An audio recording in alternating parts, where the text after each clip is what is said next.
Und wir gehen rein in 5. Bist du fertig, ja? 5, 4, 3, 2, 1 und los.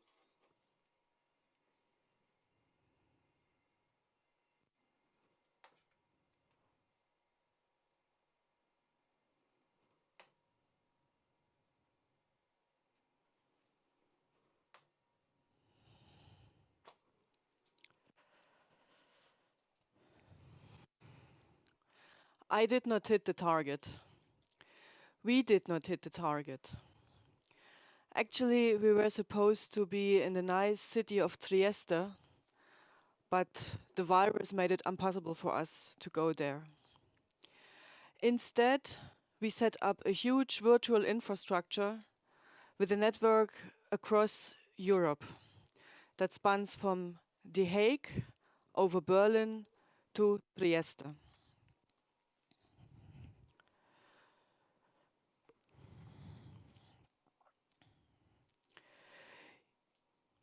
EuroDIG is a satellite event, and today we are proud of a satellite event of the European City of Science. And today we are proud of kicking off a series of events under ESOF, the Euro Science Forum.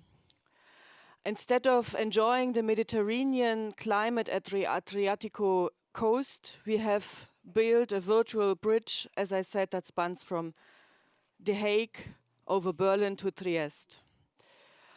Albeit this community has a vast experience in remote working and remote participation, we are entering new territory here. What are the key points for a successful EuroDIG? First, the bottom-up participation process of organizing the sessions. Second, the interactivity among participants during the sessions. And third, the networking opportunities. I can assure you, the community worked hard to set up the sessions and to make them as interesting and as high level as possible. To deliver point 2, we have set up the digital infrastructure. We are not so sure about the networking aspect. But one thing is for sure. EuroDIG itself is an amazing network across Europe. So we are glad to reconnect with our former host from last year, which is facilitating the studio in The Hague. Marjolein, nice to see you. Good morning, Sandra. Just like last year, I would like to ask you, what's up in the Netherlands? Well, good morning, live from Studio The Hague. And it's hard to believe that it's been only a year since we had EuroDIG in The Hague. We look back on those special days with a lot of pride. But unfortunately, this year, we're not able to meet in person. And because without a doubt, every single one of us was looking forward to EuroDIG 2020 in Trieste. But huge compliments to the organization who were able to manage and organize this entire event online. And how unique and fitting it is that a dialogue about the internet takes place on the internet. And Trieste 2021 will definitely be worth the wait. And in the meantime, I'm really looking forward to the next 2 days. And on behalf of the NLIGF, the Ministry of Economic Affairs and Climate, SIDN, and the City of The Hague, we wish you all inspiring days. Thank you so much, Marjolein. I would like to thank Professor Atish Abdholkar for inviting us to the Abdus Salam International Center of Theoretical Physics, ICTP. And moreover, I would thank him for keeping up the cooperation that we had when we had to take the hard decision to move online with our event. Mr. Atish, nice greetings to Trieste.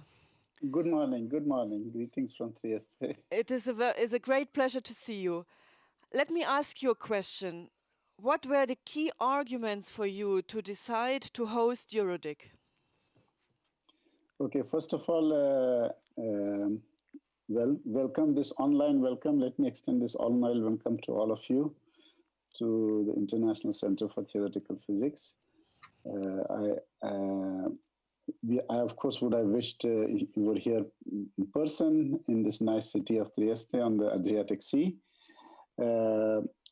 We decided to host. It's a pleasure for us to host EuroDIG because ICTP has a dual mission. One is excellence in science, scientific research at the highest level, and international cooperation and capacity building in the developing world through advanced scientific training. And it is, if I'm not mistaken, ICTP is the first academic institution to host this event. And for our mission, it's critically important that we have connectivity. And the internet, of course, has played a huge role in the development of science in the developing world. And especially important are the academic networks like the NRENs for a place like ICTP. So I'm excited that we were able to hold this nevertheless, even if online. So those were the motivations for ICTP to host this event. Thank you. And I know that the community, the scientific community, actively participated already in the preparation process. Do you have any takeaways from the preparation process so far? And do you think it will have any impact on what we did during the last month on the work that you do in ICT? Well, as you said, it's both ironic and perhaps a tribute to modern technology that the dialogue about internet is being held on the internet. In a way, it's a challenge, but it's also an opportunity if you think about it. Normally, we would have hosted something like 400 to 500 people here. I was told that registration was over 1,000 yesterday. So, in a way, this is the new sort of the era that we have to prepare ourselves. And in this context, maybe I would like to add that one of the important aspects that are important for ICTP and also for the rest of the world is connectivity, because half the world is not connected, and this has been brought out even more starkly now during the COVID emergencies.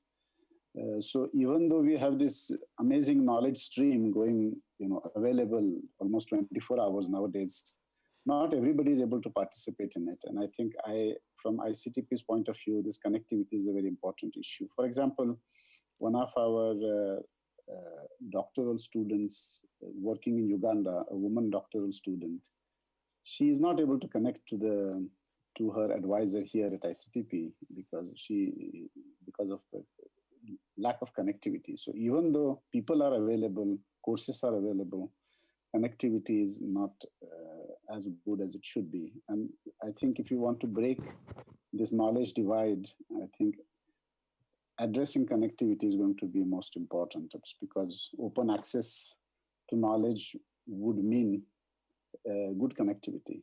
And the precondition for that is good connectivity. Thank you very much, Professor Dapolka. We know already that we hopefully will be meeting next year in Trieste, and I'm looking very much forward to continue with our cooperation and to be able to meeting you next year at the nice Adriatico coast. Thank you very much for joining us and have a nice day. Thank you very much, Sandra. ICTP as an organization, as an institution, is supported by UNESCO. And yesterday I had a pleasure to connect with Shamila Nair Bedouel, who is from UNESCO, and unfortunately she could not make it today for a live welcome. Therefore, we recorded her message, and I would like to ask my colleagues here to play the message from Shamila. Hello to everyone attending this virtual EuroDIG conference and this discussion under the theme Opportunities and Threats for Freedom of Speech on Social Media.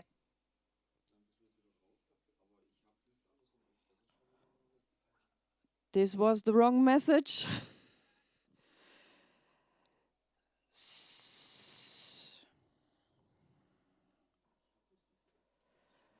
I would suggest we go first to Stefano Fantoni. Stefano Fantoni is online as far as I know. Yes, yes, I do. Stefano, I said already that EuroDIG is a satellite event to the Euroscene Open Forum.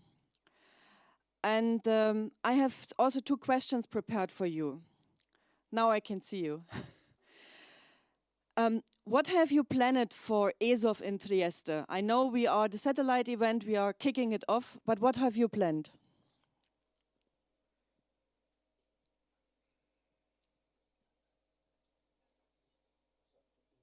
Can you hear me now? We can hear you loud and clear. Okay. Thank you. Okay, look, I mean, let me spend a couple of words on the fact that that we have been decided not to cancel as of that was organized for July, but to postpone it in September, so that discussions necessary to examine the consequences of the pandemic on science and scientific practice can be explored. So we believe that never has there been a more important time for the global scientific community to come together and share their expertise in an open multidisciplinary forum as in these times of the COVID-19 pandemic. So that was just to tell you why we have been postponing the event. Now, as of regarding your question, we'll continue to have the original format of a conference that will be done from the 2nd to the 6th of September, plus a Science to Citizen festival, which will be more distributed from late July to say September.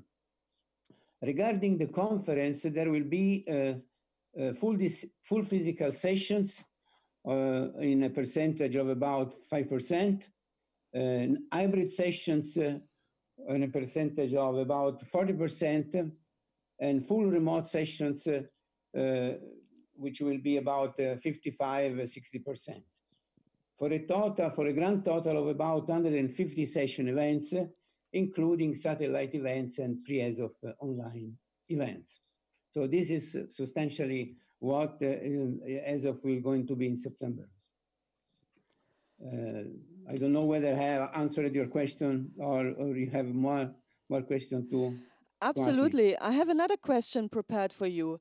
How would you like to see the EuroDIG results feeding into the ESOF activities? Well, look, I mean, EuroDIG is, we consider EuroDIG as the most important satellite event of Euroscience, of ESOF. So for us, it's very important. And so in that sense, the results that will be reached during this conference will be very important for us.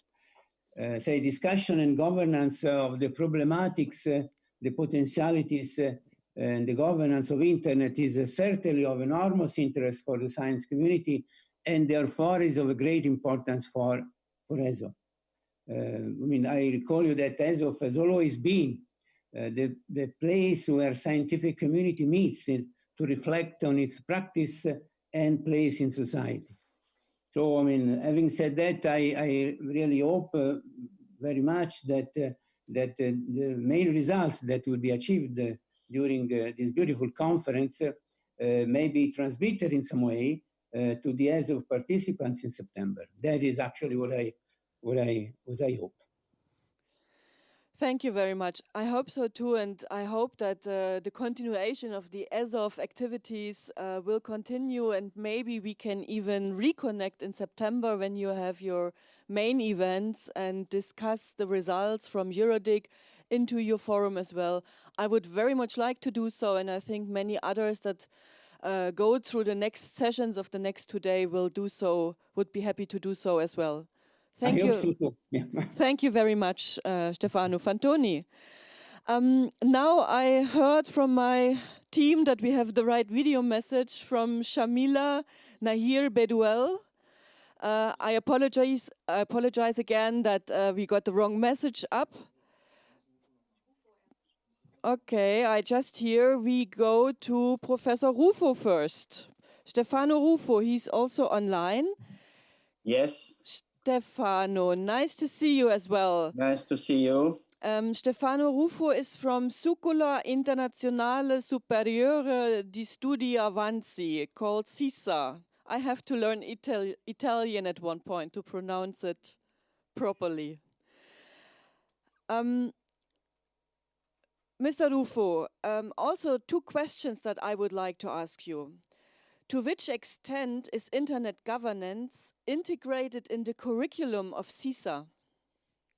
Okay, first of all, I would like to say that not everyone in Trieste is named Stefano. One could have this impression from this meeting. Say a few words about SISA, first of all, which is a research and educational institution. It was founded in 1978.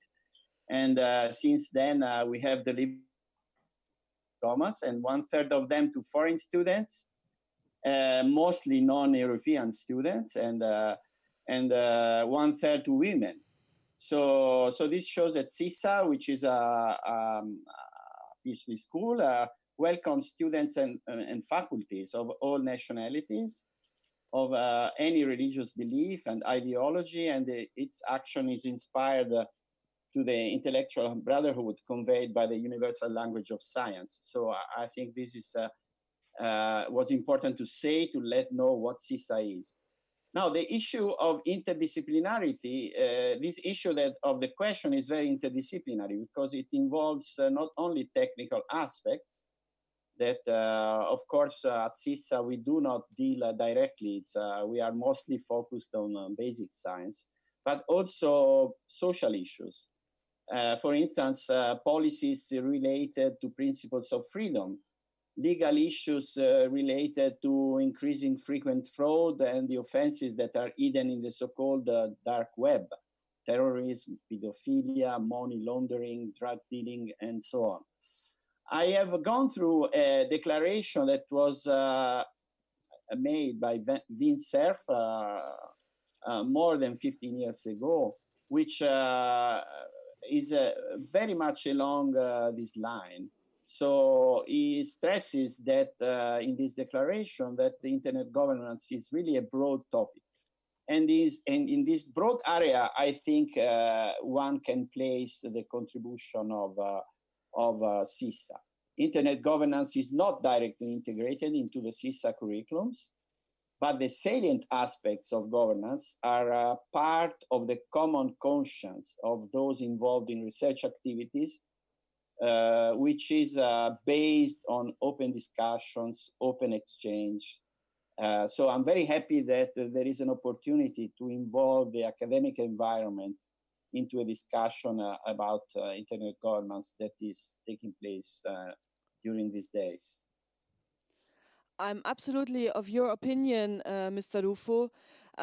How do you think we could build on that collaboration that we established now for next year, also in particular with SISA?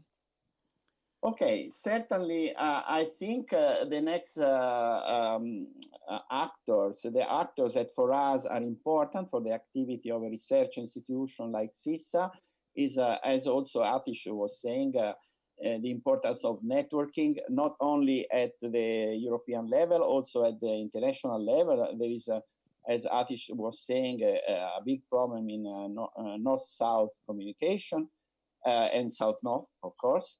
And so I would like to remind, for instance, the action of the GAR consortium, which manages a digital infrastructure consisting of about 15,000 kilometers and for millions of users in research, education, and cultural institutions in Italy.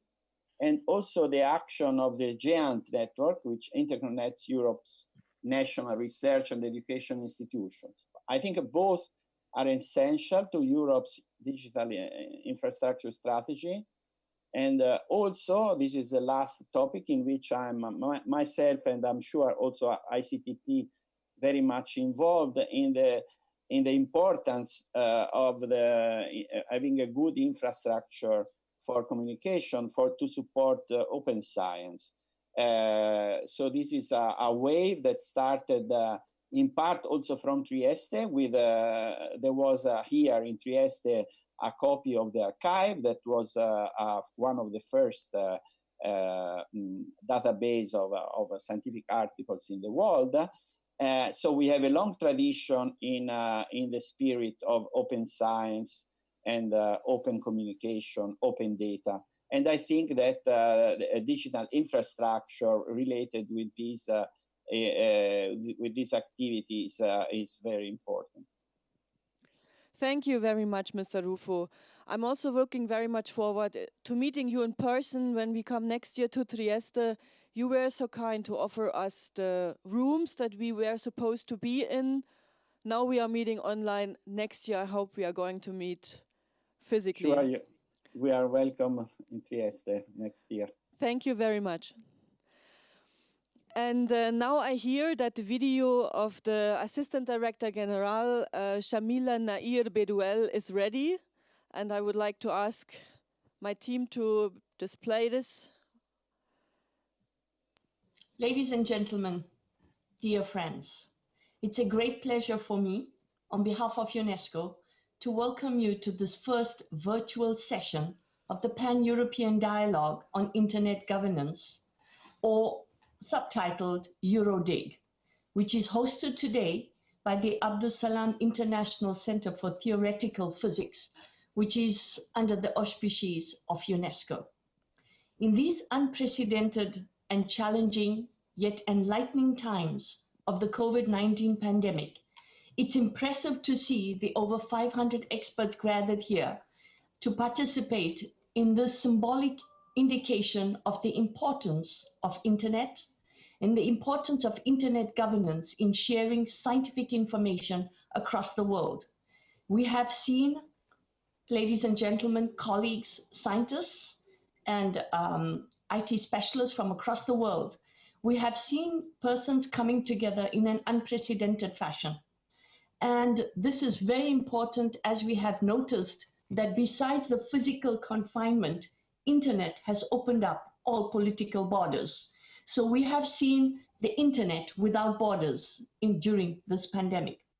We have also seen the application of science and technology as a vital tool in the fight against the COVID, and that this science and technology access through the scientists from across the world has enabled scientists to share scientific information and technological data in a manner which is a demonstration of true solidarity among scientists, but it's also a manner of solidarity in the spirit of open science. Scientists have unraveled the coronavirus with unprecedented speed and openness.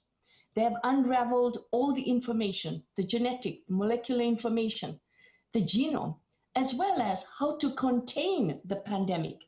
And this evidence-based scientific information has only been possible through scientific cooperation across the world.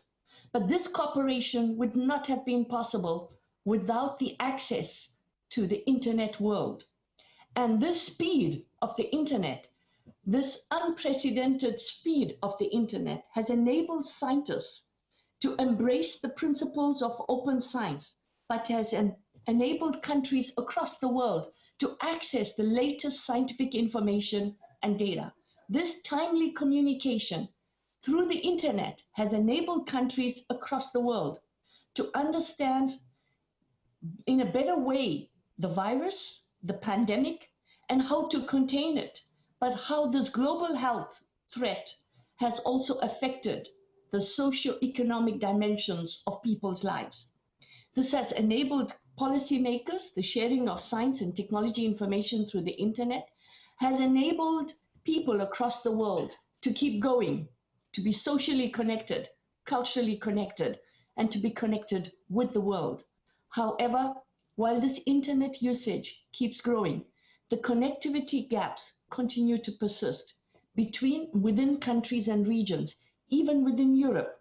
In developed countries, most people are online, and we see almost 87% of individuals using the internet today. But in the least developed countries, in the small island developing states, only 19% of individuals are online in 2019. Is this acceptable today?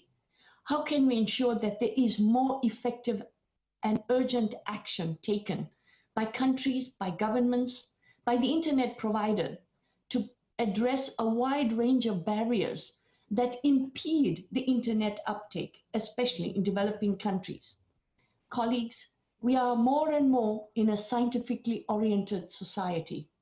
When we talk about knowledge-based societies today, we mean that they are based and driven by science and technology. Yet globalization is creating a new form of discrimination, because we have noticed that persons across the world do not have access to this internet services and this global knowledge. So how can we ensure that the nearly 4 billion people today who are still offline can tackle the digital divide and access the science and technology across the world for their daily lives, from the water we drink to the air we breathe and the environmental services that biodiversity offers to us? How can we ensure that this internet and this access to the digital information society is open to the world? The access to internet is critical to democratize the scientific process and to open science to the world. Indeed, we have seen unprecedented scientific advances, and this is also promoted by the pace of the digital world. The transition to open science will allow scientific information, data, and outputs to reach more widely accessible scientific communities, to be readily harnessed and to be used by the engagement of all relevant stakeholders. In this context, UNESCO is developing a recommendation towards open science and is sharing the overarching principles and values of a global standard setting instrument intended to promote policies, to facilitate international scientific collaboration, and ensure that everyone can benefit from scientific developments, and ensure also that no one is left behind. UNESCO is organizing a series of conferences across the world with scientists and policymakers, as well as the different knowledge stream supporters and the internet providers across the world. So we look forward to your sessions with EuroDIG to understand how you could feed into this process as well. Together with the ICTP, we will also host the Euroscience Open Forum, which will normally should be held on the 6th of July this year in Trieste. We look forward to working with you on how you could build into those opportunities and open science initiatives. Share your experience across the world. Allow me to thank you for your efforts in fostering the use of internet as a tool for promoting democracy and peaceful societies. Peace can only be fostered if every individual can access the benefits of the technological revolution. I wish you a fruitful dialogue, constructive discussions, and I sincerely thank you for promoting the internet governance and for ensuring that every individual, every child across the world has access to the internet that you are proposing and you are promoting. Thank you very much. As I said, I spoke to her yesterday, and unfortunately she could not make it today, and sends you the best regards to this EuroDIG. We stay within the scientific community, and our next speaker unfortunately was also not possible to make it in person. It is Roberto Di Leandra from the University of Trieste that is another keynote speaker and another cooperation partner. It's my great pleasure to welcome you to EuroDIG 2020. In the last years, the internet has had a key role in several fields and has been crucial under many different points of view. The emergency we have dealt with the past months due to COVID-19 has proven this even more. Only thanks to this tool, many educational and professional duties have been successfully carried out. Nevertheless, it is essential to underline how this situation has widened the gap between who had the possibility of accessing the internet and who didn't, and the same can be said about different countries. One of the main features of this facility is its worldwide spread, which has been possible thanks to its immaterial nature and, mostly, to the fact that it is a distributed management. Along with the evolution of the internet, we have assisted to unplanned revolutions too. For instance, e-commerce has dramatically changed the global market and the way we buy, and social networks have deeply modified how news is given, how people keep up to date, how we communicate, and how we are all possibly guided in our choices if we don't apply critical thinking. We can therefore define the internet as a double-edged sword, a great opportunity for all, but at the same time a possible hazard. It is in fact a difficult tool to handle with proper balance, considering that it is already strictly interwoven with our social and geopolitical realities. I therefore firmly believe that universities, besides already being a great user of the internet in terms of sharing knowledge, are the ideal place to foster dialogue on the governance of the internet between different cultures and fields, to reflect on the social impact of this powerful tool, and to try to predict ahead of time future revolution and their consequences. That being said, I hope you will enjoy the conference. Thank you all. Bye. Thank you, Mr. Leandro. And without further delay, I would like to announce our next keynote speaker. Since he is based across the ocean in the US, he also sent a video message. Everyone possibly knows him because he is one of the so-called fathers of the internet. With great pleasure, I welcome Vint Cerf, Chief Evangelist from Google. My name is Vint Cerf. I'm Google's Chief Internet Evangelist. And I understand that EuroDIG is going to be online in 2020, and this is not too surprising considering the current situation with the coronavirus pandemic. But I thought perhaps it would be worth talking for a moment about the post-pandemic period. What happens after we've finally gotten through all this? Perhaps there's enough herd immunity to minimize the further propagation of the virus. A vaccine has been developed that we can take if necessary on an annual basis, as we do for other flus. So what's the role of internet and internet governance looking forward? Well, one answer is that the internet has become pretty integral to the pandemic response, and many organizations, whether they're for-profit or not-for-profit, educational and the like, have discovered that a lot of what they do can be done online thanks to systems like Google Meet and Zoom and many other products that are now being made available in the online world. So what that suggests is that internet may have an even more prominent role to play in day-to-day operations, in addition to the sorts of things that we all do, sending email, doing searches on Google or other search engines, streaming video and the like. So now it may actually integrate even more fully into our daily lives, which is sort of hard to believe. Internet of Things is coming, devices that will be helping us work during the course of the day, maybe sensor devices to allow telemedicine to work better.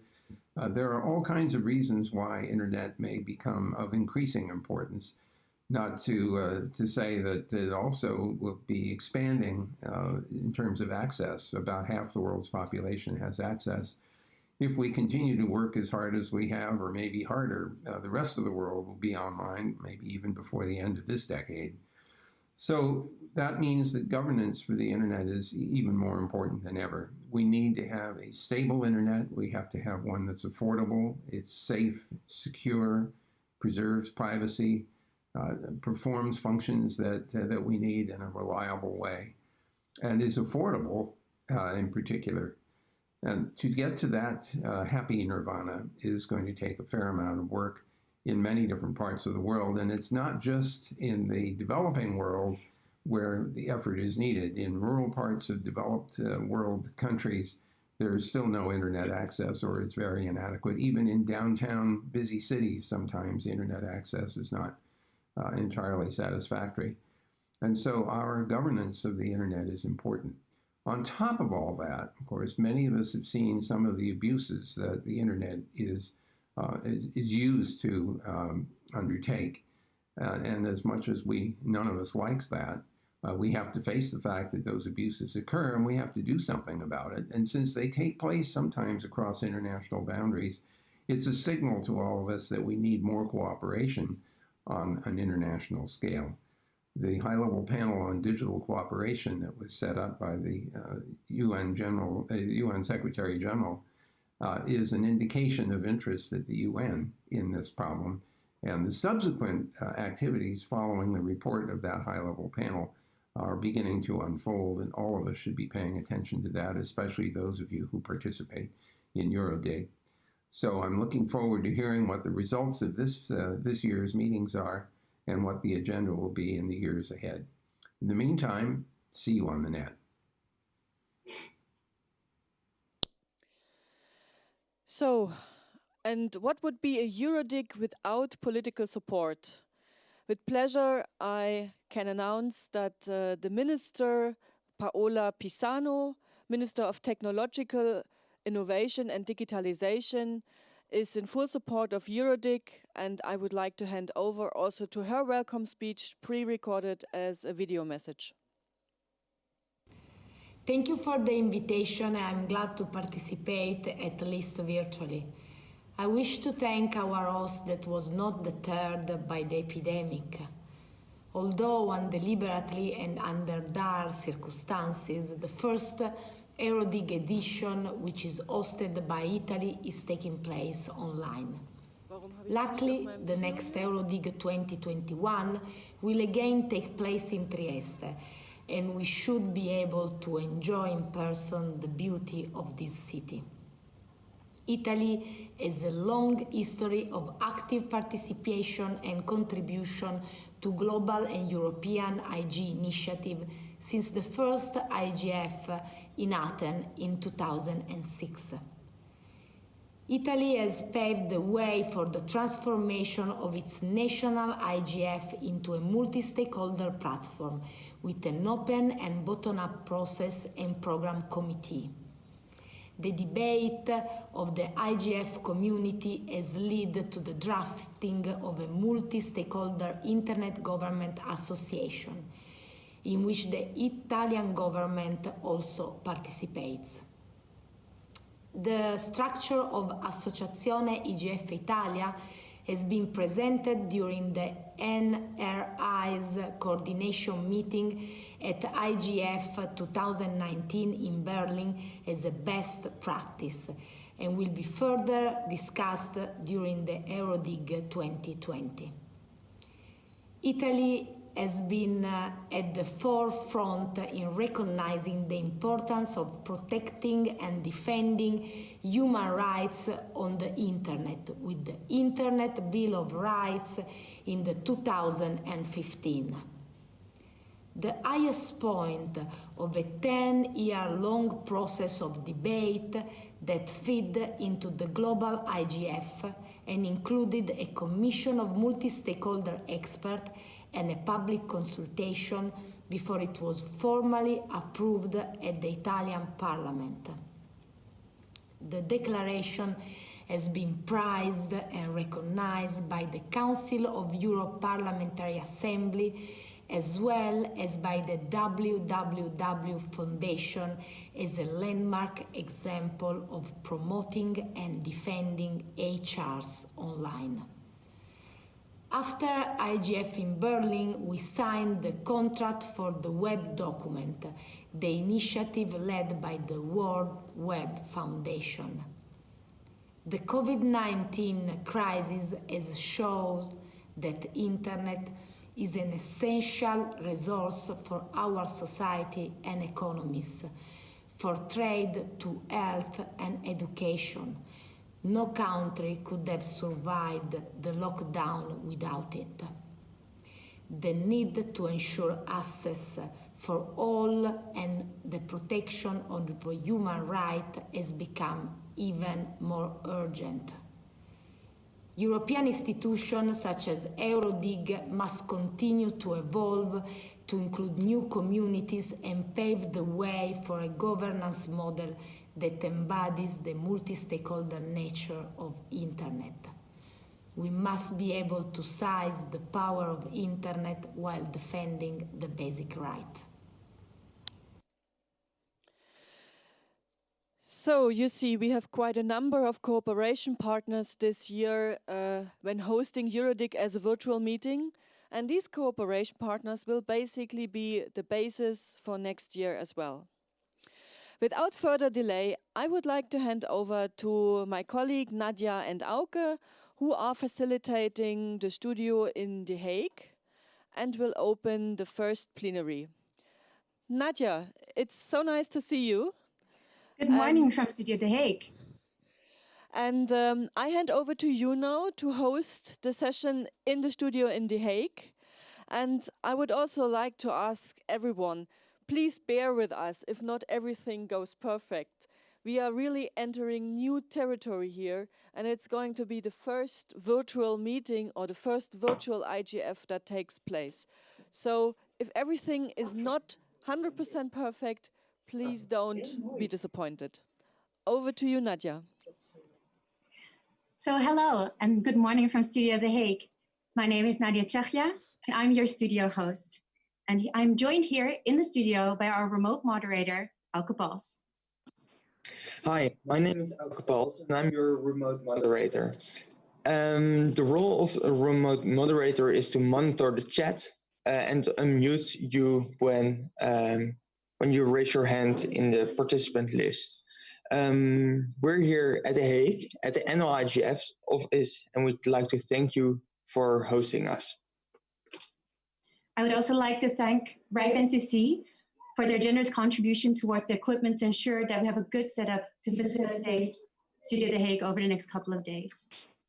So before we get started, I would like to go over the code of conduct. EuroDIG is all about dialogue, and it is your contribution through your thoughts, ideas, and questions that make these sessions inspiring and engaging. So we hope that you will choose to actively participate in these virtual sessions. Now that you have joined the studio, you'll be able to see your name in the participants list.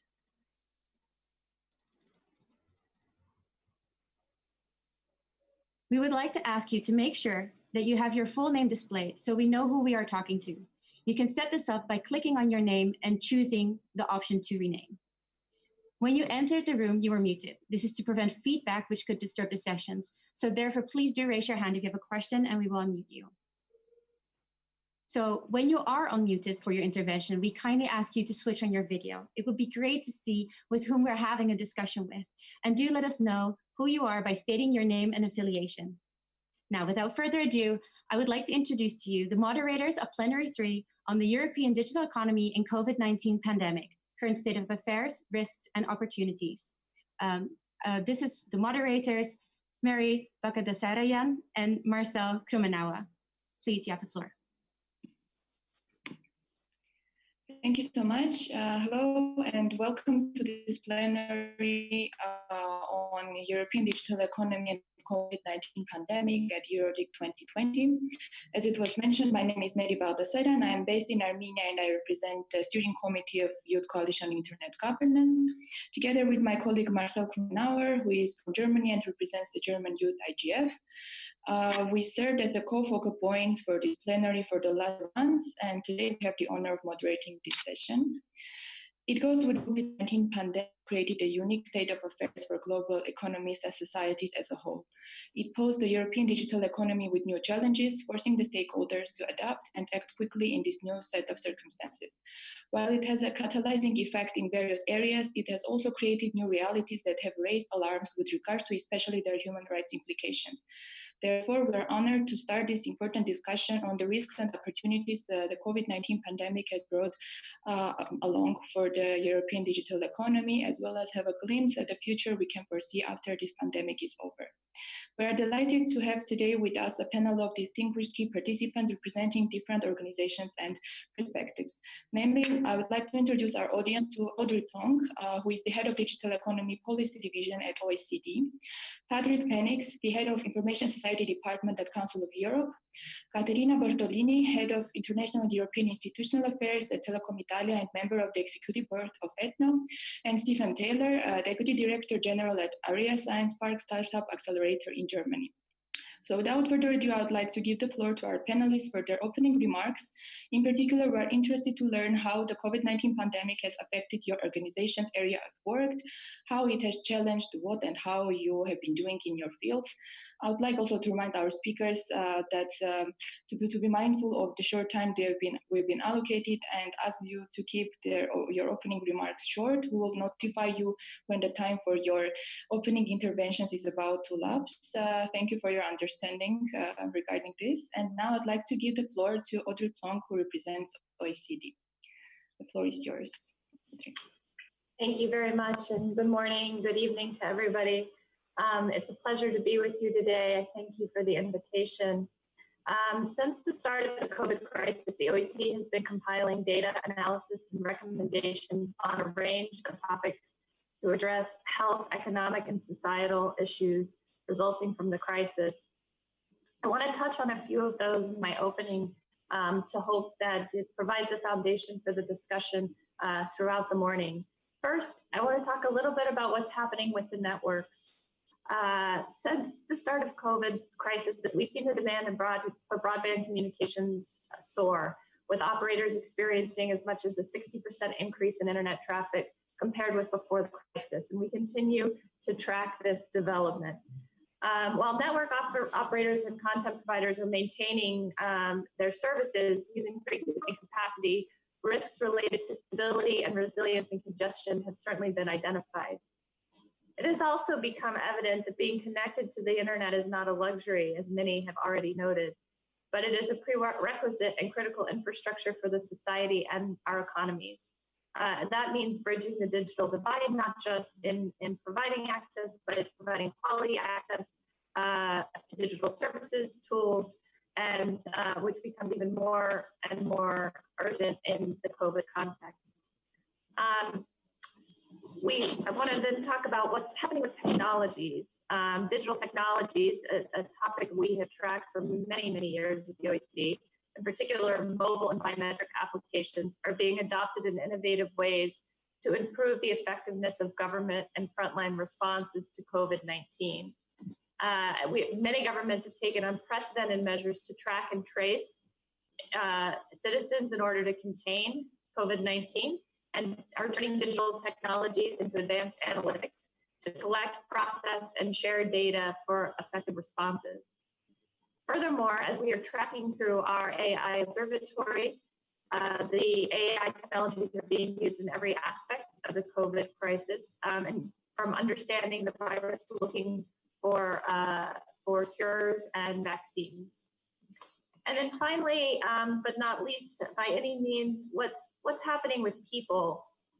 Through our work on consumer issues as well as on privacy and security, we noted we're following and tracking a few developments that I think are important, particularly for this audience. First is that the COVID crisis has really upended the global consumer landscape. Confinement measures have moved consumers further online, changed their demands, and in some ways exacerbated the risks that they face. Many consumers will or still are financially and psychologically vulnerable to the existing to scams and to malicious activity online, particularly the elderly and those who are who possess less digital skills. There are also increasing reports of unfair, misleading, and fraudulent commercial practices online.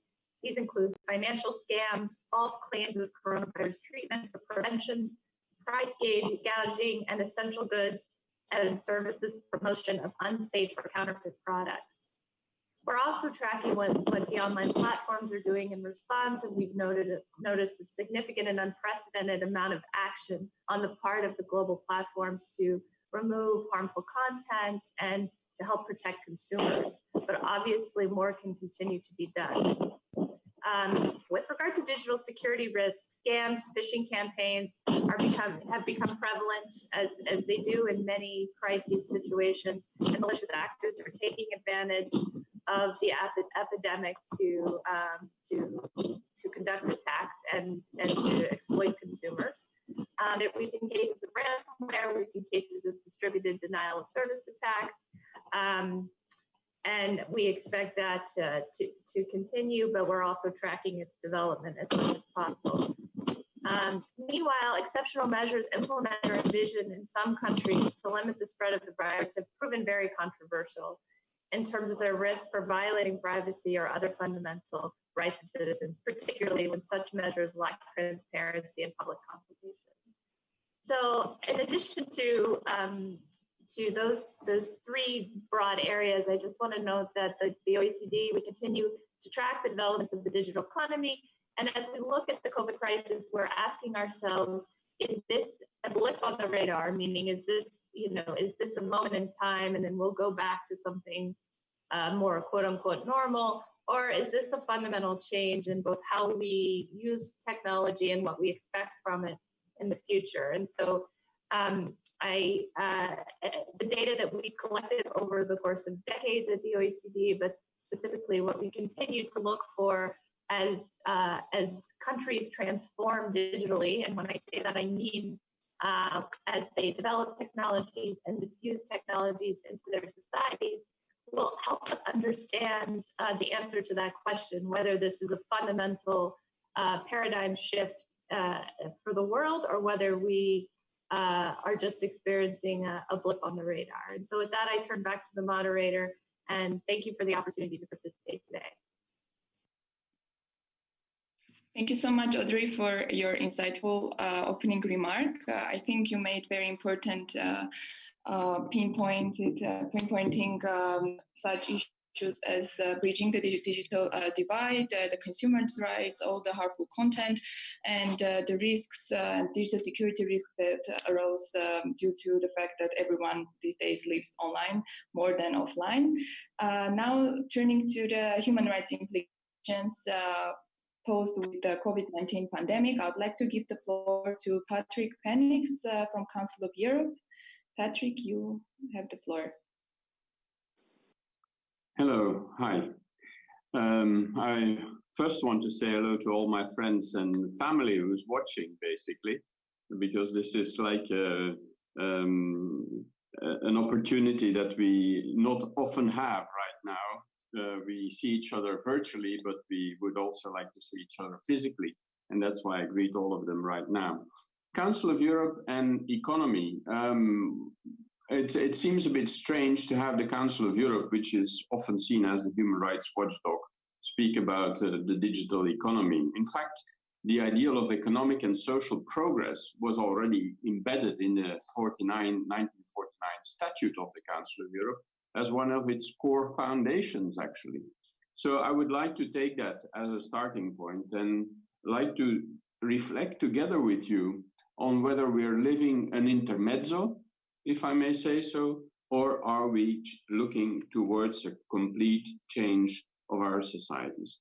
We've seen that the digital economy has provided us with a number of benefits. I would also like to look into a couple of the challenges, and also then maybe together look at what can we do or what should we be doing. We've seen that there's been a massive recourse to teleworking, to internet, a dramatic increase of the use of video conferences and online communication, newly developing online services, sometimes to the detriment of other services, with a serious impact on the economy. Gains in time and cost efficiency, one says, but maybe also loss in humanity. More resilience, I would say, from the digital economy towards the pandemic than some parts of the real economy. And the use of the digital tools to fight the pandemic have been put to the fore. At the same time, has put forward some questions with regards to privacy and data protection. The boost in digitalization in schools, in governance, in science, in public services have seen a dramatic increase. At the same time, I think we are faced with a more and more higher and bigger digital divide, which has been exacerbated by the current situation. So what are then the challenges? I think there is a growing dependency on online media. And that can be positive, but also we have to have a look at what are the negative impacts. For example, disinformation and distrust. What do we do with those? Cybercrime, rapidly growing in the crisis. I think cyber criminals have adapted very quickly to the new situation. Also, and as ABBA would call it in the 70s, the winner takes it all model. That is, to which extent are the bigger internet service providers and internet servers are not going to take the bigger share of the digital economy. So there's a growing divide in that digital economy. And as the Director General of UNESCO also stated, a digital divide throughout the world, within our societies, but also in the world. And where our personal lives and data are sometimes treated as commodity, and that we're increasingly dependent on the type of information that is provided to us without us being really able to check. So what should be done? And I'll be very brief on that.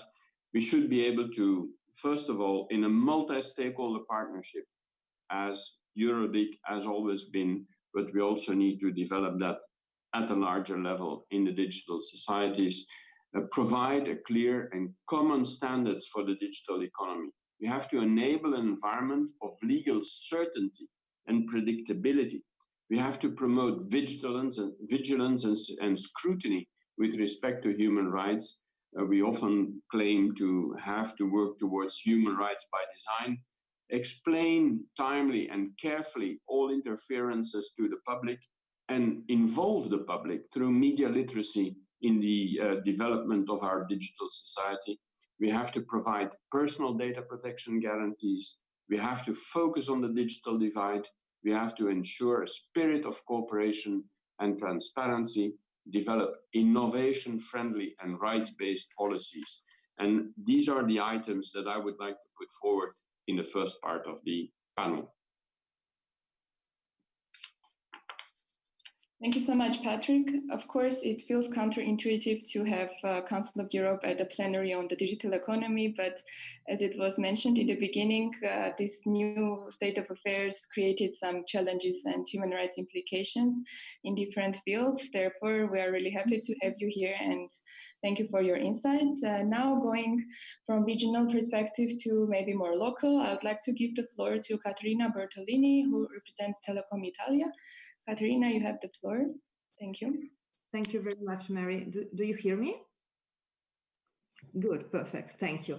Actually, I'm here. I mean, I thank you very much for having invited me. I'm representing ETNO, actually, which is our European Association for Telecom Operators. So it is a pleasure to be here and represent the telco perspective, and not only at national level, but at European level as well. So let me start with a small provocation, actually. ETNO decided to never call the coronavirus crisis an opportunity. But it is surely and was surely a defining moment in which, as humans and also as companies, we drew some hard lessons. So now we must ensure that they don't go to waste. And for this, we thank you very much for gathering us to discuss this topic. So no person, no business, no sector emerged from the shock of the COVID was unscathed. I mean, emerged unscathed from that. Telecom sector was not exempted from it.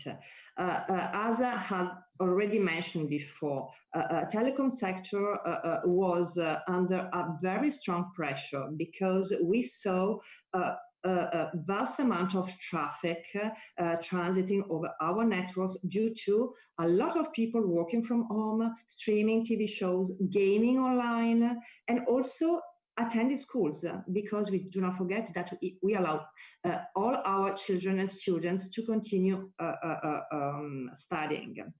So let me just give you some figures that Audrey mentioned before. At European level, the figure is a little bit different. At the members, so increases in mobile data traffic of up to 40%, and in fixed data traffic of up to 70%, with some spikes showing 90% increase. In Italy, we have more or less, the peak of these figures. What did operator do to face the pandemic emergence? Our action focused before, in the first instance, at network and service level, in particular with the strengthening of our network capacity, both in the fixed and in the mobile field. And we also increased the coverage of our network. In Italy, we have a specific case because TIM opened more than 6,000 of cabinets in what they are called the white areas. So the areas where there's no broadband connection. And we do that at the first instance. So telecom operators successfully ensure the continuity of the services in a reliable and secure way. So no general network crashes have been experienced, at least in Europe and in Italy in particular. We add to this kind of initiatives other initiatives that we call solidarity actions, because we mobilize the resources to support our customers, the public administration, also local communities, including, and it is very important to know, the delivery of free or unlimited services, so removing the threshold set in the previous commercial offer. We collaborated with health authorities to support social distancing and also monitoring, and we ensure the health and safety of our employees. We put all our employees in a remote working modality, and also we have, and it was mentioned before, we had to face also quite a huge campaign on disinformation, on the potential of our networks and of innovative technologies. At the same time, we collaborated with school, and we put forward a number of initiatives aimed at allowing students to improve digital skill and to continue working. But at the same time, what I would like to stress is that the telco sector was unable in this period to monetize the increase in the demand of connectivity, because of a number of reasons. First, because we put this flat threshold, but also because we experienced some revenue losses in terms of we register a decrease in the roaming movements, so in the roaming fees, also a slowdown in the commercial action, and also the crisis touched very much the SMEs, which are our main amongst our main clients. But looking forward, if we look forward, it is not all plain sailing. We are an investment-heavy sector, and there's no recovery without ambition plans to deep and widespread digitalization.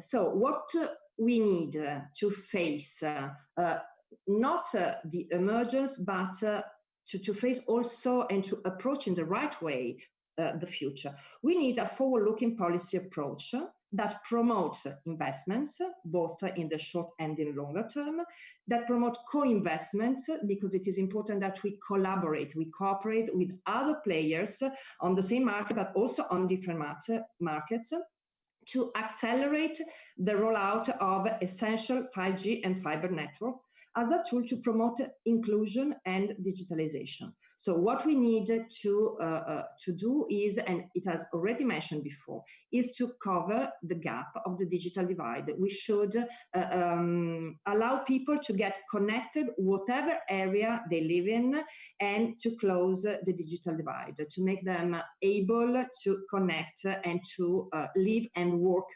online. What we need, to have it, we need a framework that simplifies the proceedings, the rules, that reduce the cost of the rollout of our network.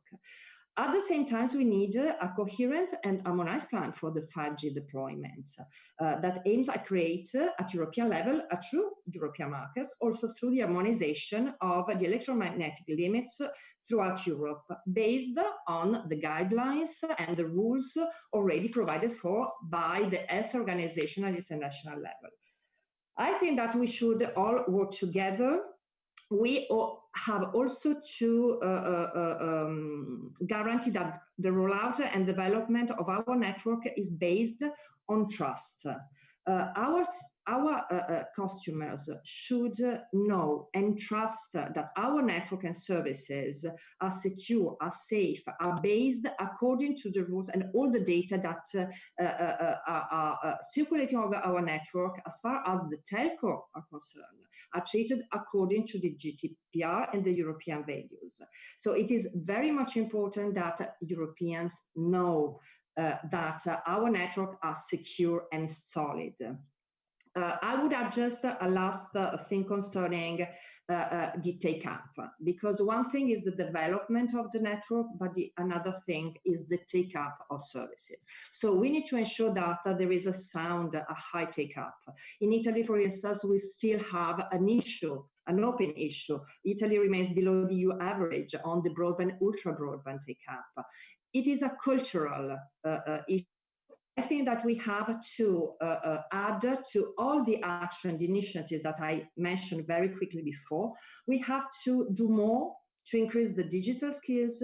So we have to work more on upskilling and reskilling on the ICT matters in order to guarantee that our citizens are able to find new jobs and to create new jobs. So in order to do all that, I think that we need concerted actions. I mean, cooperation amongst not only operators, but with public administrations, institutions, and also citizens. Then, if I have the time after, or maybe a small focus on misinformation and the need that everybody knows which are the potential of the 5G and the innovative technologies. Thank you.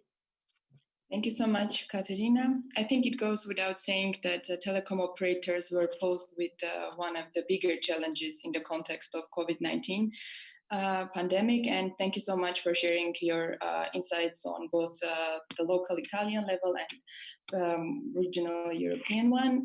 And now going to another stakeholder group which has been directly affected in this context. I would like to give the floor to Stefan Taylor, who is the Deputy Director General at Aria Science Park in Italy. Stephen, you have the floor. Thank you. Thank you very much, Mary. It's a pleasure to be with you all today, virtually, of course. As has been said, I'm Deputy Director General at Aria Science Park in Italy, headquartered in Trieste in Italy, but with bases also in other parts of this region and other parts of Italy, other regions of Italy. I'm with you here today because unfortunately our President and Director General couldn't be with you today for other institutional commitments, so both of them send their best wishes to all participants in the conference and to the organisers. I'll give you a brief idea of who we are and what we do, and then perhaps later go into some of the things that we've done as responses to this particular situation. Aria Science Park is a national research body in Italy, but it's unique in that it's the national research body that is tasked with innovation rather than with fundamental research. So we facilitate the research performed by some of the colleagues that you have already heard from today, based in the Trieste area, and others that you will, I'm sure, hear of in due course, and also nationally work with other organizations in the public and private sectors around the country and internationally. Our mission contains 4 key elements. Our history, obviously, is that we were born to manage the science park campuses here in Pagliuciano and in Basovizza, which host both public and private research organizations. Over 60 research organizations, about 10% of them public, 90% private companies are based on our campuses. And it's our job to make sure that their research is facilitated, both fundamental research and applied research. And our key role is to make sure that the results of that research find their way into industry. It's clear that the internet plays an increasing role in facilitating both of those processes. And we couldn't do anything that we do without direct connections with our many stakeholders. So the internet is fundamental to our everyday lives. The second line of activity that we have is the generation of new businesses through our in-house incubator and through connections with other incubators across the territory. And that's an area which we have continued to develop. And Minister Pisano was with us in Las Vegas when we went to the CES, which is obviously one of the international showcases for some of the technologies that we'll touch on over the next few days. Our third line of activity is process innovation. And here we try to work with companies, particularly small and medium companies, to help them to improve their products and processes through innovation. And most recently, we have focused almost all of that activity on digital innovation, the innovation that allows the digitalization of industrial processes to facilitate improved production and more customized production.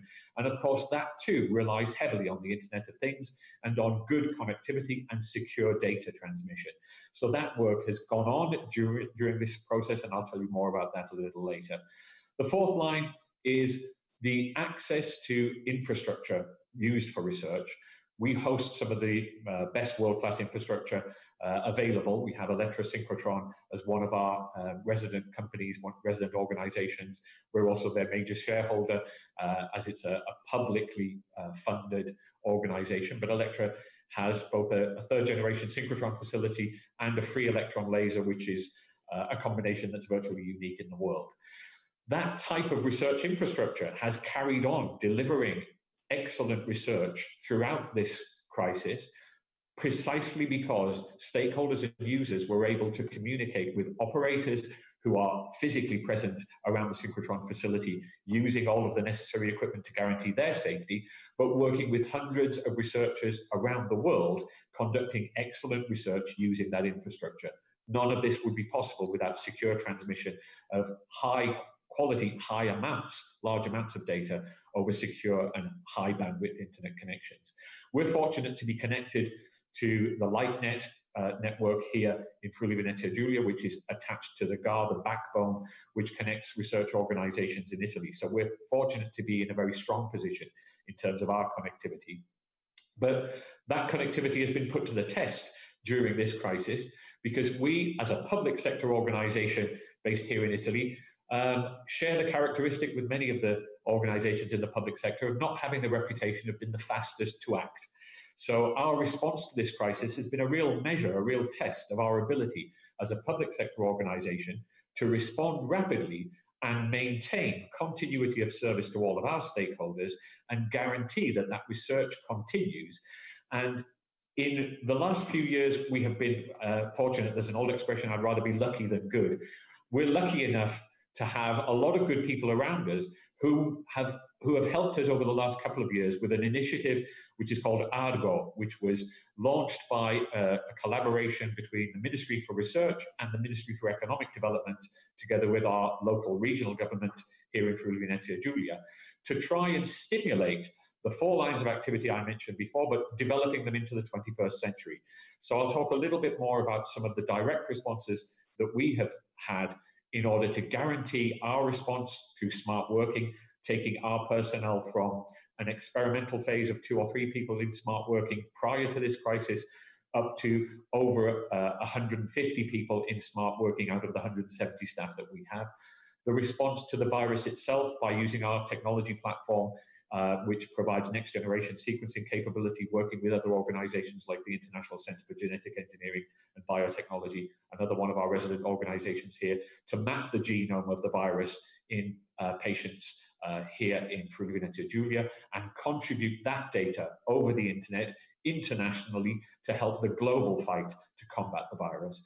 We've also facilitated smart working and digitalization for the companies of our region and beyond, rewarding companies that show excellence in that, and I'll talk a little bit more about that if there's time later on, and also working with companies to facilitate their research to combat the virus directly, with an open call to research organizations to make free use of our capabilities and genetic sequencing technologies, which are state of the art, because we believe that kind of scientific collaboration is absolutely paramount and key to this type of emergency and to combating it internationally.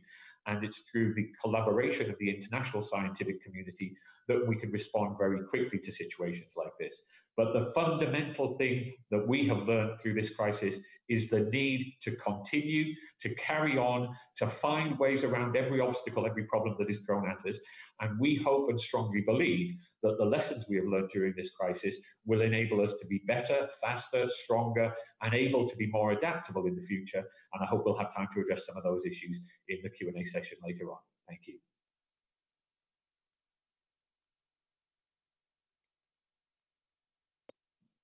Thank you so much for all your insights and different perspectives. Now I would like to also include our audience in the discussion more specifically, and I would like to ask the studio host to screen the question on Mentimeter. So we have talked a lot about all the challenges and all the opportunities created by COVID-19 pandemic. However, as it was mentioned, there are also several human rights implications.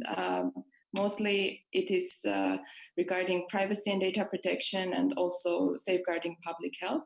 So I would like to invite our audience to submit their responses regarding the following question: how we can best ensure the balance between safeguarding privacy and public health? And I would like to pass the floor to my colleague, Marcel. Thanks, Mary, for bringing me up. As has already been mentioned by mostly all of the participant members, we have a increased impact on security and data protection due to the corona crisis. And we were really interested in seeing what the audience is guessing among that topic and looking forward to the first answers. But in the meantime, I would like to hand to Katarina, who said that there's been an increased traffic and they're trying to face the GDPR issue that is coming up. And I would like to hear what your idea is. Thank you, Marcel. Yes, I think that I come back to the data issue and the privacy, because I think that it is an important lesson that we have learned also during the emergence. We fully understood the power of the data during the crisis. When the health authorities, epidemiologists, but also the European Commission came to ask how we could help. We went to the table with a strong and historic privacy culture. As I mentioned before, we have an history of data protection rules and application. As a sector, we are used to adopt the GDPR standards since well before the crisis. We brought in some talk with the Commission also, aggregated and anonymized data from our networks according to the GDPR rules. And I would like to ensure that this means that they are not worth for targeting the individual. They are being used to detect behavior and movement of anonymized people. This made us understand the full and good power that telecom data can have for society and how they can be used positively in the future. We need on our side to ensure that the treatment of this data are made according to the European rules, which have a high standard of data protection. We ensure it. It is very important to stress it. Thank you for your answer.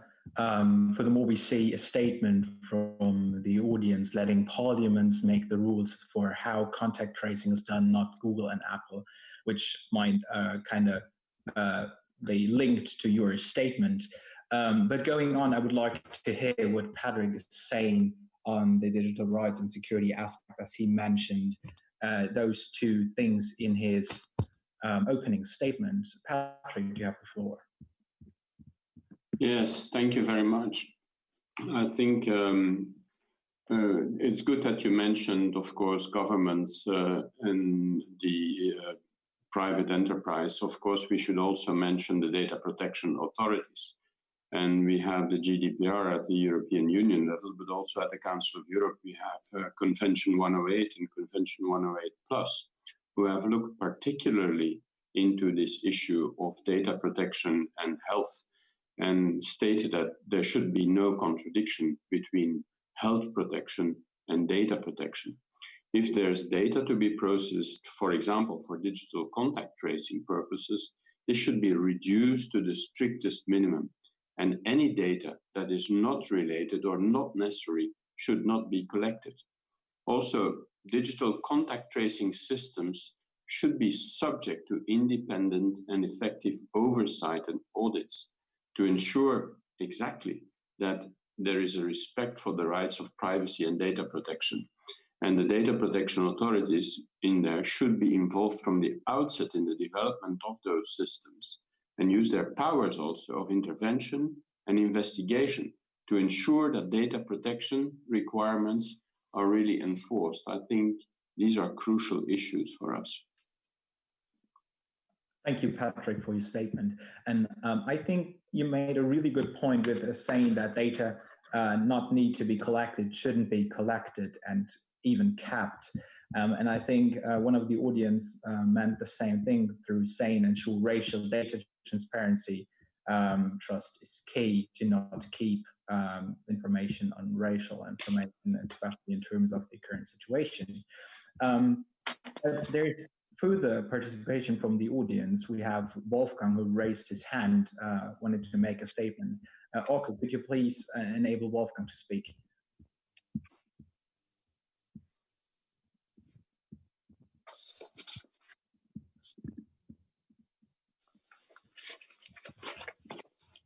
Wolfgang? Yeah, can you hear me? Yes, loud and clear. Okay, that's fine. My question is not about privacy and security, it's about money. Because, you know, the governments did spend, you know, billions of dollars to help the victims of the COVID-19 crisis. So, but where all this money will come from? And because Audrey is among us and the OECD is leading the global discussion and negotiations on digital taxation under the BEPS and G20 network. So my question is how Audrey and the OECD sees the opportunities, a global solution for a global digital tax regime until the end of the year to avoid a digital trade war, because, you know, there is a decision by the European Parliament that the Europeans will start probably national or regional taxation if there is no global solution. So that means my question is to Audrey, does COVID-19 help to find a global solution for the tax issue? Thank you very much. Back to you. Thanks, Wolfgang, for your very good question. While I am representing the OECD, I am not representing the tax directorate of the OECD, and so my colleagues that are responsible for those negotiations are unfortunately not here. But you know, as I said in the chat, I think these are very important discussions. They're of the highest priority of discussions happening at the OECD, and things that are being highly prioritized in terms of finding a solution, even despite the pandemic situation and the ability to get people together for what are difficult discussions. And you know, we often prefer to do that in person because it allows a certain level of negotiation. So we're finding solutions around that, I can say, although I'm not myself directly involved in them. And as I said in the chat, I think there is a strong sense of momentum and desire to get to a good solution by the end of the year. What role COVID is playing exactly, I think it's a great point, and that one that I can't, you know, personally respond to directly, but I have to imagine that it is obviously playing a huge a part in what people are thinking, not just the OECD, but certainly the member governments that are involved and trying to find the solution. Thank you, Audrey, and thank you very much, Wolfgang, for asking that wonderful question, which is kind of the perfect translation to the next talking point to our plenary, because we have prepared another Mentimeter question, because we want to look at the future too. So I'm asking the studio host, could you please show the next Mentimeter question, which is, are the current developments here to stay even after the pandemic? And while the remote moderator is putting that up, I would like to ask Patrick, as he kind of raised the topic, whether this is rather an intermezzo or some complete change. I would like to hear your opinion on that. Patrick? For me, this is a complete change. The problem is that we have not come to grips with it yet. I think we are in front of a very profound change in our societies. And we're still thinking and talking too much for the time being, in my opinion, about it as an intermezzo. That is, even for the EuroDIG conference, let's face it, we say, well, this is now a virtual meeting, but next year we'll have a physical meeting. I think, and that's in the state of mind of many people, that is, this will go away. Well, I think we should take a different starting point. And that different starting point has to be, what type of sustainable society do we want to create, and what is the role of digital technology in that society?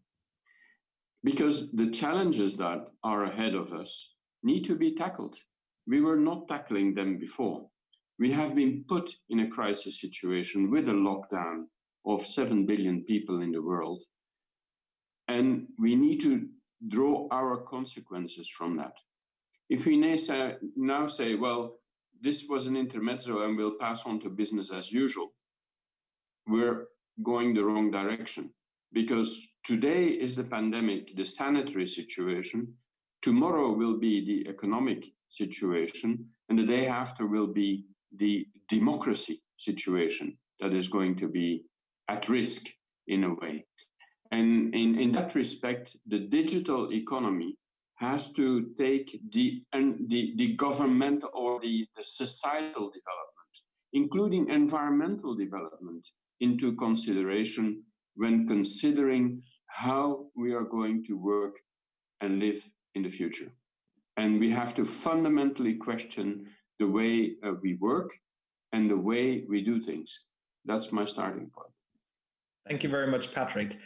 Prior to coming to Roberto from the audience, I would like to bring up Stephen from the Area Science Park, who kind of mentioned that they are pretty much interested in bringing innovation and research from the academic sector to the private sector. And I would like to hear whether the academic sector sees a big change in the future for itself and for the private sector too. Well, first of all, I think we shouldn't forget where the internet started and why it started. So the sharing of information and the monitoring of scientific experiments and the sharing of data between scientists is at the root of what we're talking about. So science has always been at the forefront of finding better ways to share information.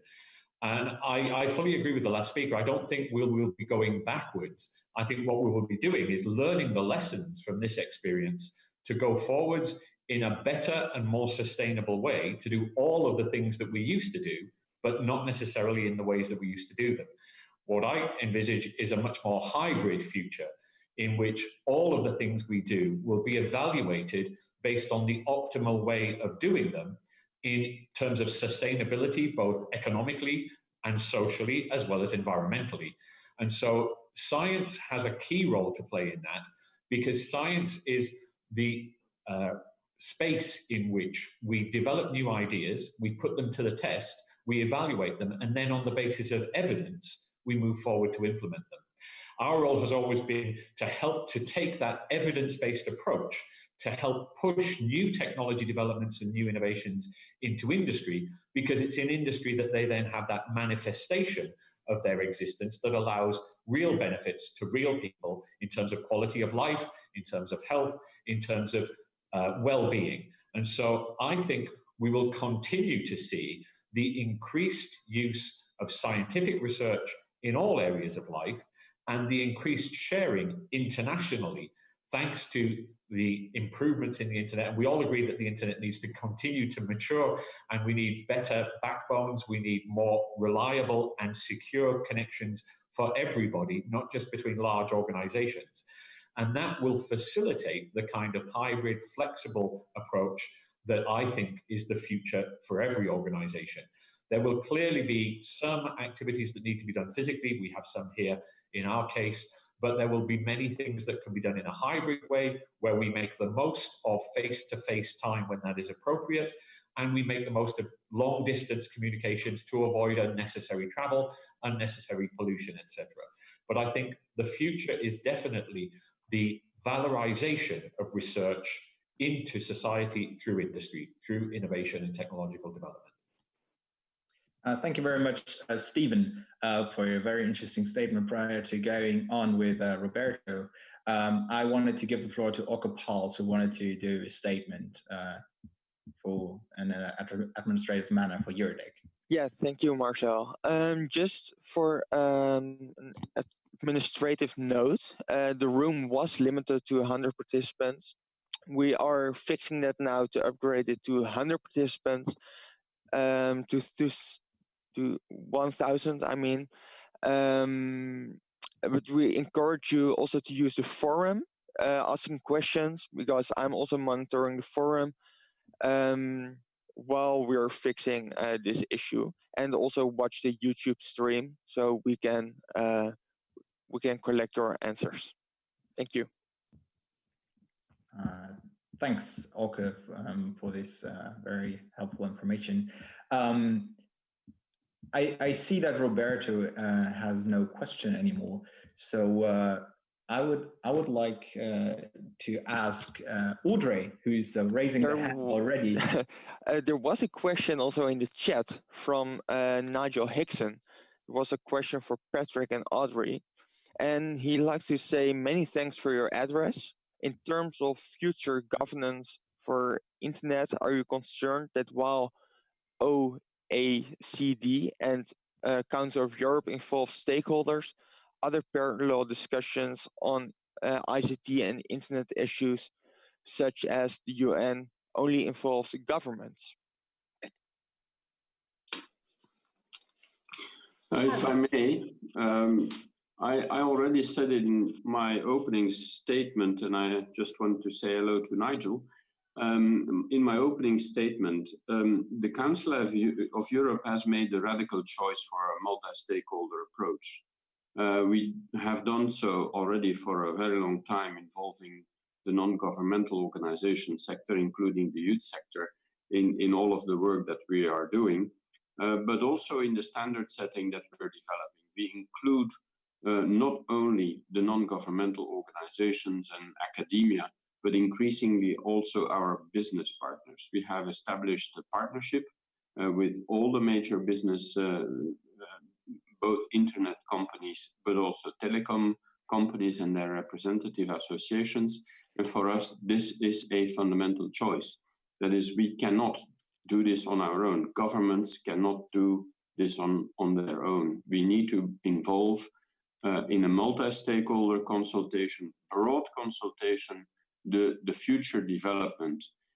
Trying to do that in a corner will not help us. But thank you, Patrick, for your statement. As this question was intended for Audrey, I would like to give Audrey the floor. Thank you. I wanted to respond to a couple of the previous questions, but with regard to the multi-stakeholder question, thank you, Nigel. I think, as I said in the chat, I mean, we have deep respect for all different approaches for developing public policy and around technology and internet governance. I think at the OECD, you know, our job is to do evidence-based public policy making, and so that and certainly in the context of technology, which is what my team studies, you know, working in the multi-stakeholder environment is absolutely critical. We, if you look at our AI observatory, which we launched back in February, we have data coming in there from different data sources in the private sector, where we look at skills and jobs and the impact of demand out there. So we couldn't do that successfully without that multi-stakeholder collaboration. And that's just one. I mean, it's a big example, but it's one of many examples of the value that we get, and I think that the governments and the other stakeholders get from that collaboration. With regard to where we are in the future, I tend to agree with my colleagues on the panel that I think we're in a fundamental turning point, and you know, we're asking ourselves quite a few important questions with regard to how we think about and measure that going forward. So I think, you know, it's hard to imagine a situation where we would be as successful at navigating this pandemic if it weren't for the digital transformation and the work that has been done in the last, you know, 10 to 20 years on technology. That going forward, it has certainly highlighted divides and differences and gaps that need to be filled. And I think we see it as an opportunity to build on what we know is good public policy practice. For example, with regard to broadband deployment and development, with regard to privacy, with regard to security, and to look at that in the future, not as a going back to the past, but as a, you know, this is to some degree the new normal. And our countries that have undergone digital transformation either more quickly or more effectively over time, have they come out the other end of this a bit more able to adapt to the environment? So we're looking at where the data takes us for questions like that, and I think that's important because it can help us direct toward the future. What aspects of digital transformation should we be focusing on? We put out at last year launched a toolkit called the Going Digital Toolkit. We look at many parameters of digital transformation: jobs, access, well-being, security, trust, and so we're looking at data in all of those areas to help us really, from an evidence perspective, understand both what helps us transform digitally and then what the effects of that are over time. So. I hope that we can continue that conversation. And again, to Nigel's point, coming back to multi-stakeholder, that is an important multi-stakeholder project. Thank you very much, Audrey, for your comment. Prior to heading over to Natasha from the Geneva Internet Forum to wrap up our session and producing our statements, I wanted to give Katarina the floor for a short final statement.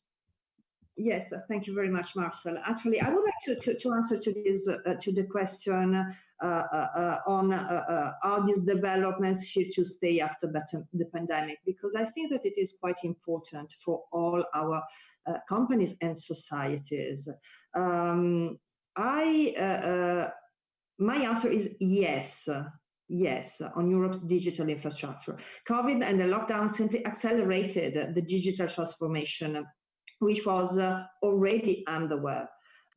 What we believe is that the volume of traffic, which spiked during the confinement, will continue to grow as people have become accustomed to using digital network for everything. And to match this demand, we need to boost investment. I have to, reply many times that during the confinement, our governments in Italy in particular, but also at European level, took a number of different measures very much valuable. both at network level, to improve, to support investment for the improvement of the network coverage and capacity, and also to support the demand. In Italy, for instance, the government approved a number of vouchers to help people to buy the services. So I think that it is the good direction. We do not stop when the COVID will be over. This is the right direction. We have to continue to invest. The national governments and the institution have to continue support the digitalization, both at companies level and also at consumer level. And I think that one important thing is that companies should be able and should be left able to find the right business model according to the specificity of the market, the specificity of the clients, with the aim also to rationalize investments. Now the Commission with the recovery plan has given a very strong signal. We hope that in the very short term, because we need very rapid decision, we hope that the member states will agree on that, because we need very fast measures and reaction, and we are ready to follow them. Thank you. Thank you very much, Katerina. And of course, it might be really interesting to look at what has been discussed this year and the next year, and to kind of see what has come true for sure. But prior to heading over to the next discussion, I wanted to give the floor to Nastasia Peruccia from the Geneva Internet Platform, who joined us for reporting purposes and who wanted to formulate our statements for this session. Nastasia, do you have the floor? Hello, everyone. Thank you, Marcel, for the floor. My name is Natasha Perucica, and I'm from the Geneva Internet Platform. The Geneva Internet Platform is reporting from some of the EuroDIG sessions, and to this end, we have drafted several messages. So I would kindly ask, yes, thank you.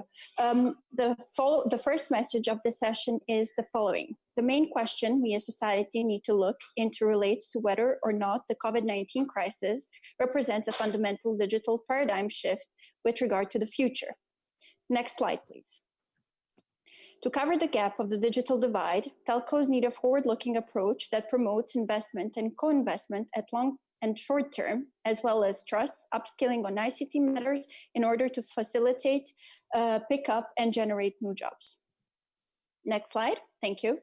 The third message is the following. There should be no contradiction between data protection and health protection. Independent oversight and audit should be applied to technologies such as contact tracing to ensure the protection of privacy and data protection. Thank you. In the way ahead, we need to think about the type of sustainable society that we want to create and what role the digital technology will play in this society. And the last message, please. Science has a key role to play in the hybrid and flexible future, as it allows for an evidence-based approach to the technological industry. I would just like to mention that these messages are not final and that they will be subject to comments, which will be, more information on this will be provided by EuroDIG. Thank you. Thank you very much, for Natasha, for wrapping up. I would like to invite all of the audience to comment on these statements and to express their minds on it. Thank you very much for Audrey, to Katerina, to Patrick, and of course to Stephen for joining our session. It was a pleasure discussing with you. Thank you very much for the audience to kind of extend our room capacity, being so interested in what has been discussed here.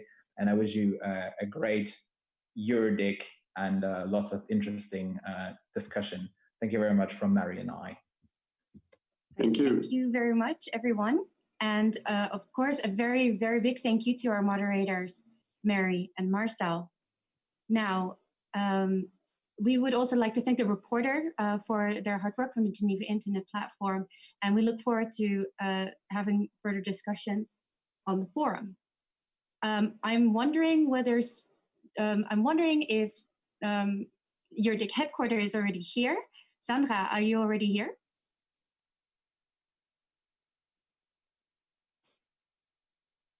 I haven't heard yet from Sandra. and would like to encourage you to come back soon, because the next session will start at 11:30. The session will focus on workshop 3, the impact of DNS encryption on the internet ecosystem and its users. So we do hope that you will come back. In the meantime, we hope to hear back from the studio, and I look forward to seeing you back here in this room. So bye for now, and thank you all for your contributions and your support. And we'll do our best to ensure the validity of the sessions for the rest of the day. Thank you.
So welcome back. Nadia, can you hear me?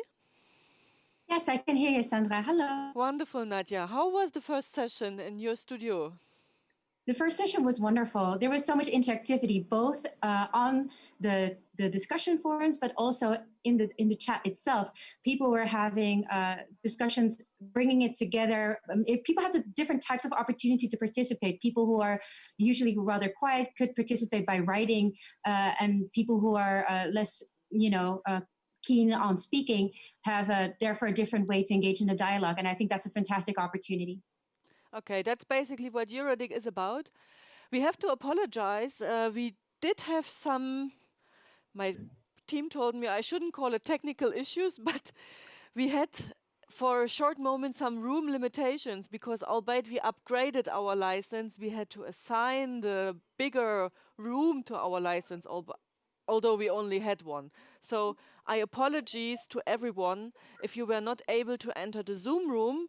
If this happens at any point that you have problems with your credentials, that you cannot enter the room for any reason, please refer then to the streaming that we also provide on eurodig.org and on YouTube. So you are at least able to follow the session and to use the forum. But usually or normally you shouldn't have any problem to enter the rooms. We have upgraded to 1,000 participants for the room in The Hague, and we have up to 300 and 500 participants in the studios in Trieste and in Berlin. So Nadia, I see the next session in your studio is about encryption. And I see already around 60 participants joined your studio already. I guess these are the ones that will be speaking on this workshop. I wish you a fruitful session, and we will come back after your session with the big stages in your studio here. Wonderful. We look forward to having you back. Okay. See you later, Nadia. Thank you so much. So then I would like to try to connect with our next studio, which is Berlin. And in Berlin, we have Elisabeth. Hi, Elisabeth. Nice to see you. Hello, Sandra. Good morning. Good morning. And I see weather in Berlin is perfect. At least on our background it is. Wonderful. Elisabeth, did you follow so far the EuroDIG a little bit, or? Yeah, I could tune in today for the opening before we did our setup here, and it was really good to see that everything went well so far.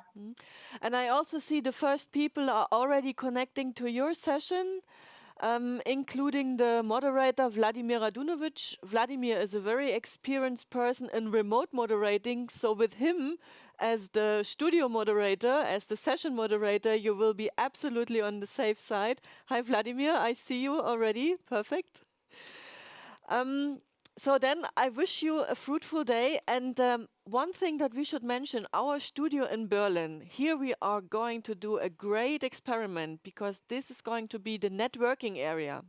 We said already networking in a virtual meeting is a difficult thing. Nevertheless, we try. And Nadia will be the networking host in the lunch break. And she will have prepared some questions on Mentimeter. But in case it doesn't really work out, we take the liberty to play some music in your studio as well. But of course, I hope that you will be able to offer some great networking opportunities for our participants. Good luck, Nadia. Thank you, Sandra.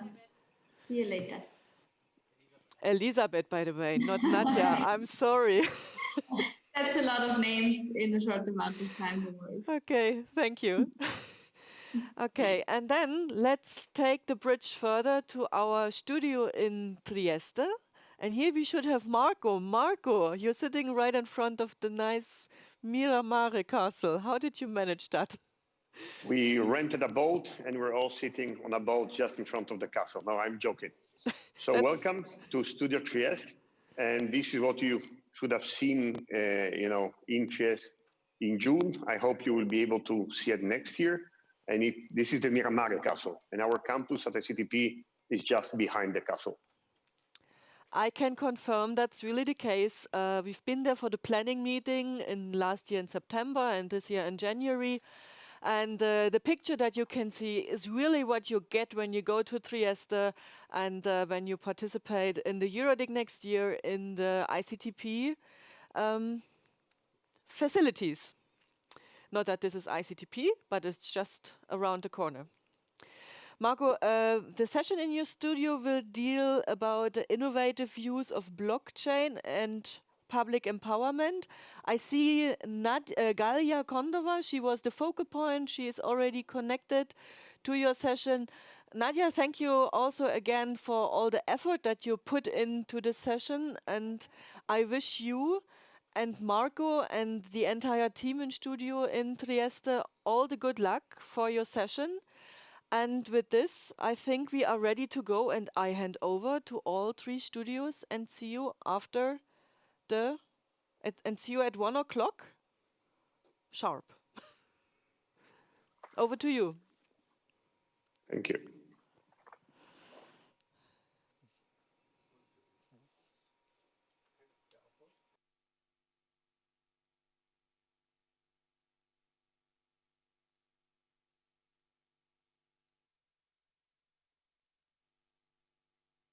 And I'm your remote moderator for today.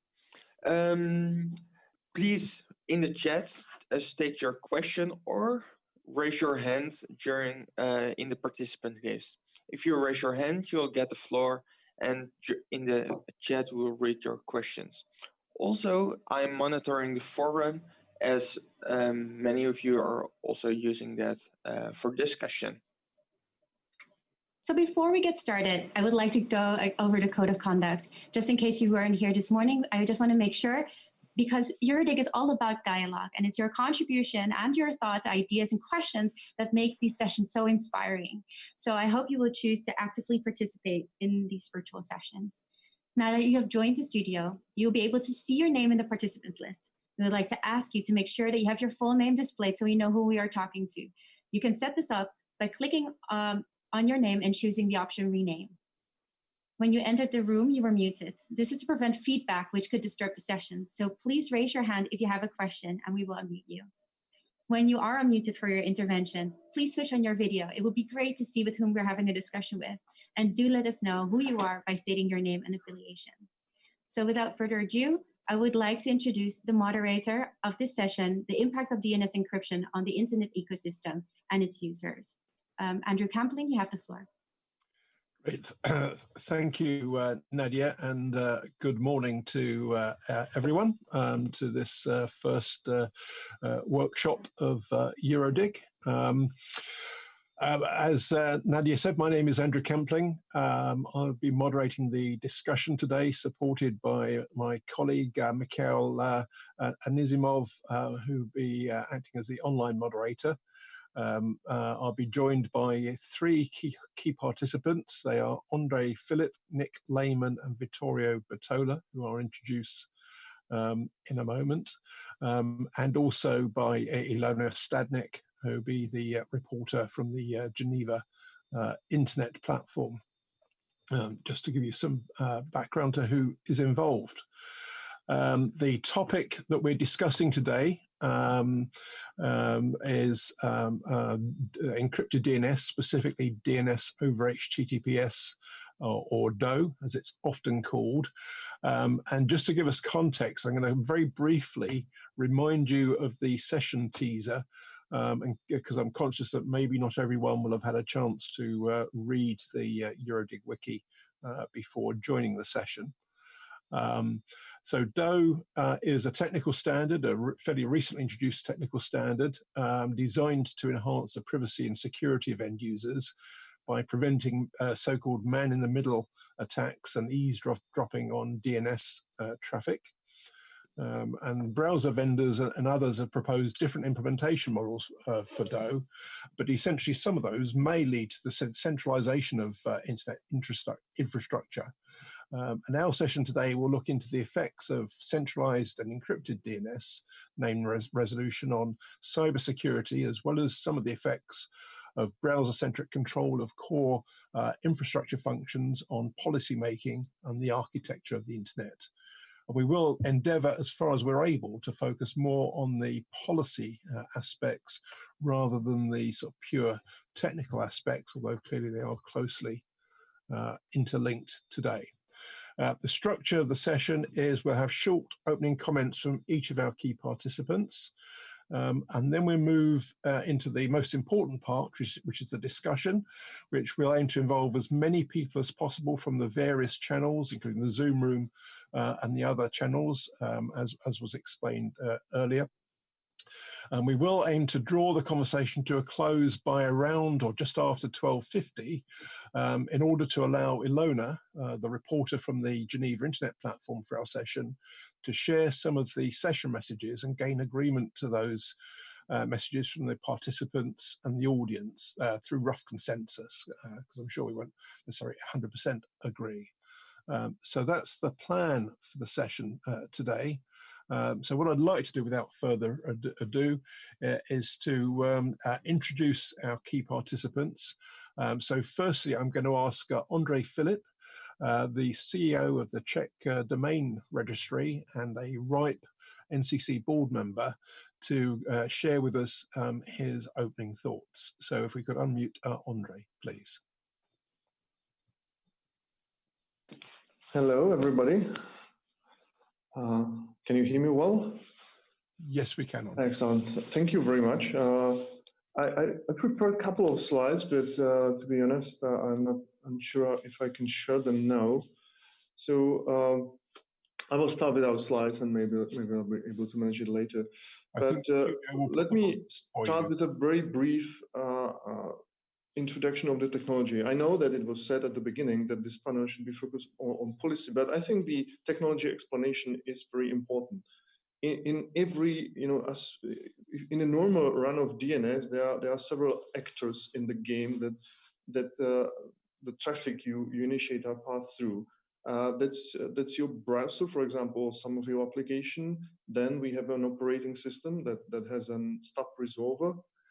Then usually we have some resolver in your network, in your home network or corporate, which is very often just a forwarder that forwards the traffic to some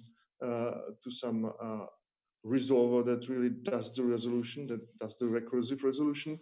And then we have authoritative service. So we can identify at least 5 players in this game, which is quite a lot.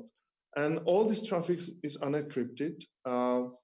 There is a technology called DNSSEC, but I want to state that this has nothing to do with DOT or DOH, so that's a separate issue.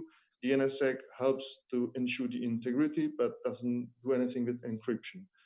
So we have those 5 players in the game, and now a new technology emerged, which is called DOH, sorry. And this technology has the ability actually to bypass basically some of those actors in the game. The ability of this technology allows that the browser, the application, has its own resolver, and this resolver is basically located outside the network, outside the control of the corporate network, home network, in case, for example, if you have a parental control home. So that's a significant change. The traffic is encrypted, so that sounds really good. On the other hand, the choice of resolvers currently is pretty limited. Basically, every application has some default. The application that enforces it, which is not much these days, but application that enforces DOH has some default resolver, which might be changed. That's of course an option, but as we know, the default setups are usually the most common. People usually do not change those settings, and that's the significant problem. So basically, DOH is not distinguishable from a normal HTTPS traffic. So that's another issue, because that means that nobody who is, thank you very much for the slides. So I was describing the situation in slide number 2. If you can show the picture, please. Thank you very much. So there are like example how the traffic flows. You can see the blue arrows means the unencrypted traffic. The the red or orange or what color is that is encrypted traffic. And as you can see, one scenario, there are multiple scenarios. Please note that DNS is a very colorful protocol, and there are many scenarios that can be used. But in very typical scenario, the operating system resolver and the enterprise or local firewall is usually bypassed. And that causes several issues. If you can please go to the next slide. DOH is not distinguishable from the normal HTTPS protocol. That means that operator of the firewall of the corporate, edge of the corporate network has no clue what kind of traffic is that. And usually in DNS, there are often some principles that either prevent a user from entering several sites, usually because of some maybe security reasons. Also, DNS in this point is very often used for parental control. So user that uses DOH is just bypassing those controls. There is also some security issues related with that. For example, in many corporates, you have so-called split DNS. That means that if you have a DNS query inside the network, you can enter several sites, and there are some internal DNS system. While if you could go from outside, that DNS is hidden.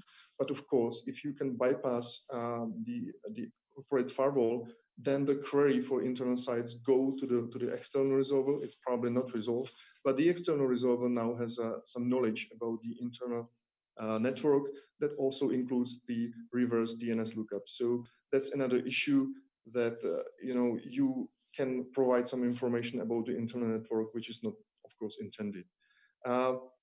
Another aspect is related to some, let's say, local legislative. In many countries, unfortunately, including mine, for example, there are some restrictions for several websites. In case of my country, those are websites with hazard games, for example, online casinos and stuff like that. And of course, it's very easy and very handy to, again, enforce this policy in DNS. So the law says that ISP should block those sites, and there's a list of disallowed sites, and those sites are just names. So basically, the only way you can stop the user is to enforce this in DNS. Of course, with DOH, if I'm using resolver, let's say from a company outside my country, this is not possible. So there is also a small issue with the local legislation. Next slide, please. Then we have several operational issues, which is something maybe my colleague from ISP will comment much farther. That if you have DNS, the different DNS provider, internet service provider, and there is some issue with connectivity, it's not easy to troubleshoot who is actually responsible for that. Also, the same applies on the single machine, because now you have an operating system resolver, but the application has a different resolver. So troubleshooting tools that were kind of invented or that are used for troubleshooting those problems are now not working because they are using different things. And a big and huge discussion, which I hope we will have today, is the issue of a shift of power, of centralization of DNS queries. Currently, in the traditional model, we have a lot of DNS resolvers. Basically, every internet service provider, every enterprise has its own resolver. So it's very fractioned ecosystem with a lot of players. And nobody has a significant power there. But with DOH, especially if we are talking about DOH in browsers, as a major application we all use daily, this might be an issue. If all the browsers will use, let's say, 2-3 DOH providers, now we will concentrate most of the DNS queries of the internet to a few companies, which might be a problem for stability and robustness of the internet. Of course, such a company is a perfect target of an attack. It has some privacy issues. Again, I hope we will have some further discussions, but very briefly, currently, if you are connected to the internet, your ISP, of course, have a lot of information about your behavior. The provider can knows what size are you looking at, what services are you using, and DNS is one part of that information, but for the ISP, it's not the key one. But now you provide the DNS information to someone else. So there's another player who has, again, information about the sites you access, the services you use. So you extend the group of companies that have some information, some private information about you. So that's another problem. And also the shift of powers. Shift of power means one more thing. Currently, we have in the classical model, the kind of power, the way how DNS works is mostly based on the decision of authoritative side of the DNS resolution. That means I can, for example, can issue a new domain, can make some change in domains, and there is a whole ecosystem behind ICANN, like TLD level domain providers like us, for example. But if we will concentrate all the queries just to a few companies, few private companies, then of course at one day they will realize that they have 90% of DNS queries, and in their position they could then, for example, decide that some domain will appear or disappear from the DNS system. So that's another aspect how we can look at it, that we will concentrate the power about this ecosystem from the traditional model to those companies who will be able to respond most of the queries. So that's my very technical introduction, and I think I'm happy to pass to the other speakers. Many thanks, Andre. And I can see you've already started to stimulate some discussion on the chat, which we'll no doubt get back to momentarily. So many thanks for those initial comments and explanations. Our second key participant is Nick Lehman. Nick is a senior network architect with Deutsche Telekom and is currently trialing DO Resolver in the DT network. So Nick, over to you. Yeah, so thank you. Can you hear me? Does it work? Great, thanks. So also thanks to Andre. So let's see what's left from my statement, because I think he covered already a lot of, say, challenges and issues we see. So thanks for that. First of all, so our view is that in general, of course, DOT and DOH, they are providing additional security for the end users, but it also depends highly on the setup and scenario. So for instance, if you are looking on a typical home network where the router is connected to our network and using our own DNS servers, the communication in general is secure. So there's no man in the middle and so on. And even if there is a man in the middle, for instance, the home network of the end user and so on, I think encrypting DNS is probably not the biggest problem the user has in that case, because the attacker can see also everything else. It's different, of course, if you are talking about, say, open environments like hotspots and stuff like that. So there, of course, encryption definitely helps, because there might be people or attackers looking on traffic and stuff like that. On the other hand, what we also see at the moment, there is no clear indication, if you are talking about browsers, whether DOH is really used or not. So you can switch it on, but you get no feedback at all from the browser during your session whether all the DNS requests are really encrypted or not. So the user might think, okay, everything is fine and encrypted, but in fact there is no encryption because, for instance, the DOH server is blocked, or there was a portal page, things like that. What we also see in the classical models within the providers or ISPs, that most of the DNS traffic goes to the own platform. So for instance, in DT case, we have in general around 95% of DNS traffic going to our own platform. There's a very small fraction of DNS traffic going to external DNS servers, as you can see, next page, I think, yeah. As you can see on the statistics here, it's for one sample location. And also most of the user, I guess 95% or 97%, they have no clue what DNS is. They have never seen it. And on the other hand, their overall user experience heavily depends on DNS. So it's really critical for user experience performance of the internet. A poorly performing DNS server also gives poor performance for the end user.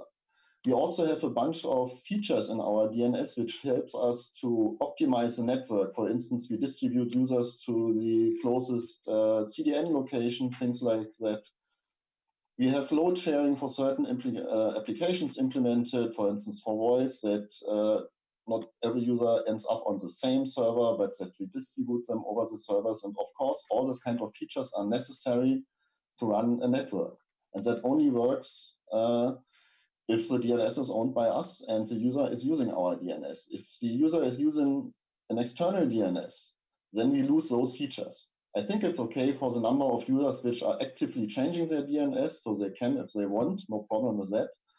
But say an automatic move to an external platform, that is really a challenge we see. Can you go to the next slide, please? So I think the discussion, it's not whether it's really encryption is good or encryption is bad. I think the general agreement is that encryption is good, but the question is how is it used and what is basically the result of moving certain things into a browser, for instance, and losing control. Because the main challenge is that we, for instance, lose all those kind of features. They are just not existing anymore because an external DNS does not provide that kind of features. Also, looking on the users, they might have wrong assumptions on security and data privacy. So they just click on encrypt DNS, but they do not know whether it's encrypted or not. They do not know which server the traffic is basically hitting in most of the cases. On the other hand, we have extremely high standards, at least in Europe and in Germany, in terms of data privacy. So for the user, it might be way better just to keep the existing on-net server instead of moving to an external platform where no one knows where the servers are. And also things like auto upgrade, they are not very transparent. So if like a browser does an auto upgrade, it might do it if you click on secure DNS. It might depend on the additional DNS settings you have somewhere in the operating system. And most of the users do not know, as I mentioned earlier, about DNS. So I think they are in most of the cases kind of lost there. And also the operational aspects are critical. So what happens, for instance, if the user switches on DNS and there's a problem? Debugging is kind of easy if it's our own DNS platform, but if the user uses 5 different browsers and a different setting, say in a home router, it's extremely difficult to troubleshoot if something goes wrong. And as mentioned, that's also a thing which, from my point of view, is missing in the whole discussion. So first of all, how to educate the user and also to give the user feedback. Like, I mean, if you click or if you browse the internet today, you can see whether the access to a web page is encrypted or not. So it's clearly signaled inside the browser. If you, for instance, set secure DNS in a browser, you get no feedback at all. So you have no clue whether the traffic is really encrypted or not. And that even might change during your session, depending on certain settings or capabilities of the network in between. So I think it's a kind of still long way to go to have, say, a solution which really fulfills also requirements in terms of discovery and so on, which is still lacking from the overall solution. And also, I would expect, again, very long discussions about moves and changes in terms of centralization to certain over-the-top DNS providers and so on. So that's from my side. Excellent. Thank you, Nick. That's a helpful sort of set of thoughts. What I'd like to do then is to move on to our final of our 3 key participants. So I'd like to introduce Vittorio Bertola. Vittorio is Head of Policy and Innovation for Open Exchange. And Vittorio will give his insights before we move to and broaden the discussion. So Vittorio, over to you. Hello. Well, good morning and thank you. I think my role here would be to recap a little the policy consequences of DNS over HTTPS. I mean, there was an entire workshop devoted to this in last year's EuroDIG, so I mean, the video is online, you can look at it. But there are at least 4 points that I would like to raise, and maybe put at the center of the discussion. So the first one is that especially the UH, I mean, DNS or HTTPS creates a change in control points. So, I mean, also in the balance of power between the platforms, the browser makers and the ISPs. I mean, originally DNS was an ISP thing. It was basically run mostly by the ISPs. And now the browser are basically becoming the controllers of where DNS queries go. And so they become the gatekeepers of who can provide the DNS services. And so there is a potential for centralization. So this is a concern in many. In the browser market is very centralized, much more than DNS operations market is. And so there could be, I mean, at least in some deployment models, a way of self-preferencing so that browsers can basically decide who is going to provide the most of the answers to DNS queries, and so exploit their dominant position to, let's say, enter into nearby markets or help entrance into nearby markets like the DNS resolution one. And so in the end, there is a competition issue. The third issue is a potential for fragmentation. I mean, no one DNS operator was big enough to basically create its own namespace and impose it in a way. Everyone is using the ICANN route, basically almost everyone, because that's the only common way of talking with each other. So in the case of maybe browsers that have a very big market share, they could actually be big enough to start fragmenting the namespace, and so adding TLDs or removing TLDs or these kind of things with a global impact. And the fourth point is that this affects the balance between the individual and collective rights, especially when DOH affects the effectiveness of filters that are based on DNS and that are often applied in several countries and also sometimes on a voluntary basis, sometimes for security issues by ISPs, such as malware filtering. There's parental control, there's all sorts of filtering. And of course, I mean, the DOH was explicitly designed as a technology to stop this from working. So basically circumvent this kind of filtering, especially the one made by governments in the name of freedom of expression, which is good to a certain extent, but then in other parts of the world, such as Europe, there is a different trade-off between the freedom of expression and, for example, human dignity or consumer protection, or I mean, a number of other rights that are affected sometimes by blocking access to content. And so the same for law enforcement, so for the relationship between law enforcement and privacy. And so this is an open issue. Of course, these issues depend on the deployment models. So different browsers have adopted different deployment models. Mozilla was the first to deploy this, and so they went, I mean, full force, I'd say, in DOH. And of course, this created all the issues that we know. Even if now they basically stopped the deployment to the US, so they apparently they have no plans at this point in time of the fitness. They made no announcement on bringing DOH by default to Europe. Then there's the Apple model. It's, I'd say, quote unquote, because it's not an official proposal by Apple, it's a proposal by some Apple engineers at the IETF, so it's unclear whether this is a plan by Apple or just some individual thoughts. But the idea is basically to remove the resolvers, and so basically have the browser contact directly the destinations. And so, for example, Facebook would have a resolver providing information about Facebook domains, and Google would have another resolver for Google domains, and so on. And this is, I mean, creates even one more issue because the user is losing control of where the data go. It would be the destinations that decide which is always being used for which domains, which is the opposite of the GDPR model in which the user has control of the data.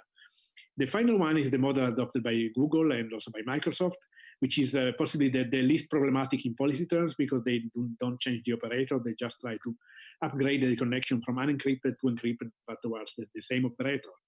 Still, this doesn't address the fundamental issue that the browser is still the gatekeeper. So the browser is still in charge for making these decisions of who gets the DNS queries. And so that's a real deep change in the provision of DNS services. So I think that in European terms, we have a question for ourselves, for the community, which is whether we need to address this issue at the policy level, even by principles. Of course, no one wants to regulate the technology, which is ever changing. But there are at least a couple of principles that are involved in this discussion. One is the discussion on self-preferencing by platforms. So all operators, all DNS operators should have a chance to be supported by your browsers. And so they should not be disadvantaged by the browser picking certain operators and not others. And so there should be especially attention to smaller operators, which are very common in Europe, and also to self-hosted servers. I mean, open source free software servers that can be hosted by individuals. It would be a problem if browsers could discriminate, for example, operators from countries that are embargoed in the US, others simply they don't like the country's policies. The other point that could warrant regulation is the filtering issue. I mean, there's a lot of different views. Some people think the filtering is always bad. Some people think it's always good. The problem is that it's there, and most European countries are doing it. And so there should be some attention to the fact that at least it's done in uniform ways, and there are proper guarantees against overblocking, against procedures for redress when there are mistakes, and also there is no circumvention, so that there is not this kind of unfair competition, so that ISPs are forced to block certain websites by the law of their country, but the global platforms can just avoid it and make everything accessible. And this skews also the competition and directs the choice of the user. So, and also it would be very important to have a chance for open implementations and tools. So if there were a standard to do this, both in terms of policy and in technical terms, at least even smaller operators would do this better, and it would be possible to have free tools and to have interoperability in a number of things. And so I think these are the two policy issues related to DOH that might enter into the discussion on European regulation with the Digital Services Act. So thank you. Thank you, Vittorio, for those thoughts and sort of broadening the debate somewhat. Now we're going to open up for questions. So just to explain, those of you on Zoom, you can raise your hand to ask a question, or if you want to have the question read out, you can, if you prefix it with a Q, so it's clear you want it read out on the chat, and it's not just a comment for other people on the chat, you can do that. And I think that our remote moderator is also monitoring some other channels as well, so we have the ability to pull in questions from elsewhere. And I note from those explanations from Andre, Nick and Vittorio, I guess one of the challenges is going to be how you explain concepts like DOH to a typical user without confusing them with all of the technology. And I think that's going to be one of the challenges with the change in the internet going forward. But let's see if there are questions that we've logged so far. So I don't know if Mikkel, I know you've picked up a couple of questions from the chat, if you want to come in with those. Yes, sure. Hello, everyone. This is Mikhail, and I'm a remote moderator. We have several questions in the chat, and actually, I have one participant who want to add a comment lively. So, Nadia, could you please help me to switch on the video and audio for Adele Sadik?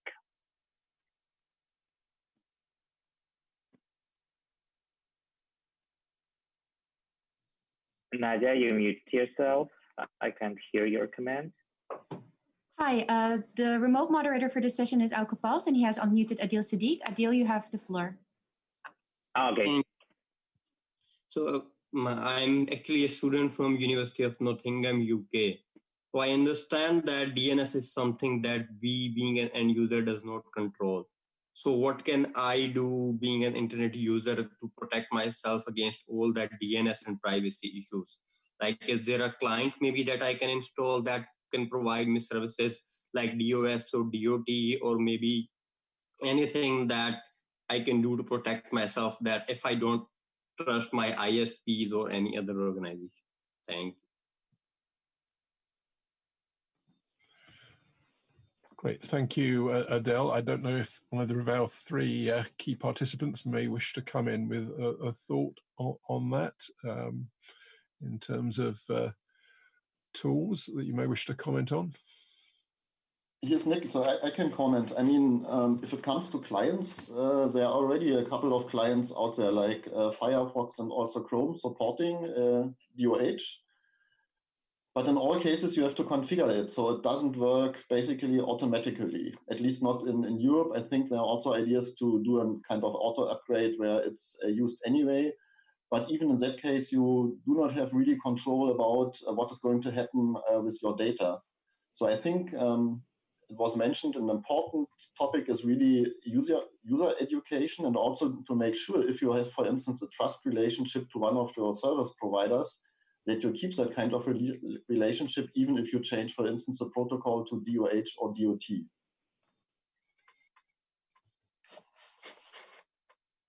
Great, thanks, Nick. So hopefully that gives you an understanding, Adil, in terms of some of the options, but sounds like you need to become more involved that way to actually make those settings work for you. Mikhail, do we have other questions from the Zoom chat? Yes, sure. We have a few questions more. So the question in the chat is, assuming a global adoption of DNS encryption, be it DOT, be it DOH, or a combination thereof, can we drop the DNSSEC then? I would also like everyone to add if you want to address this question to someone specific, or you want to address them to all of the speakers. So I think this question is for everyone. Okay. Does anyone want to come in on that? Well, yeah, I have a comment. I think that let's say the theoretical answer is no, since, I mean, DNSSEC is doing something different. DNSSEC is about the integrity of the response, the fact that it was not modified. I mean, let's say when starting from the root and from the authoritative servers of the domain and getting all the way to the client. But the practical answer is a bit different, because in the end, most people today trust the resolver to do the DNSSEC validation. And so, I mean, if you trust the resolver to tell you whether the answer is correct or not, then you trust the resolver to tell you whatever the resolver wants. So it doesn't make a lot of a difference whether the resolver actually uses DNSSEC to decide whether the answer is correct or not, or whether it uses any other policy or system. So at that point in time, once you, I mean, and this is also the thought of some of the DOH proponents, once you connect in an authenticated way to a DNS or a HTTPS server, so a resolver, then you have to trust whatever it says, and so it doesn't make a lot of a difference whether DNSSEC is used or not, since you're not going to check it personally anyway. And actually, this makes things even better, because if you rely on filtering services or mangling services done by the resolver, then this makes them work, which is not the case with DNSSEC validation. Yeah, if I may join that, you know, the DNSSEC does different things that ensures the integrity. And even if you trust your resolver, still there are certain paths of the DNS traffic that are not encrypted, and then the integrity must be ensured by a different method. So still DNSSEC is a technology that is in use there, and it's pretty important to be there, because even the resolver may be somehow you know, even there might be some false data that the resolver fetches, and that might have some consequences, which is not possible with DNSSEC. So that's a different technology for a focus on a different thing, and we shouldn't drop it anyway. Yeah. Thanks, Andre. And I think I've seen. We have some more questions. And do you want to comment anything, or we can go further with the question? I was just going to add that I think the latest stats I've seen, DNSSEC take up is actually increasing over the last few months. So certainly the introduction of DOH doesn't appear to have slowed the adoption of DNSSEC recently. Agreed. So we're moving on. We have the next question. It's also addressed to all the speakers. Does the emergence of DOH create a two-tier internet? Legacy devices can only use legacy DNS, clear text, and new devices use DOH. And would it necessarily disadvantage the more vulnerable in society and at legacy costs? I remember this question is for everyone, so if anyone from our speakers wants to comment, please feel free to do it. I think Nick wants to come in there by the look of it. Yes, I can say at least a few words. So I think, I mean, it's all about software. So I would say, so of course, I think it's not so much about new devices and old devices, because you can always do a software update. So I mean, if you're talking, for instance, about existing routers and so on, I would say it's not so much about DOH, it's more about DOT, and it's up to the service provider, ISP or router vendor, whether he wants to support it or not. I think it's on the, if you're talking about clients in terms of browsers and other apps, there are basically two models. Either every application programmer implements it in the application itself, which is probably a very long way to go, or you use something like proxies in between, so that you have basically a piece of software sitting on your end device, and that kind of piece of software is doing DOH to the server or DOT to the server, and inside the end device it's not encrypted. So I wouldn't say it's really about legacy or not legacy, it's more a matter of time. I mean, you see more and more browsers supporting DOH, first operating systems supporting DOH. Thanks, Nick. I think Andre wanted to come in as well. Yeah, I maybe want to add that nobody's dropping the traditional DNS protocol, and you know it has been with us since, I think, ages. I think it's 83 or something like that. So it's a long time, and it would be very impractical to drop this protocol. And also the answers to the queries you do with the traditional DNS or DOH in theory should be the same. So there shouldn't be a difference. There are some tiny issues, like was mentioned by Nick about, for example, optimization to some CDNs and stuff like that. But you should receive the same answer, and the protocol should be with us and will be with us for a long time. Nobody is dropping it, because the number of devices that will still use some traditional DNS protocol is enormous, and it's not easy to change everything. So that's not really a huge change. There might be just the change in that some of the application is using one DNS provider, another application another, and both are sending bits of your private data to some of the providers. So that's a change, but I don't think devices will be different. Okay, thanks, Andre. Mikkel, do we have another question? Yes, actually, we have a lot of questions, and I can see that people are really interested in this. The next question, and it's a combination of question and comment, is also for everyone. I understand the fear of centralization or further market concentration. What do the panelists think of having European ISPs like Deutsche Telekom offer DOH?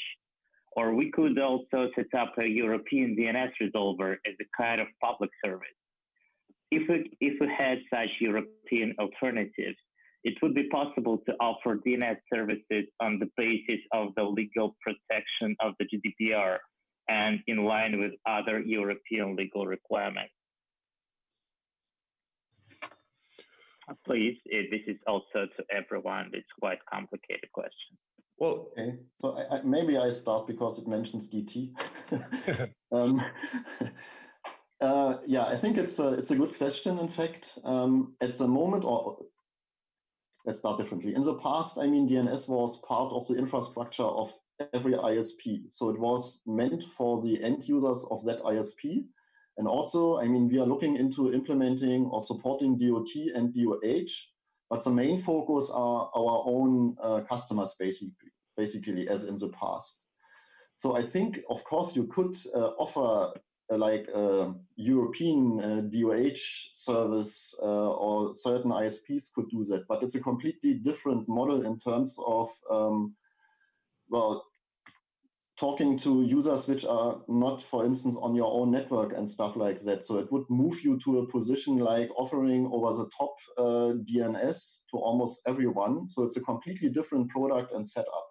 And I think that's a challenge. So because, well, to be honest, it costs money, it's complex. How do you do the rollout and so on? It's very different from the scenarios we have today, at least for an ISP, because the ISP focuses on own infrastructure, service for their own customers, their SLAs related and so on. And that might be very different if you move to a model where everyone from everywhere can basically access your own DOH servers. Yeah, thanks, Nick. Andre, did you want to come in on that? Yes. I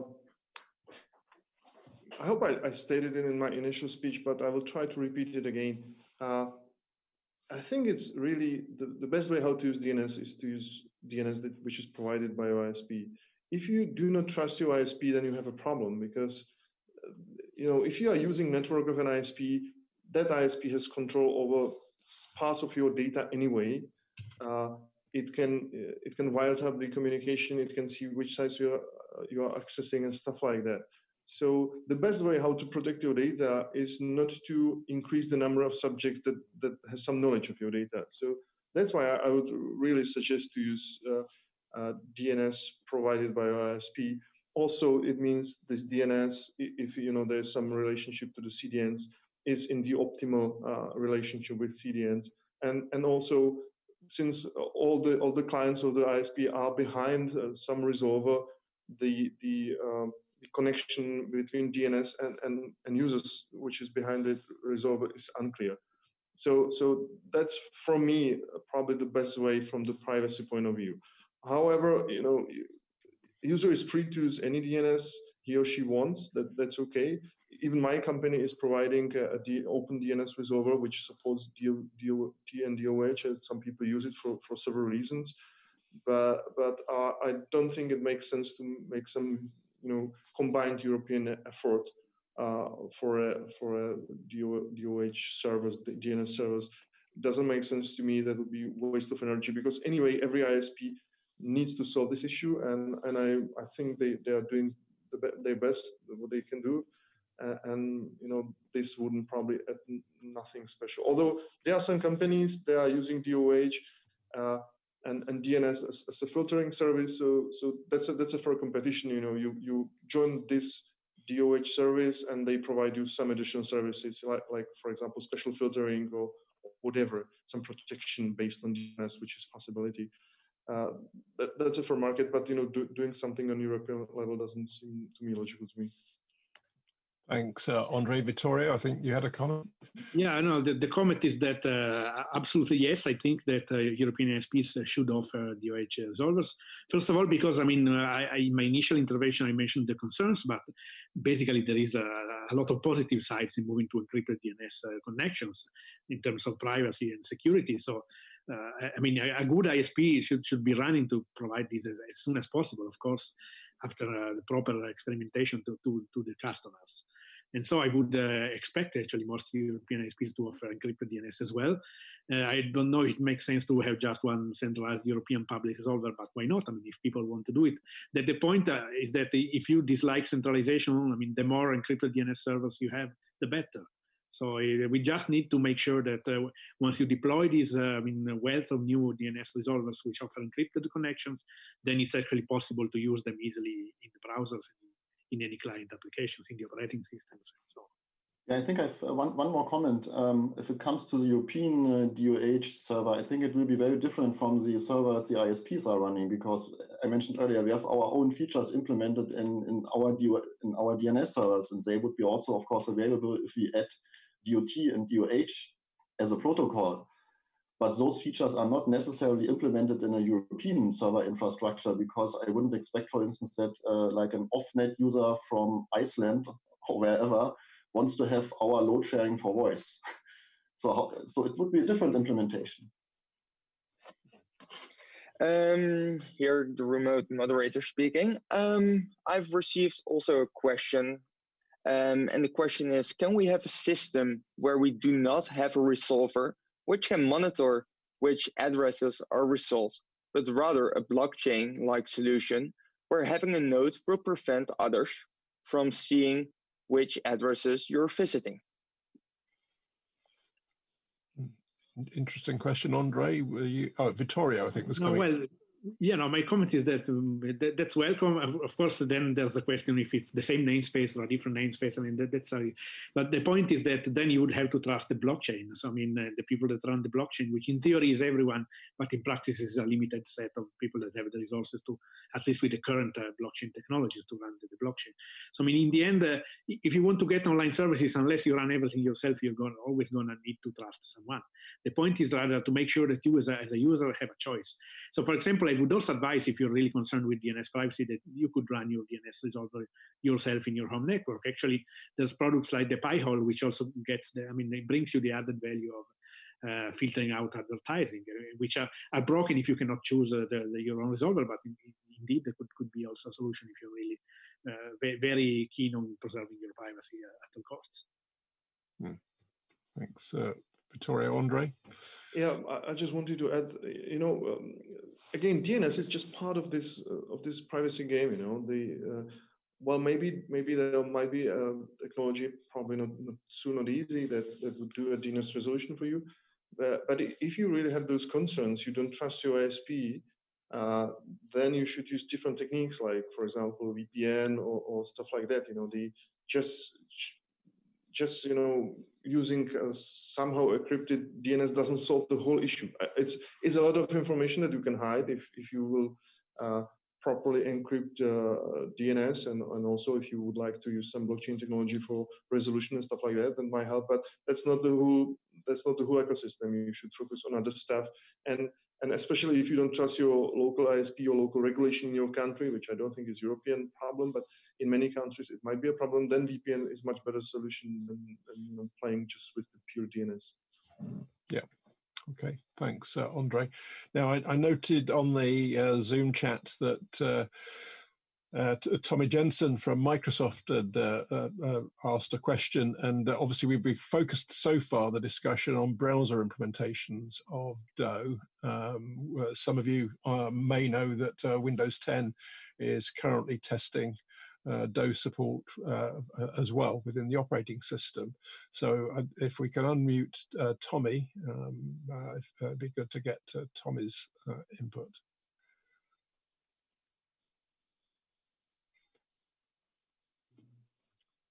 Hey, can you hear me? It's unmuted now.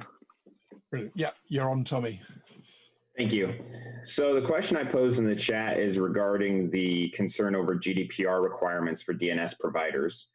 There was mention of an IETF proposal for adaptive DNS, wherein DNS queries will be routed to DOE servers designated by the web property owners.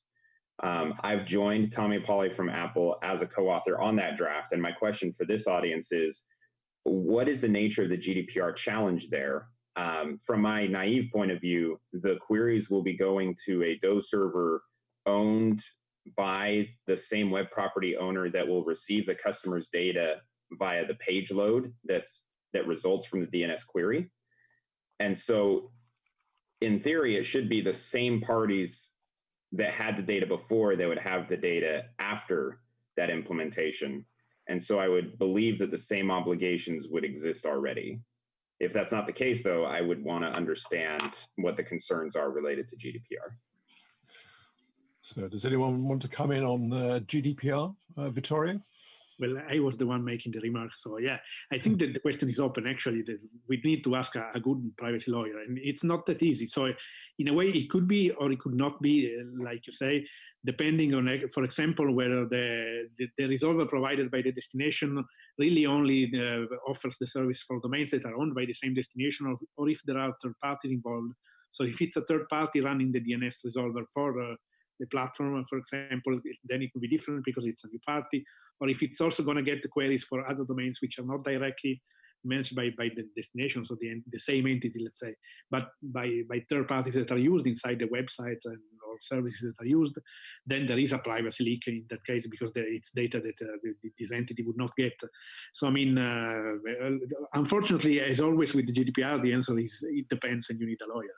I think at least it's an assessment that needs to be done sometimes during this discussion.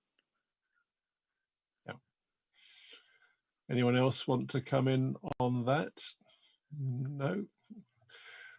Well, there's a start to that, I think, Tommy, hopefully. But as Vittorio said, as with all things GDPR, ask a lawyer is probably the best, safest answer. Certainly. I guess my overarching point was to determine whether this was a complete blocker or whether it's just unknown territory that needs explored. And it sounds like more of the latter. You know, if I may, I agree. And also, by the way, in general, the use of third-party DNS services has never been fully understood under privacy laws. I think no one really realized there was a privacy issue until this discussion started, and you realize that there's a lot of personal information going on back and forth in DNS queries.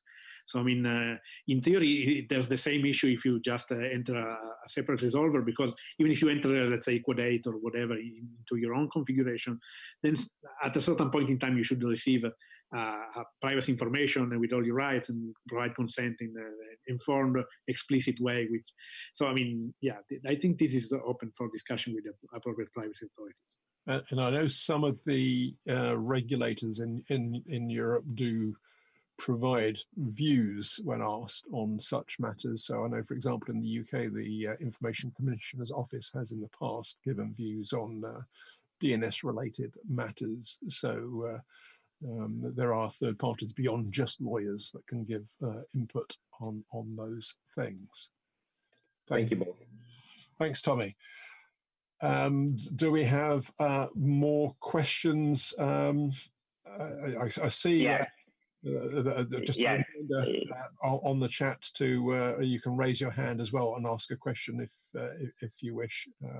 So thank you to remind us of that. Sorry, Mikkel, I think you were coming in there. Yeah, sure. So we have a few more questions in the chat, but you're also welcome to raise your hand and to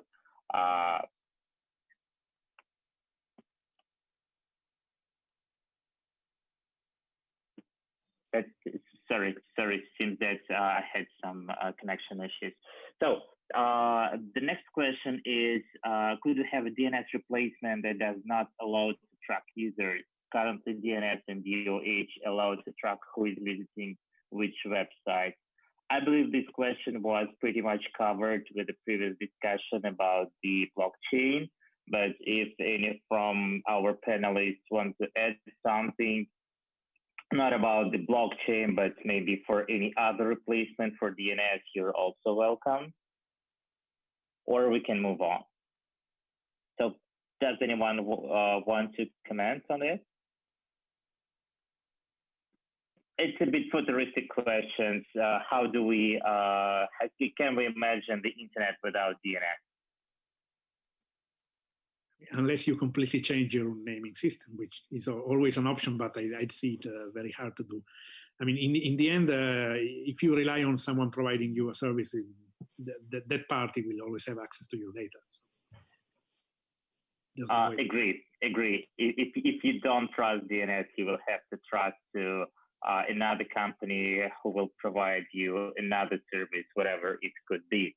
So moving on.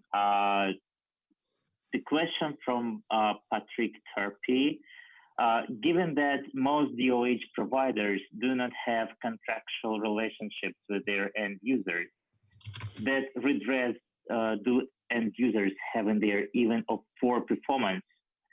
It means incorrectly resolved addresses leading to off-network traffic and thereby decreasing streaming and CDN performance. That's actually a very good question because I have another one quite similar. It was a really long comment, but I'll try to make a long story short. The question was, currently the end users have contractual relations with their ISPs. And in case of low performance, they can just call to ISP and say, hey, my internet is not working. What should they do if they use, for example, Cloudflare or Google DOH servers and they experience any problem? How can they work with it? I believe this question is also for all three panelists. Yeah, okay. I mean, first of all, like SLAs, guarantees, and so on, we only, of course, give if our own servers are used. So if the user decides to use an external server, the first contact point, of course, would be Cloudflare. But on the other hand, if the user does not know whether he is using an external DNS provider, it's extremely difficult to do the debugging because, of course, the first point of contact is always the ISP. So my expectation is that we will see users calling us as an ISPs, but the problem is somewhere else, and that's extremely difficult to solve because you usually do not know, for instance, where in between in the chain to the resolver is the problem. So it will probably cause a lot of more debugging and challenges for solving problems, if there are problems. If there are no problems, everything is fine, but yeah. Or for instance, if the resolver provider is under attack or things like that.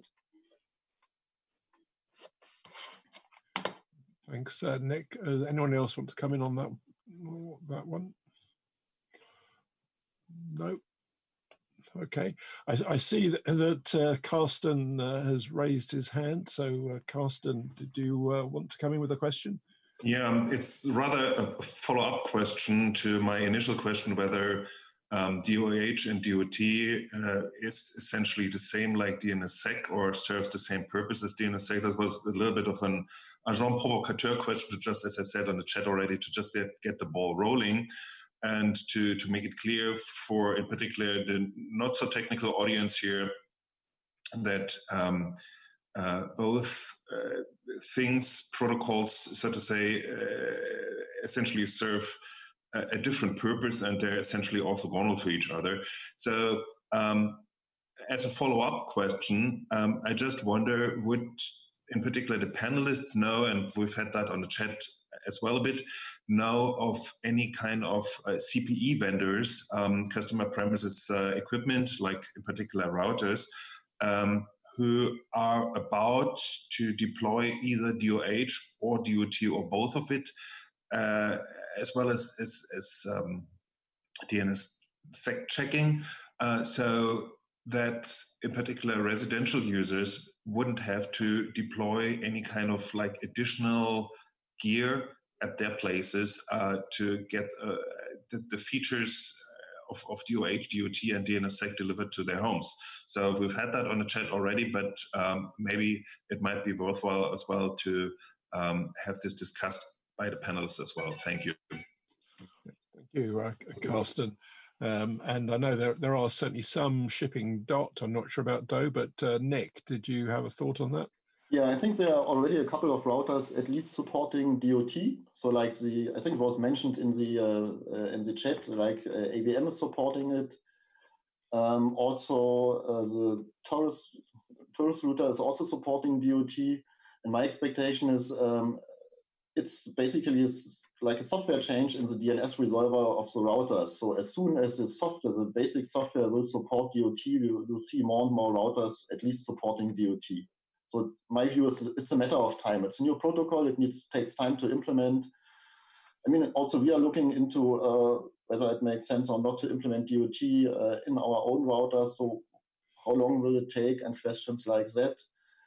I would expect, for instance, in general, that if you look on the router market, the more recent models will probably support within the next year's DOT.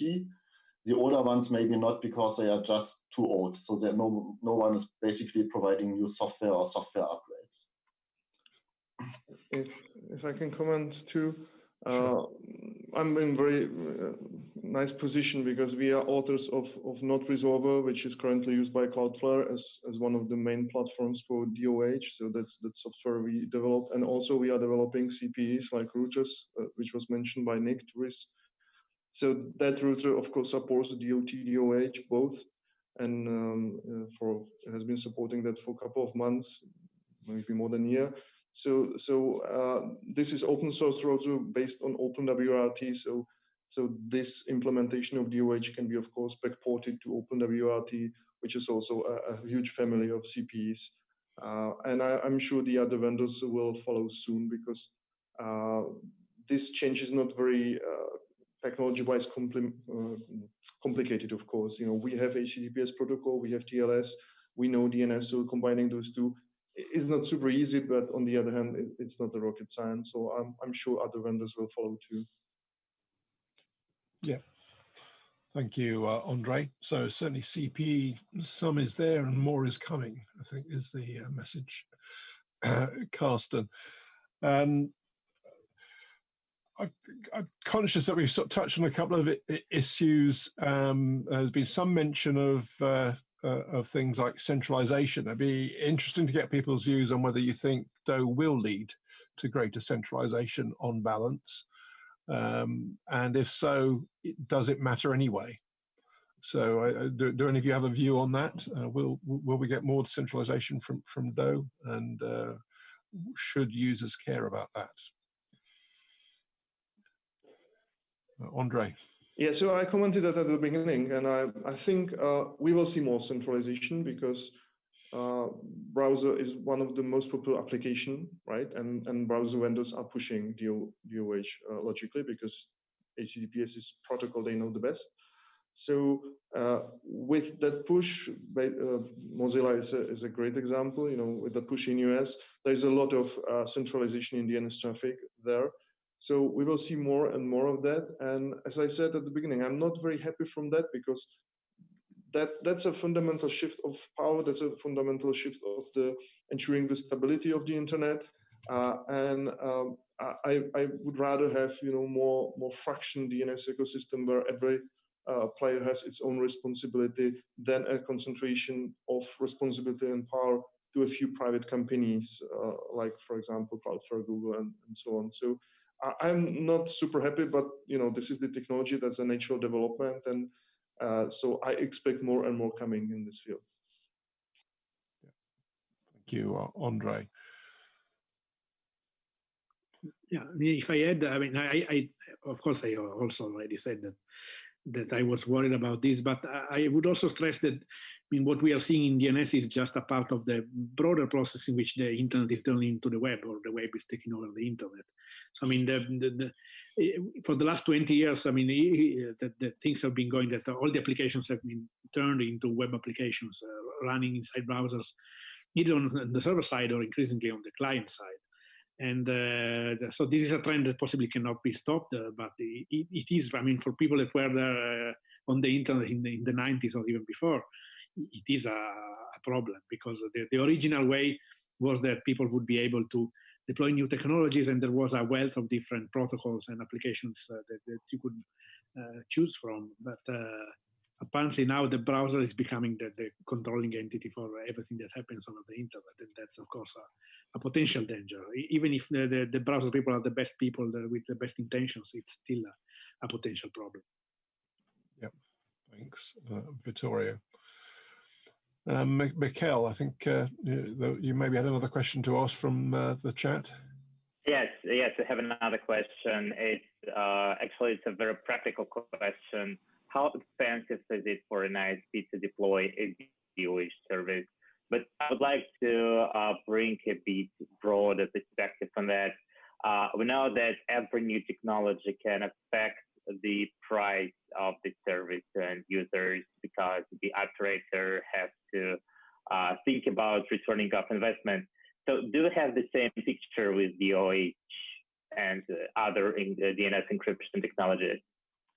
Yeah, so I mean, if it comes to costs, I mean, if I look on the software, it's basically a new software release supporting DOT and DOH as a protocol.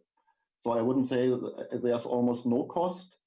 There's a bit more performance necessary because it's encrypted and so on, but also that, say, overhead is not very large. So we are talking about maybe 5 to 10% more, say, compute power on the server side. And if you run a decent DNS platform, 10% more performance is really not a problem. It might be a bit different if, for instance, not, say, the home gateway itself connects with a single session, say, to a DNS server, but like 50 browsers sitting inside the same home. But that needs to be proven whether that is really like an impact or not. So my guess is, or my experience is, that basically the whole update itself is not very cost intensive, because it's just a new protocol with a new software. Thanks, Nick. Andre, it looked like you were trying to come in there. I think everything was said. I cannot comment the deployment on service provider level, but you know, I saw many times deploying on end user level. You know, it's just downloading a DNS resolver, like for example, or not DNS, and running it. It's for home use. It's easy, of course. At ISP level, you have to ensure some service level, so it's a different thing. But it's really nothing huge, so I don't think it's technologically a huge problem. Yeah. Okay. Thank you. I see Carsten has raised his hand, so if we could unmute Carsten so he can ask a question. I guess I'm unmuted already. Thank you. Yeah, just a follow-up question to my follow-up question. In terms of, we've touched the fact, like, to what extent DOT, DOH, and DNSSEC ready equipment will be rolled out or has been rolled out already. And Andre, you've made a point that it might be helpful not to involve too many parties. So like trusting your DSL provider, for example, might actually still be a good thing. And so I just wonder whether you guys would have any kind of knowledge to what extent access providers, at least across Europe, are about to deploy their own DOH services or DOT services, or both of them actually, just so that like DOH or DOT ready equipment would be able to find its counterpart on the other side of the line, so to say. Is there any kind of knowledge what the plans are? Maybe Nikolai might be able to comment on that, or Gonzalo on the chat, and possibly you also have information from other access providers, at least in Europe. Thank you. Yeah, I mean, I can comment on that. So, of course, we are looking in DOH and DOT on our server platform.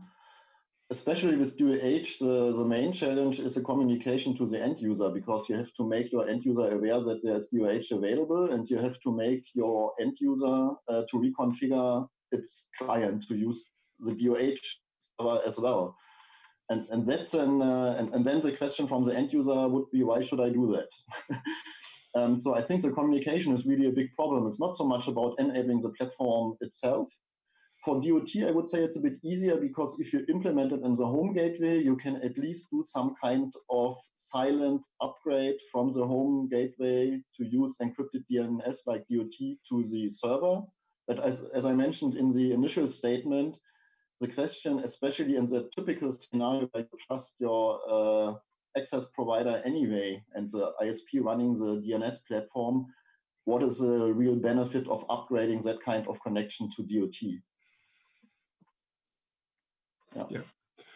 I know also that there are some other European ISPs at least running trials in various countries. I'm not sure if any have launched yet, but Andre, did you have a comment to make on that? I have just a comment to Nikolai. I think you said it very well. Maybe I would add that having encrypted DNS is still better for the integrity and security, because then if you are just using normal unencrypted UDP DNS, there might be some security issues in that. So even if you trust your ISP, I would suggest to convert to DOT specifically. I think that's a very good technology that would really help this security of DNS. DOH is a little bit different thing. I agree with you. Yeah, I see DOT more as a natural evolution path to support encryption on the typical ISP deployments. I see DOT also a bit different. Yeah, DOH also a bit different. Yeah. Okay. Thank you. I can see that Andre Malankia has also raised his hand on Zoom. So if we could unmute Andre, please. So hello everyone. My name is Andre, and I just have one or two questions, or for comments anyway. So both DOH and DOT are okay in terms of encryption, etc.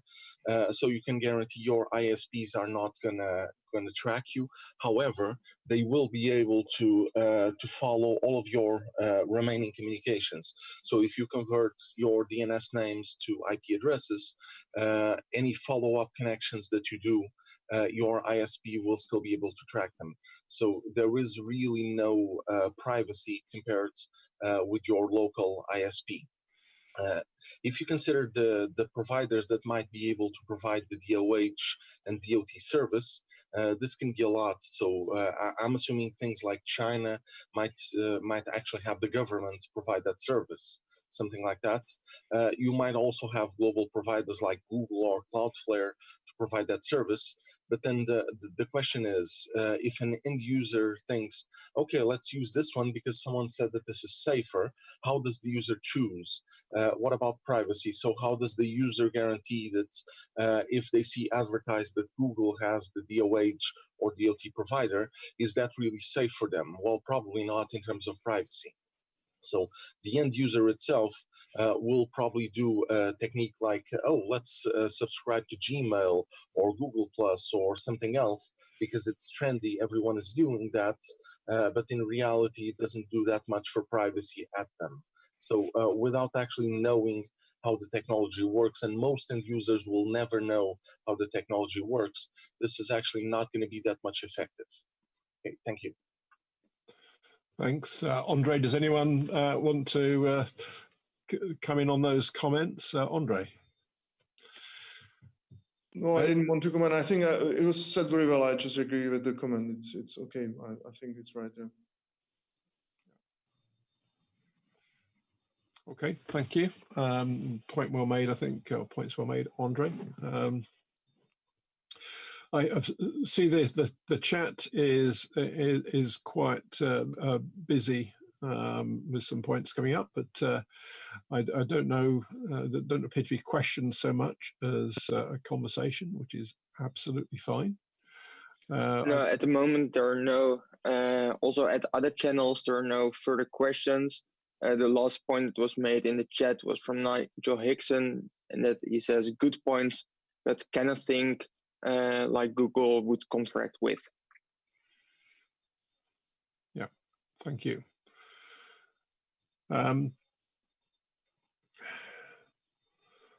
Yeah, so I'm conscious of the time, so if people do have any last questions before we go to our reporter, you'll need to raise them shortly.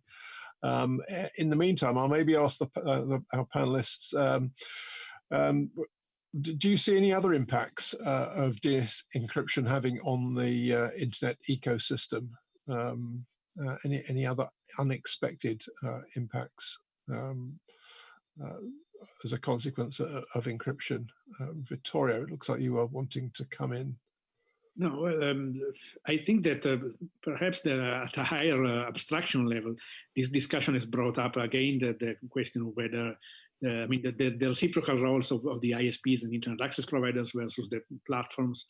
And I think that, I mean, we are in the middle of a trend in which services are increasingly moving from the ISPs to the platforms. And again, that's a general trend that, I mean, there's a reason for that. I mean, maybe the ISPs should think of what they did in the last 20 years, because if there are people that still insist in saying that they connected to an ISP but they want to be protected by it, so they distrust it, I mean that there must have been mistakes in the past in how the ISPs used to treat their customers, but maybe that's not the case anymore. So, and I mean, at the same time, I'm really concerned, and I think most people are concerned by the decentralization effect in which we have very few very big companies taking over everything. I mean, the last point I wanted to make is that it's really important in this regard to preserve the original idea of the internet, is that they could connect and discover services locally.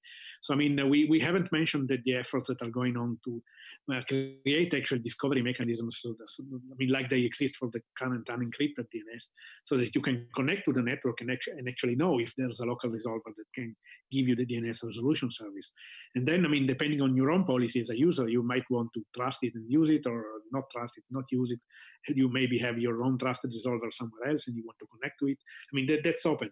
But at least you should be able, if you want to just continue using your local resolver, to discover it automatically. And this is also very important for adoption. because most people, I mean, most users in the end are not particularly interested in this discussion. They just want to continue using the internet. They buy internet service from a company. They expect that the company provides everything that's necessary for the internet to work, which includes the DNS resolution service, and they just want to go ahead and use it.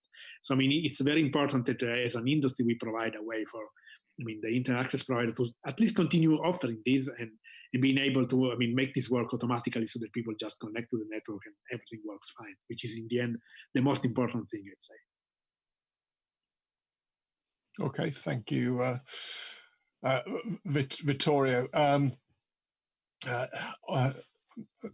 Again, I'm just watching the time. So I don't know if Andre or Nick, if you, so based on what you've heard, if you had any comments you wanted to come in on more generally, just to build on either what you heard or indeed what Vittorio has just covered.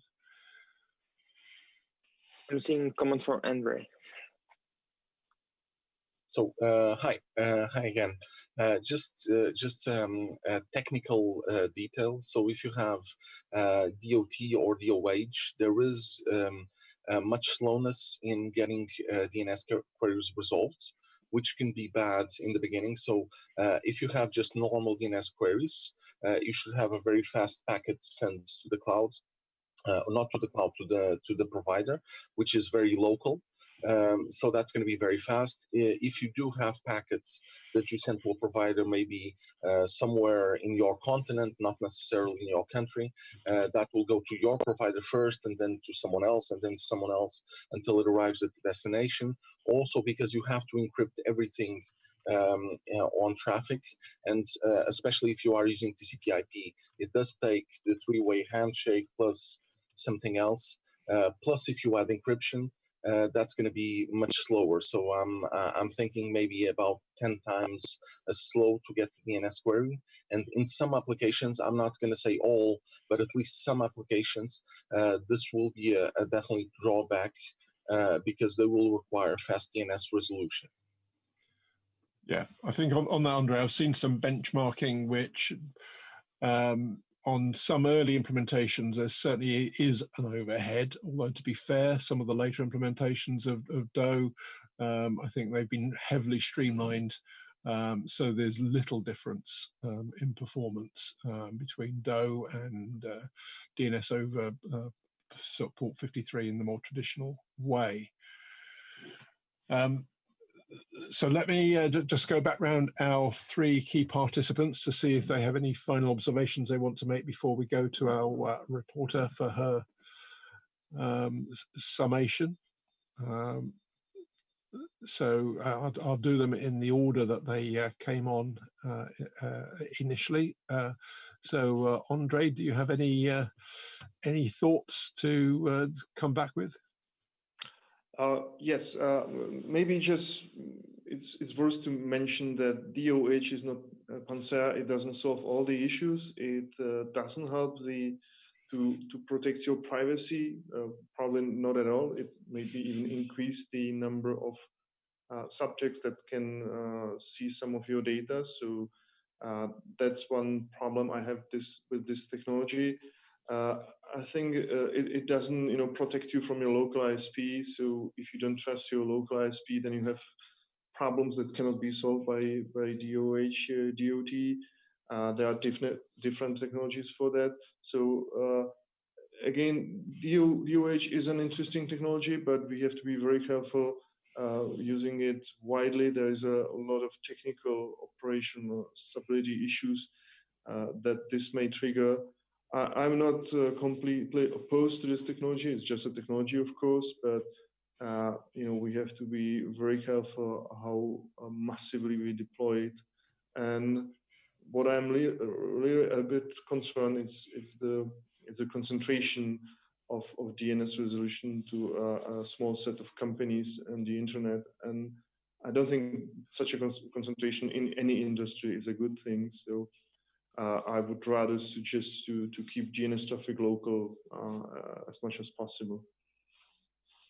Okay, thank you, Andre. Yeah, some good thoughts there. Nick? I think no additional comments from my side. I think I said everything I wanted to say, and also Andre gave a very good summary. Thank you. Vittorio?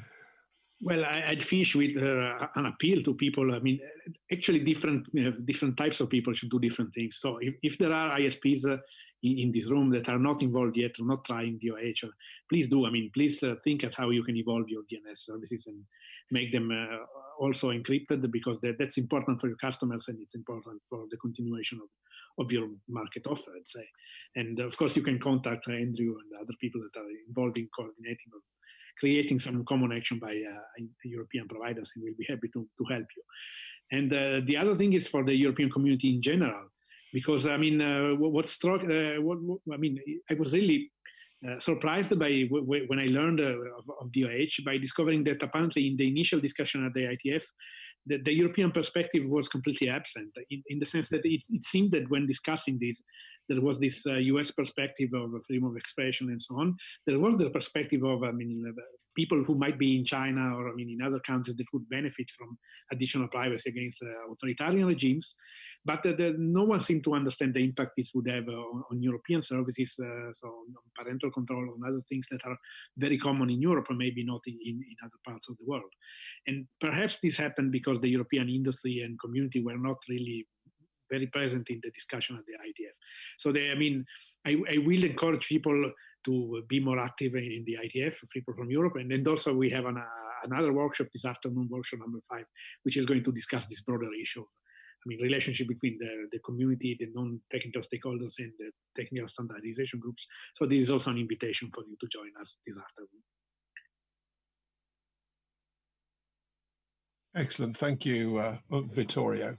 Well, what I would like to do now then is to ask Ilona, the reporter from the Geneva Internet Platform for our session, to come on to the session to share the session messages that she's captured, and we can then have a discussion about those and gain agreement to them. So if I could ask Ilona to be brought onto the session, please.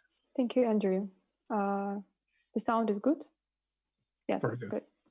So I'm representing the Geneva Internet Platform, and we provide key messages and session reports for the whole EuroDIG event.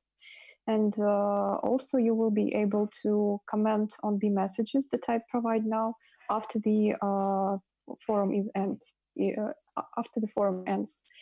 So since we need to have a rough consensus on each message, I'm just asking you to list DOH, DOT has different effects on end users, on ISPs, on operating system, browsers, and applications. Though DOH can improve privacy and security of an end user, it can bring additional problems. Limited choice of DNS resolvers, specific browser OS configurations, and their upgrades. For ISPs, it creates even more problems. The balance of power between browsers and various communities is broken, high risks of market and network centralization. Next slide, please. We have to work on the deployment models that will address those problems, keeping in mind education of end users about DNS operations and increasing the level of trust in ISPs and DNS resolvers. Also, we need to think about legal aspects of relationships between end users and DNS providers. Now I pass the mic to the moderator. So. Okay, thank you, Ilona. And from a personal view, I say congratulations on trying to translate that into human. That's a remarkable job, in my humble opinion. But I can see on the chat some supportive messages on your summary abilities from Thomas Grober, from Jim Prendergast, and others coming in. I guess we just need to see if there are people that think there's anything fundamentally wrong with that summation, or if Ilona has indeed captured the spirit of the discussion. So does anyone want to come in to indicate otherwise? I see just +1 and +1. Okay. DNS Pro DOH. Is it really critical if we talk about particularly DOH providers? This is the question for tech people. Can you rephrase that, Ilona? Sorry, I didn't quite follow it. So I see the comment in the Zoom that the last message, sorry, the last message, relationship between end users and DNS providers or DOH providers. Which should be more correct? Ilona, DOH providers will be more correct because DNS providers is all existing ISPs also because they operate the resolvers. And we are talking about specific DOH providers who concentrate the DNS queries.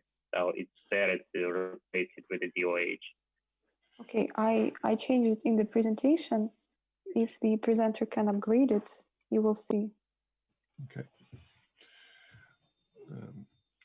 Although, as is being said in the chat, it could equally apply to DNS more broadly. But Michaela is right; the session was specifically focused on DO, but it could apply to either.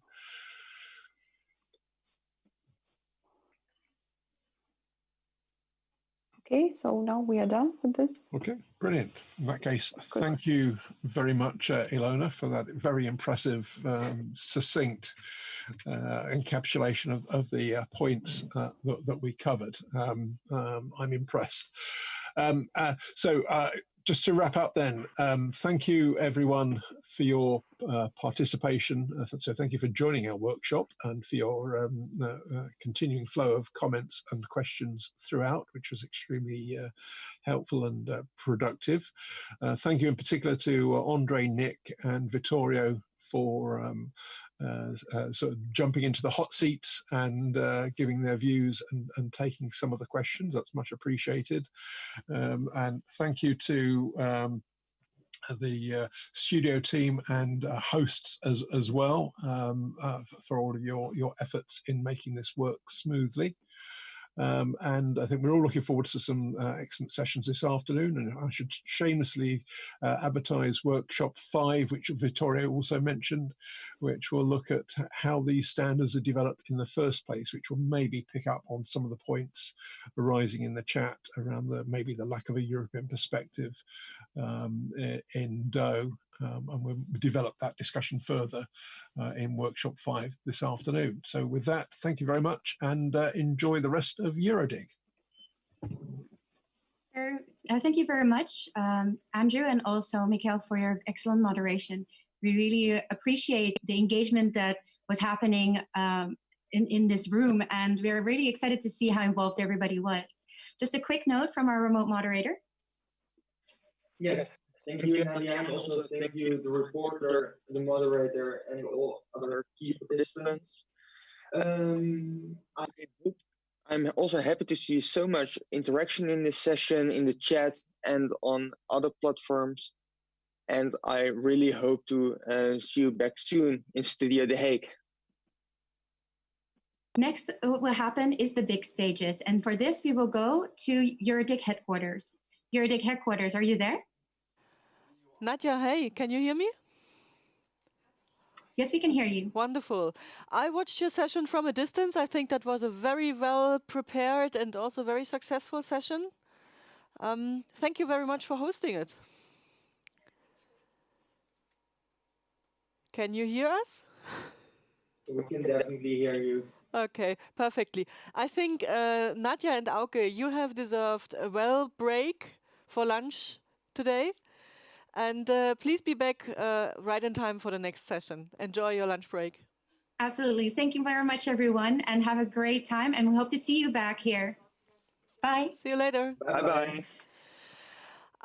But everyone who wants to remain in Studio The Hague is welcome to do so. Please don't log out because the studio in Leipzig, the headquarters, will take over now. And here we will continue with a new format that we called Big Stage Presentations. Big Stage Presentations is for projects, books, or an intervention that usually would not find a place in a session. So therefore, we invented this new format. But if you are not interested in more content, you could also move later on to our room Berlin. We said already in Berlin, we open up a networking space. The studio host, Elisabeth, will be prepared to do some Menti questions with you, but basically the idea is to get a sort of equivalent to a networking space, to a corridor that you would have in a normal conference. So go there if you would like to connect with others and make the best out of that space. It's your space. And in Studio Trieste, we will play some music. This music is coming from an app, and this app is from Jean-Michel Jarre that generates constantly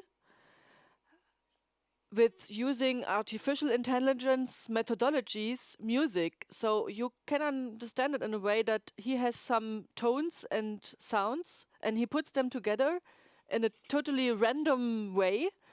And the good thing is it's free of rights, albeit you have to pay for the app, but that's okay. But you can use it when you have a conference because you won't get in trouble with any authorities that claim the rights on certain music. So with this, I suggest we are going to start with the first big stage. That is a pre-recorded video from Amalie de Silva Michel. She calls herself a futurist, and she prepared a session that talks about managing integrated community and sovereign health data for emerging technologies. Are we ready? So, what's up for Amalie's big stage? Hello and welcome to Managing Integrated Healthcare. This is a fireside chat, and I'm your presenter, Amalie de Silva Mitchell. And I have with me today 3 lovely guests, and we will be asking them some very interesting questions. So there's Dr. Janet Michaelis. She's from Western Sussex Hospital Mills NHS Trust in the United Kingdom, and she'll be talking about the race to telemedicine. We have Dr. Bimalka Seneviratne, who's with the Faculty of Medical Sciences, University of Sri Jayawardenepura in Sri Lanka, and she'll be talking about reaching out internationally for rapid collaboration. And on video, we have Dr. Stefan Bangard. He's founder and CEO of Growth 40 in Germany. And most recently, he was head of digital strategy, marketing and incubation with Siemens in the United States. And he will talk about emerging technologies for e-health and making it happen. Now, detailed bios are on the wiki for you to see. I just want you now, please, to keep in mind 3 types of data sets that we have. The personal, we have the national and European data sets, and we have the international data sets. So while the presenters are speaking, please keep that in the back of your mind, please. We then also must think about 3 timelines. You know, what has it been from the past to the present, you know, from paper to technology that we use? The very active present, we have a lot developing right now. And we want to look to the future. And that's really where data becomes very, very important for data-driven applications. Our guests will answer a number of questions. Now, my first question goes to Dr. Michaelis, please. Please tell me, Dr. Michaelis, what have you observed over the past 6 weeks with regard to the speed of uptake of telemedicine practices and technologies compared with what had been planned for prior to the COVID-19 pandemic? Thank you, Amalie. So at the beginning of the year, I started a pilot in our clinic which offered both telephone and video consultations to the patients. And actually, I had very few uptakers for the video or the telephone. Most people wanted to continue face-to-face. Then, of course, we all know that a few weeks ago, there was the introduction of social distancing lockdown. And so we had to change our practice very rapidly. And so repeated this offer to the patients. This time, about 1/3 of them have opted for video. the rest opting for telephone, and a very few who actually said they wanted to wait until we resumed face-to-face.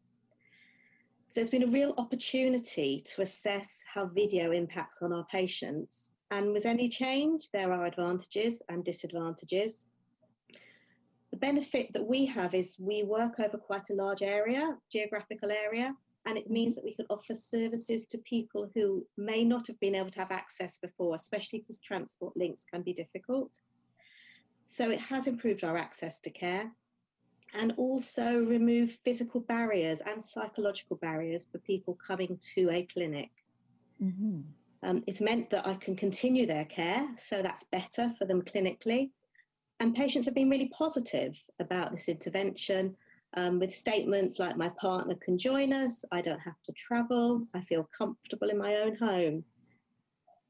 There are disadvantages, and that mainly has centered on the technology. There's been a lot of discussion about the platform that we've used, the security concerns, privacy concerns. And then there's also the personal issues about a patient maybe not being able to access us from their own home, not finding a private space to talk, or they risk their consultation being interrupted. And then the one I find really difficult is how variable the connections are. So we can lose the video mid-session, and sometimes it's quite hard to read what somebody is saying because you can't see non-verbal cues. And this can have a negative outcome for their clinical outcomes. We will resume face-to-face when we can, and we will offer that to the patients, but we will continue to offer the video and continue to offer telephone. And we probably will review our systems as well in terms of the security. And as a clinician, actually, I think it's been fantastic. I'm really happy to continue it, and I really hope that a lot of my patients continue to want to do this with me. Oh, that's excellent. Thank you, Dr. Michaelis. Wonderful to show us what has happened, especially over these past couple of months with COVID-19. So that's lovely. So I'm now going to move rapidly on, as we have short time, to Dr. Seneviratne here. And Dr. Seneviratne, please, this is question 2. We hear in the news the global call for international collaboration and partnerships within the healthcare sector to combat disease. And today the call is to collaborate on the COVID-19 pandemic. How can technologists in Europe support this initiative, please? Thank you, Amali. From the time the corona infection started to spread across the globe, technological applications have not only multiplied, but have also been successful in finding practical solutions to some of the pandemic-related problems.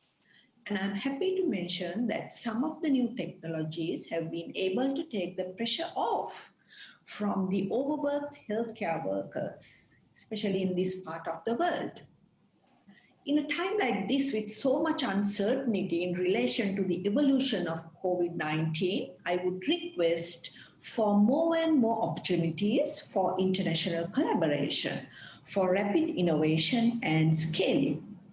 This would certainly help us to overcome many of the hurdles during this time, and definitely going to help the community. Benefits are for the community. So some of the emerging technologies I have witnessed during this time in this part of the globe, I would like to mention a few would be the robots. It's becoming very popular in busy hospital settings. The robots have been used to deliver drugs and also even the food for the infected patients. We could get the job done easily while maintaining social distancing. And also we have other technologies becoming popular, such as genetic studies, where the scientists are working hard in this field to find the genetic composition of the COVID-19, the genetic sequencing, and trying to find out vaccines, making use of the composition, and also other technologies like nanotechnology, and also drones are being deployed in lockdown areas for monitoring, surveillance purposes, artificial intelligence. So these are some of the things I have witnessed during the pandemic. And another area that I would like to highlight would be the sharing of scientific research information, and especially evidence-based research findings in relation to diagnostic techniques of COVID-19 and also drug management, new vaccines, vaccine trials, prophylaxis for patients, and it's going to be really important, sharing all this information. This we could achieve by having easy access to journals, scientific papers, and also through video conferences, participating in research symposia. So definitely having more opportunities would help all of us. Oh, that's wonderful. Dr. Seniratne, that's so much information you have given us there, and so interesting to hear how quickly robots have come into hospitals. I know it's something we were all reading about, but now I guess with COVID, it has really come in very, very quickly. So thank you for all that information. Yes. So yeah. And also important to understand that there is diversity in healthcare services across the globe, and that the strengths and weaknesses of healthcare services would vary from country to country. We have to understand that. But when we share our experiences, expertise, we can understand where we are going wrong, the negative side, and we might start considering better options. So even creating data hubs and also communication channels, remain connected and share this vital information. And finally, it's the community that is going to benefit. Yes, that's excellent, Dr. Seniratne. That's beautiful. I really like to hear about that diversity that you talk about there. So I think we will, as we are a little pressed to time, we will move on now to Dr. Bangat, and he is on video for us. And the question to him is, how do you see the management of integrated healthcare from a data management perspective, especially in the application of data for artificial intelligence with the Internet of Things delivery? So we are going to link up here to a video that he has prepared for us, especially for this session. And here it starts. Thank you. Hey, thanks for having me, and thanks for allowing me to share my perspective. Now, data management and getting at the data has always been the biggest problem in healthcare. Regulations, laws, regional, country, global laws regarding data sharing have been difficult and still are. The environment for data sharing isn't very good in the healthcare sector. Now, having said that, as a startup and as someone who wants to apply artificial intelligence to large data sets, you need to somehow get at the data. And there are some pivotal moments that allow you to get at large data sets. Say COVID-19, the crisis, has made available tremendous amounts of data. Or you have to be creative and you have to generate the data that allows you to use AI to come up with new insights.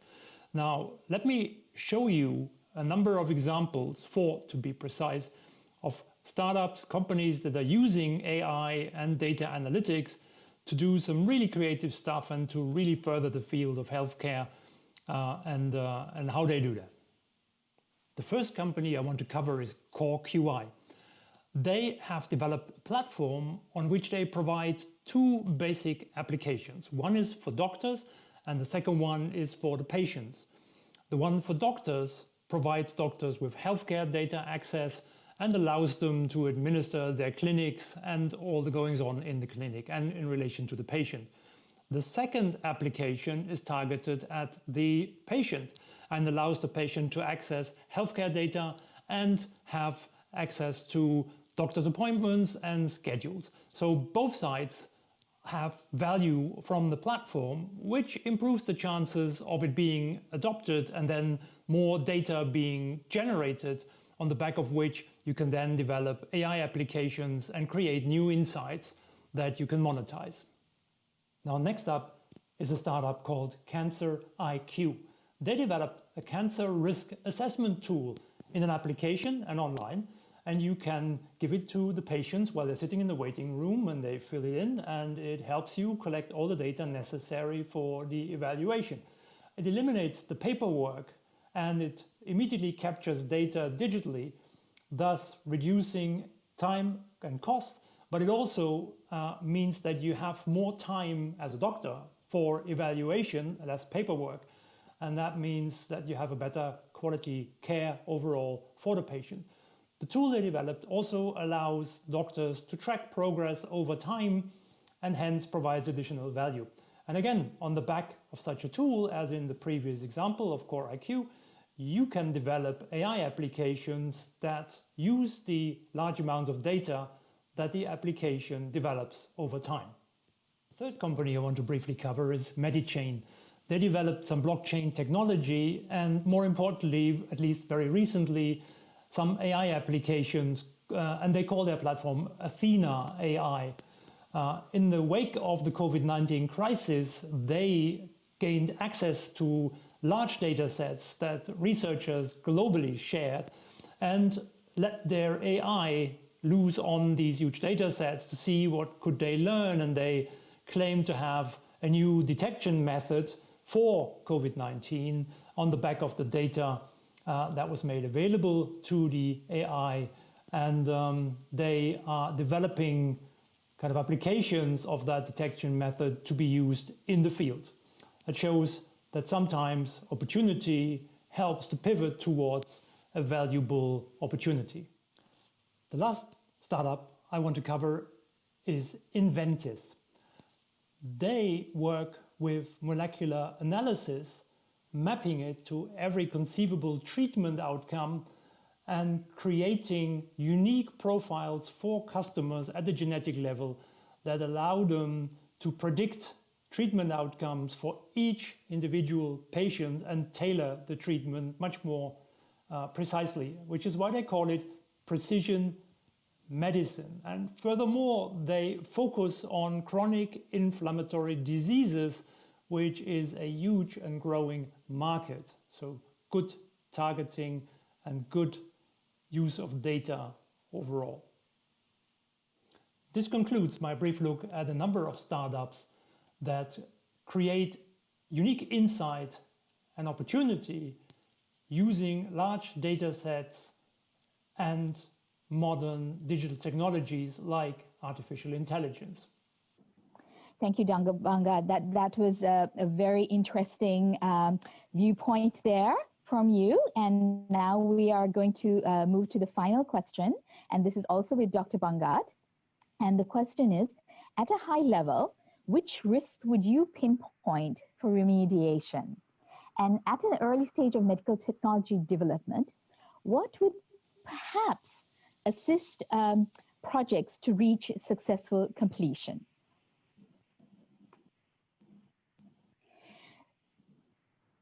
So here we are, we're going to connect again to Dr. Bangat on video.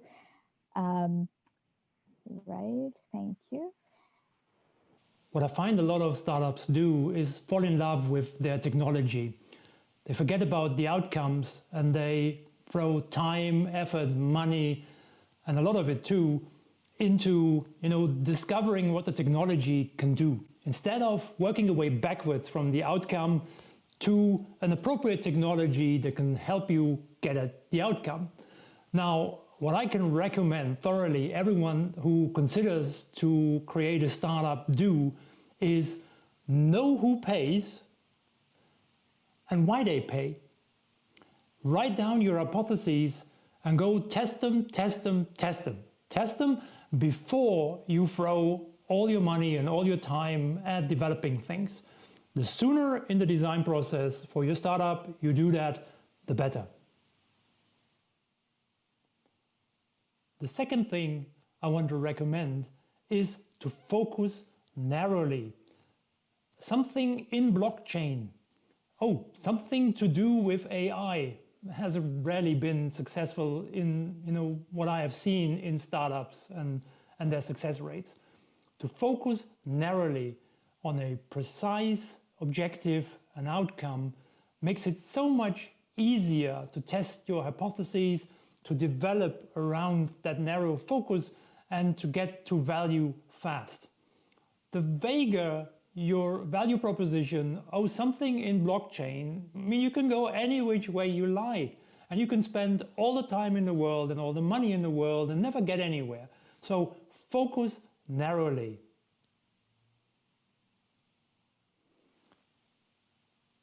So my third recommendation is a no-brainer. You have to get access to the data you require to build your applications and your analytics. And that's not as easy as it sounds when in hospitals 2 departments don't share data because the technology doesn't allow it, or the legal eagles don't allow it. And then imagine to scale that up to beyond the hospital, to hospitals in a region or in a country or globally, and you see what a quagmire of difficulty it can be. So getting at large data sets is essential.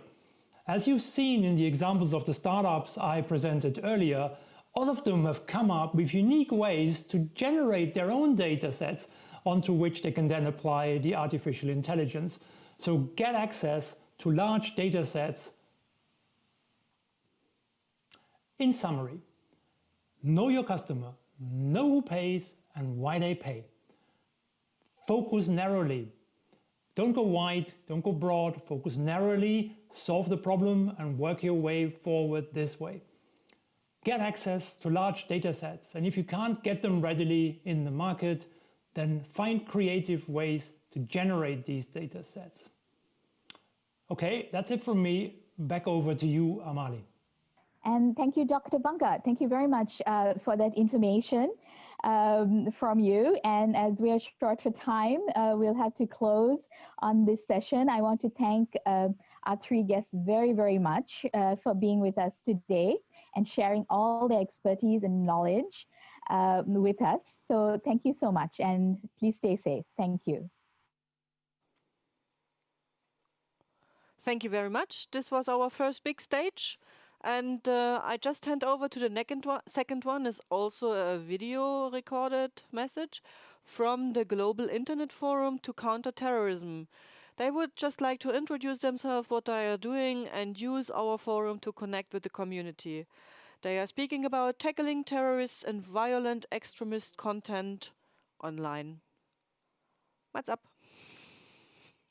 Happy to join you today for a few moments. My name is Courtney Gregoire, and I serve as the Chief Digital Safety Officer at Microsoft, and currently as the Board Chair for the Global Internet Forum to Counter Terrorism.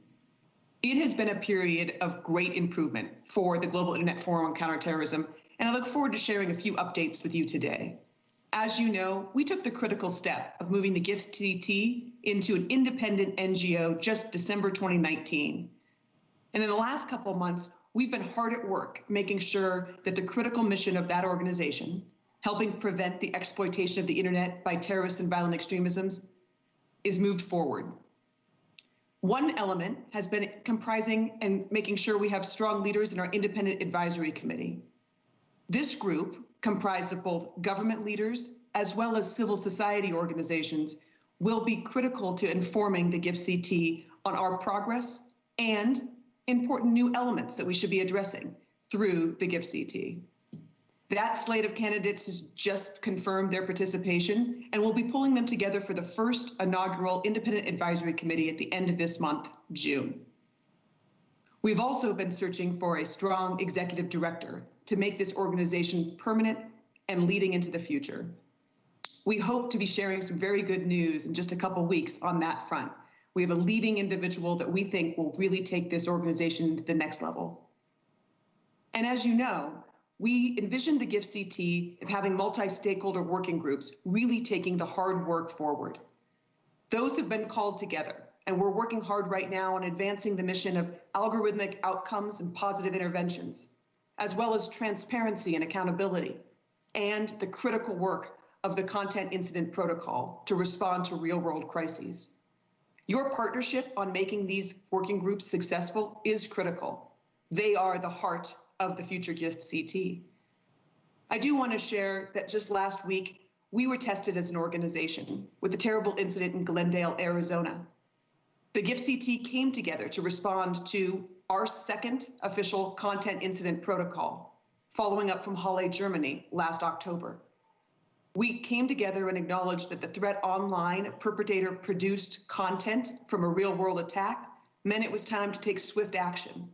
GIFCT member companies helped provide content to our shared database of hashes, and that enabled everyone to have access to those hashes to address content according to their terms of service.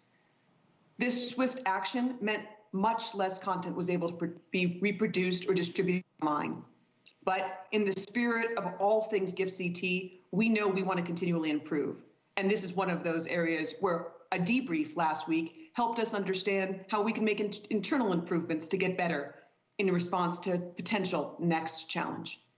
I want to take this moment to say thank you for your partnership on making the GIFCT a strong organization. If we want to advance our mission of preventing terrorist and violent extremist exploitation of the internet, we will need your continued investment. You're guaranteed to have ours. Thanks again, and we look forward to working together in the future. Okay, thank you, Courtney. And without further delay, we go to our next big stage, which is about gender in the immersive digital future and new matriarchy, ? It's prepared within the Compact project by Bisera Sankova. She's a well-known EuroDIGger, a media lawyer, and the president of the Media 21 Foundation of Bulgaria. And she prepared that video together with Tanya Palevska and Lukasz Porwol, and it's made using virtual reality, and it brings us into a totally different new virtual life. So let's see what they have prepared. Film on.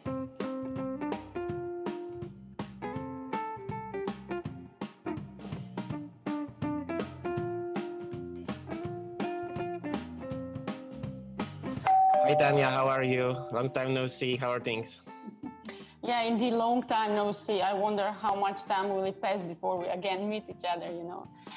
Well, I'm fine. I'm normally fine. The strange thing is that I don't really have new responsibilities, but these old ones are really, really pronounced and encumbering because everything is happening within the same context, you know. Yeah, so like the world is different now, no? I think it's kind of more equal in a way. I don't know, like how is family life and, you know, with all these extra responsibilities and like, do you share more with your partner now? How does it look like daily life, no? Oh, wow. Sometimes I feel like I'm living in a circus, you know, which is not far from the truth. But having to juggle with kids, the work, the family life, the hobbies, my hobbies, their hobbies, plus coordinate with my husband's own juggling as well. It's a hell of a challenge. Yeah, I mean, like when, you know, if you go to the roots, like, okay, men don't need to go hunting anymore, they stay, and women don't need to gather. So yeah, I think the roles are kind of shifting, or everything gets equal, no, getting equal somehow. When I think about it, that's really true, you know. For example, my husband had to take over the vacuum cleaning from time to time, and I had to learn how to clean the laundry machine filters. And that is how we bought the robotic vacuum cleaner. So I wonder what gadgets and robots men will use to save themselves from women work in the future. Oh, talking about the future, would you like to go to the future and have a look? Because I have a very interesting technology here, and we can actually transport each other for a couple of minutes. That sounds scary, wow. For a couple of minutes, but I would definitely like to get a glimpse of the future, you know. Okay, so since you said that, let's go. In 3, 2, 1. Oh, wow. We are in the future now. Wow. So this is what the future looks like? Yeah, it's a bit futuristic yet familiar, you know, those faces around. There is a tree, but it's quite cubic, very, very, I don't know, is it the future? We have a person here in front of us. Who is that? What is that? Welcome to the future, children. Oh. My name is Mother. Hello, Mother. My name is Lucas and Tanya, and we are coming from the past. Hello, how are you? Hello, I'm fine. You'll see incredible things here in the near future. Please ask me anything about the future. I don't see any humans around. Are there still humans in the future? And how do they look like if they are around? Yes, humans did not change physically. Humans are like before, but their behavior is different. Okay, and what about genders? Like, are men still men or women are women? Like, what's the story in the future? I guess you relate to early 21st century stereotypical concept of manhood. The best answer I can give is you are no different in nature. However, the importance of women rapidly increased in the mid-21st century, and the structure of jobs in the society shifted. That is mainly due to the introduction of artificial womb and freeing women from early motherhood burden. You see such curious things happen. Now parents are truly and equally responsible for childcare and for children. Oh, children. You know that usually boys play with balls and girls with dolls. But here, in the near future, it's different. Children are more in gaming than in toys, I would say. They enjoy their virtual playgrounds and are secure. It's impressive. So it seems like everything is a bit technology dominated in the future, as expected. I think we would like to know more, no? Could you tell us more? Yes, sure. I'll tell you more about women. The liberation of women led to many assuming executive positions without fear of being fired or left behind due to parenthood decisions. Today, women executives dominate the largest industry, which is mainly in the computing, communication sector, energy, and large distance transportation industry. Moreover, women representation in sports also increased. This will be very interesting for you, I suppose. Most sports have been gender diverse now. We do not have men-only football or baseball leagues anymore. Interesting fact, the first humans on Mars and Venus were both women. An irony to early human mythology in human sense. Well, maybe instead of asking where humans are, I should have asked where men are. Yeah, it seems a great progress for women and a misery for men. So what guys are doing these days? It's quite dystopian for men. What are they doing? I don't think that men are disappointed in our near future. Men are still well represented across all the sectors. However, the liberation from gender stereotypes allowed many gay as well as heterosexual individuals to pursue their dream careers predominantly associated with women without often being considered less ambitious or powerful by the male peers. It is a totally new society. Very diverse, very colorful, I would say. And what about the relationships then? How is there still marriage, love? Marriage is not the conservative union you know about.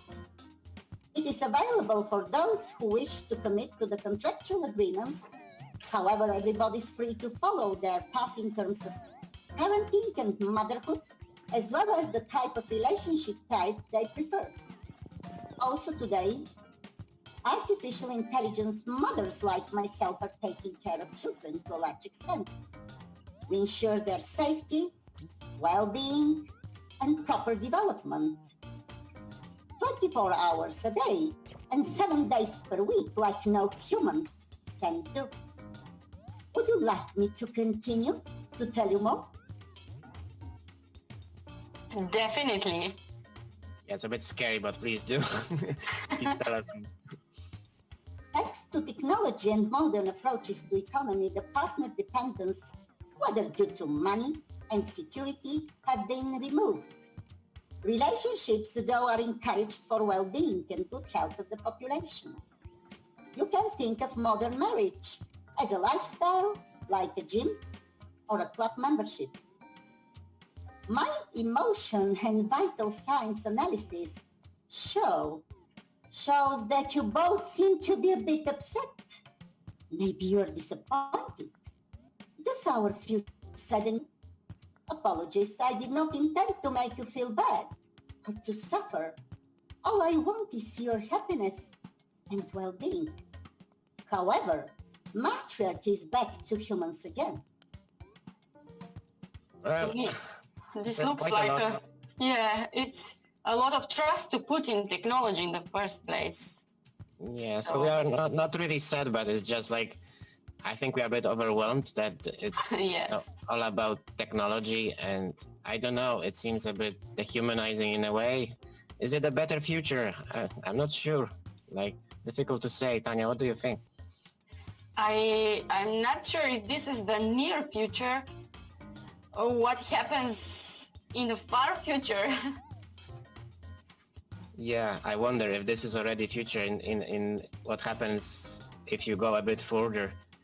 That probably will be completely mind-blowing if you think about it. But I hope that humanity will not lose what it is. A great AI, can you actually simulate a future for us, or can you just take us there maybe a bit further so we can get a glimpse on what the far future brings? Sure, dear children. Here, you jump now into the far future and enjoy this new reality. Oh wow, this is far future. This is amazing. Where are we? What's going on? I don't understand. Like, where are we? This like You're not human anymore, Lucas. Yeah, oh Tanya, that's you. Is that you? Oh my God, what's happening? Wow. Oh, so I don't look like man anymore. Men? I don't look like woman anymore. Oh my goodness, what happened? I mean, dear mother, we don't understand, like, what happened now? Is there, like, in the far future, like, humans don't exist? There's no difference between robots and humans anymore? So this is the far future. Would you like to live in the far future? Is there life in the far future? Well, I would say that this is a special life here. It is a blending of physical, organic, and digital. That's why it looks so strange.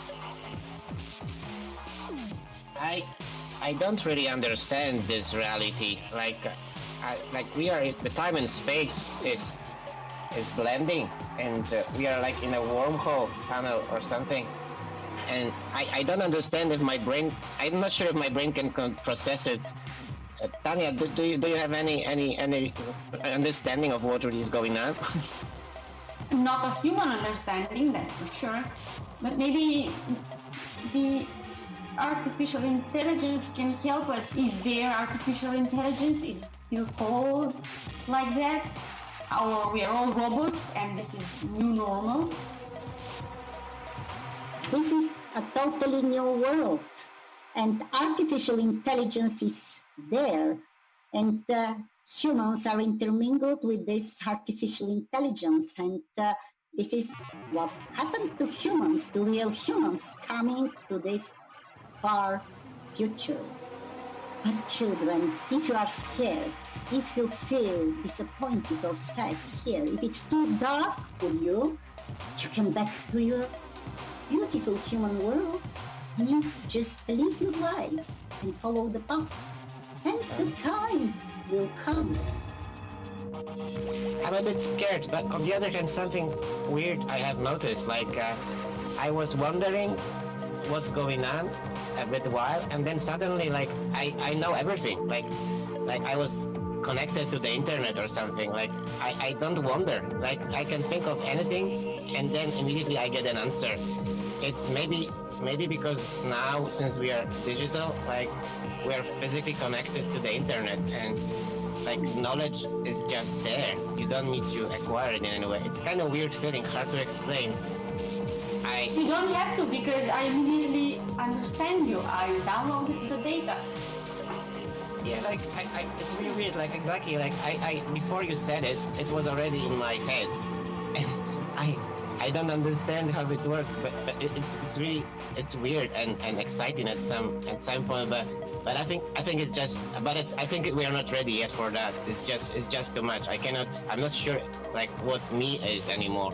So yes, I think. And I have no questions for the AI mother anymore. Yeah, I know everything now. It's like we are kind of divine or something, digitally divine. Very weird. But I think, mother, please take us back. I think we are just not ready yet for this. I'm quite comfortable with my little organic body and with all its limitations and flaws. And Tanya, if you agree, maybe we can come back. So, if you wish, we get back again to the near future. And goodbye, dear children. You are always welcome to come again and talk to me. Thank you very much, dear mother. Thank you for this lesson.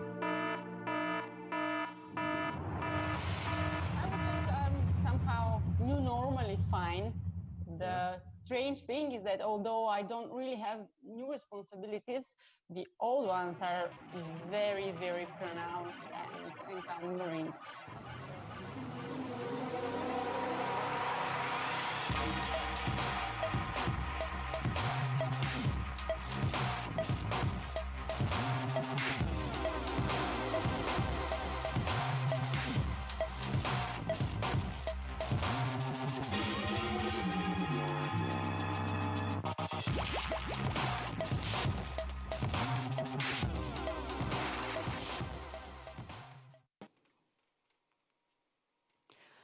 So I hope you enjoyed the big stages so far. We have a last one for today, and this comes from Jutta Kroll.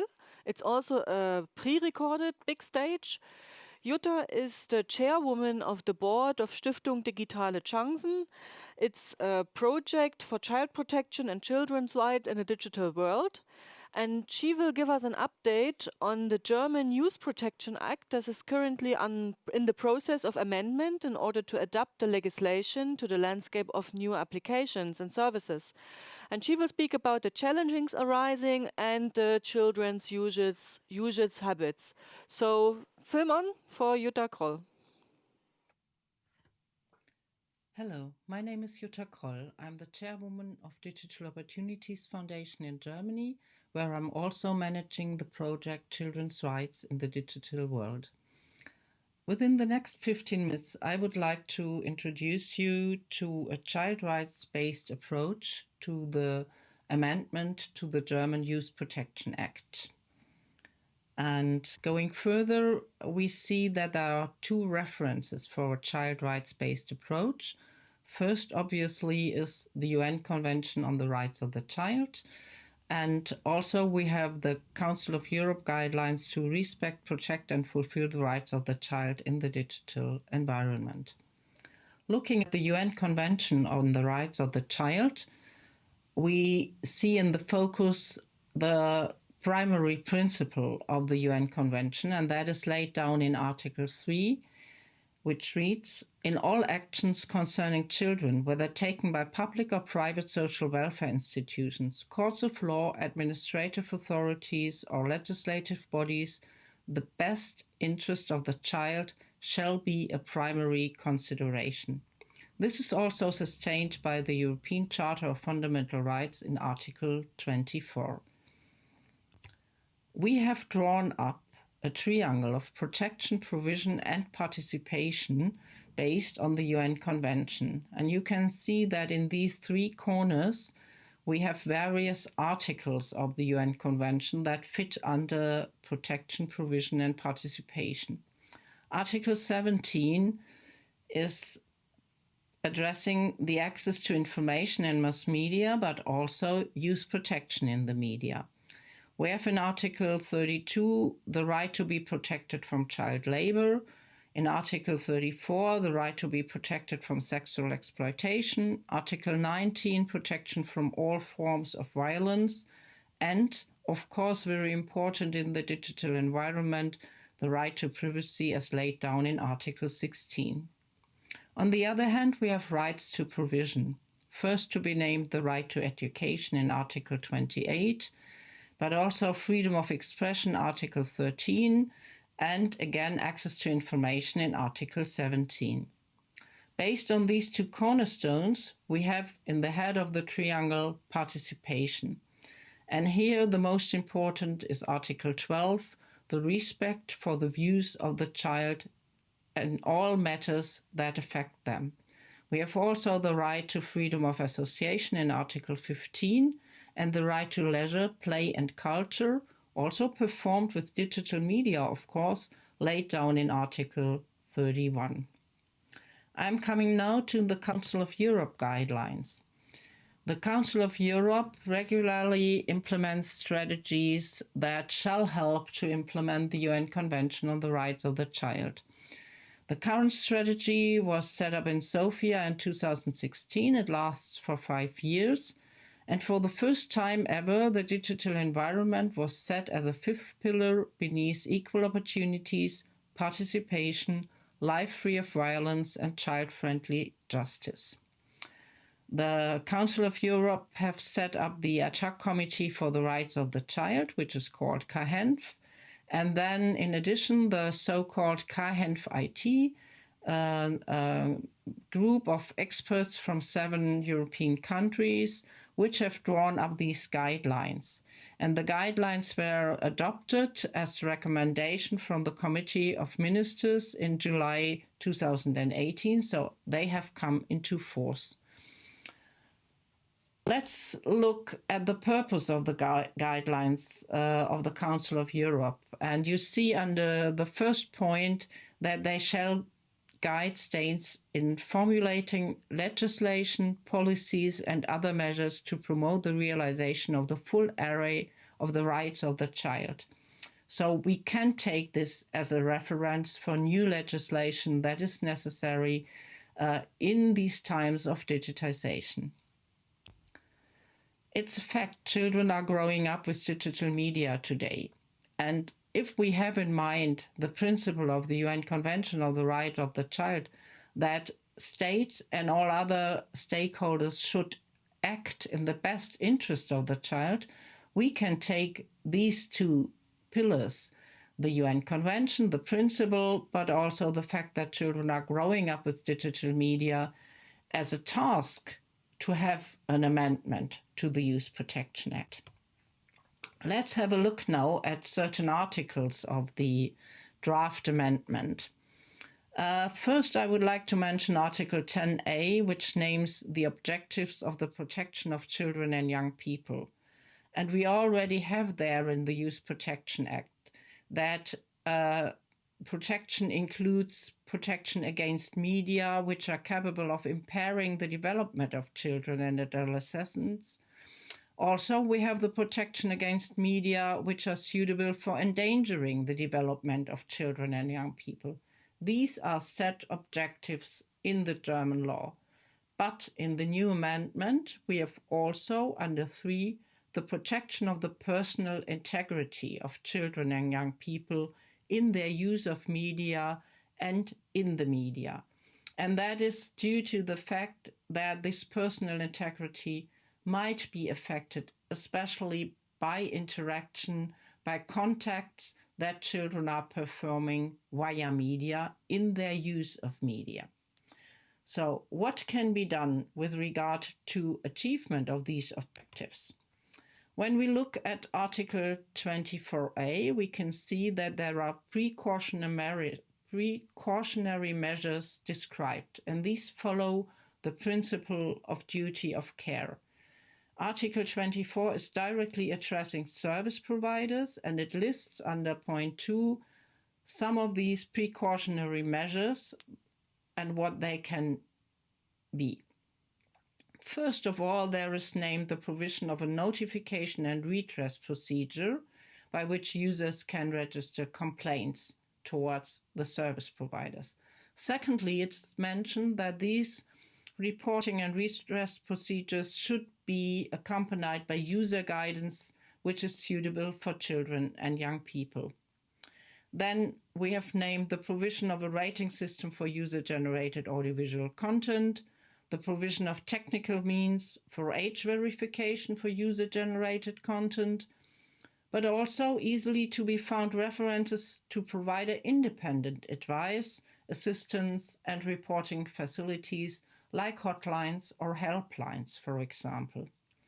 Then under 6, parental controls are mentioned, and under 7, very important, the provision of default settings which limit the risks that children and young people can face in using diverse media platforms.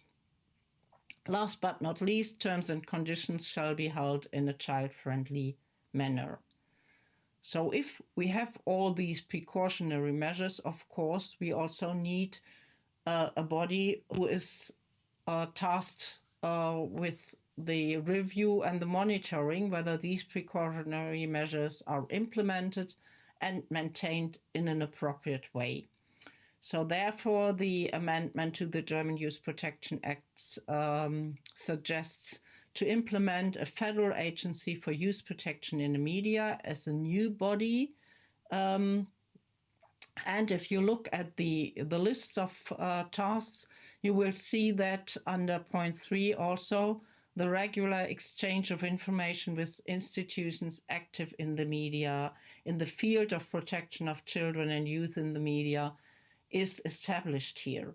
And that is an approach of dialogic regulation that is also new in this amendment to the German Youth Protection Act. It is further said in Article 17a that the federal agency shall review the precautionary measures that are to be maintained by service providers pursuant to Article 24a. Then this should be reviewed, and the federal agency shall do so and have a look whether the service providers have set up with voluntary self-regulation organizations a so-called directive. So, and this directive shall lay down how the measures shall be implemented and how they will be maintained appropriate to children's and young people's needs. There is a fourth pillar of this child rights-based approach, and that is the participation of children. And it's laid down in Article 24c that the voluntary self-regulation organizations shall let children and young people participate in setting up such a guideline so that their concerns are to be taken into account in an appropriate manner. To summarize this, I would like to refer to this 4-step approach in regard of child's rights, and that is, as mentioned before, the protection of personal integrity in Article 10a. Then we have the precautionary measures following the principle of duty of care in Article 24a.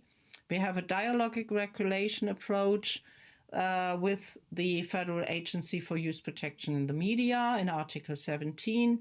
And last but not least, we have the participation of children laid down in Article 24c. This is a very new approach to legislation for the protection of children in the media.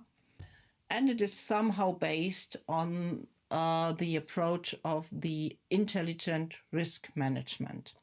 Some years ago, the German legislative system to use protection in the media was evaluated, and there the term of risk management was coined, which is, when it's done as an intelligent risk management, an approach that consists of a variety of different measures, including various stakeholders in their respective role. If you look at this graphic, you will see that the state is there with a certain role setting up the regulatory framework, but also on the bottom of the graphic, you will see the internet users, the community of users, which have also their role to play. The system differentiates children in 4 age groups, which is children under the age of 6 years, where as much as possible risks should be excluded. Then we have children aged 6 to 9 and children aged 9 to 12, where we somehow come from the objective of risk avoidance to risk reduction for the oldest age group, children aged 12 and over. So, and in all these age groups, we have different instruments. In younger age groups, we can more rely on technical instruments, like they were mentioned under the list of precautionary measures. For the older children, we would need more instruments like terms of reference, understandable for children, but also instruments where they can file complaints in regard of their rights that might be infringed by other users or by uploaded images and so on and so on. So it needs the whole system to come to a holistic approach to child protection in this new world of digital media and digitization. Summing up some perspectives, we would say if you base legislation on this triangle of protection, provision, and participation, this can be referring directly to the UN Convention on the Rights of the Child. Contemporary child protection, as said before, must account for the fact that the digital world is inseparably linked to the world of children and young people who are growing up today.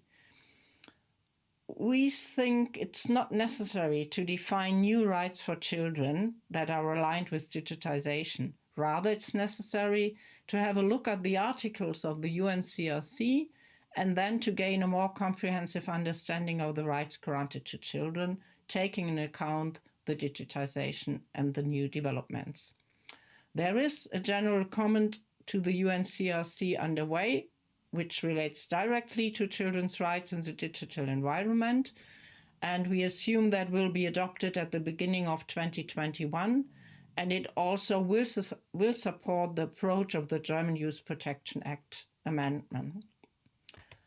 In case you have any further questions to me, please do not hesitate to contact me at the email address provided on my last slide. I would very much thank you for your attention, and hopefully you will get back to me with your questions. Thank you so much, and enjoy the EuroDIG within the next days. So, I hope you enjoyed our new format of big stages. Tomorrow we will continue during lunch break with another set of big stage presentations. And for now, we go into a break until 2:30 p.m. and we'll be back in all 3 studios. See you later.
So I hope everyone had a good lunch break and is ready for the next segment of sessions. We continue with workshops in all 3 studios. In Studio The Hague, we will discuss should public priorities and requirements be included when designing internet standards. In workshop 7, it's about criminal justice in cyberspace and what's next. And in Studio Trieste, we will discussing social media, opportunity, rights and responsibilities. If you would like to join any of the sessions in Studio Berlin or in Studio Trieste, you have to change the Zoom room. If you are fine with the public priorities and requirements, that's going to be here in Studio of The Hague. And I see my colleague Nadia is already back from the lunch break. I hope you could relax a little bit, Nadia. It was nice being able to go outside for a little bit. It's a little cloudy here, but it's great to be back into sessions and see what the next session will have to show us.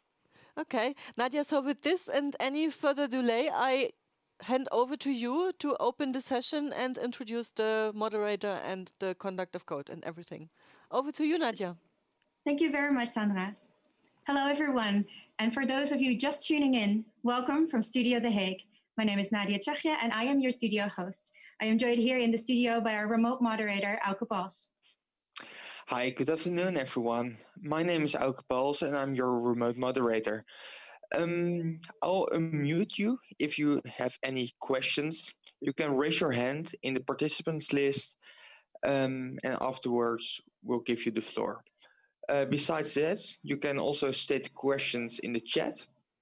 In the chat, if you're not able to use audio, then I'll read the question for you.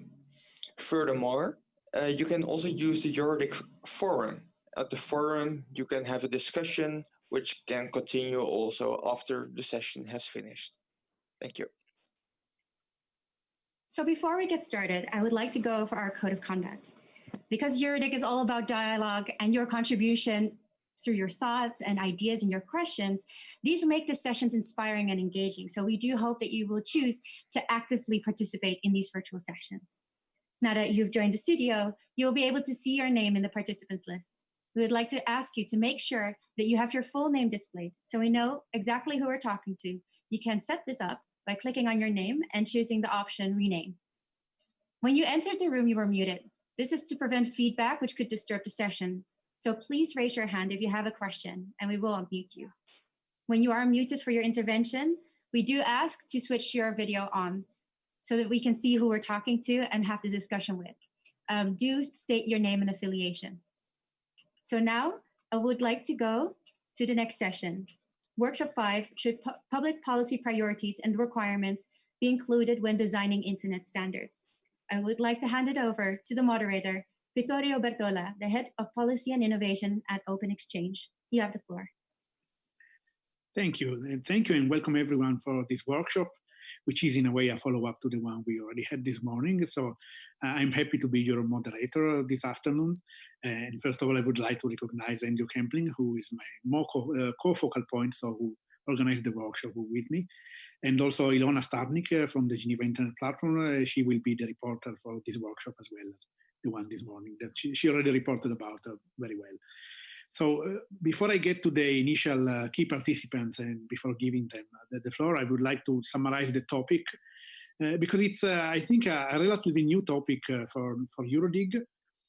In a way, I mean, the discussion is not new. I mean, the discussion is still about the internal governance model, the multi-stakeholder model that has been evolving in the last 20 years, I'd say, maybe even more. Definitely more in the case of the standardization procedures, which date back basically to the 70s and to the 80s with the initial meetings of the IETF. I mean, but for the last 20 years, the discussion has been mostly about, I mean, should this be run by a multi-stakeholder coalition versus should this be run by governments? Or, I mean, some people like to summarize by putting names of organizations into this. Is it the IETF model or is it the ITU model?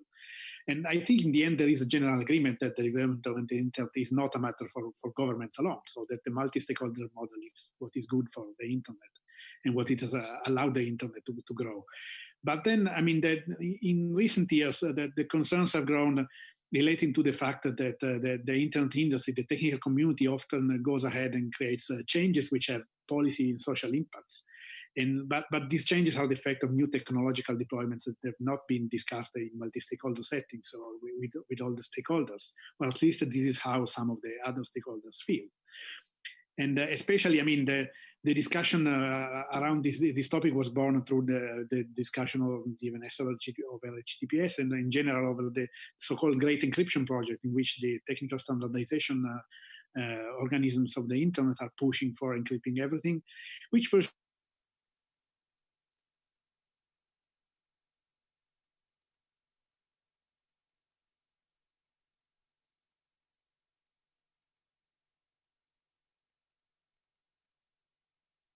It seems that we have lost Vittorio, so I would like to ask Andrew Kamplink to unmute yourself and take over the session as co-focal point of this session. Thank you very much. Hi, thanks, Nadia, and good afternoon, everyone. So unfortunate that Vittorio dropped out just then.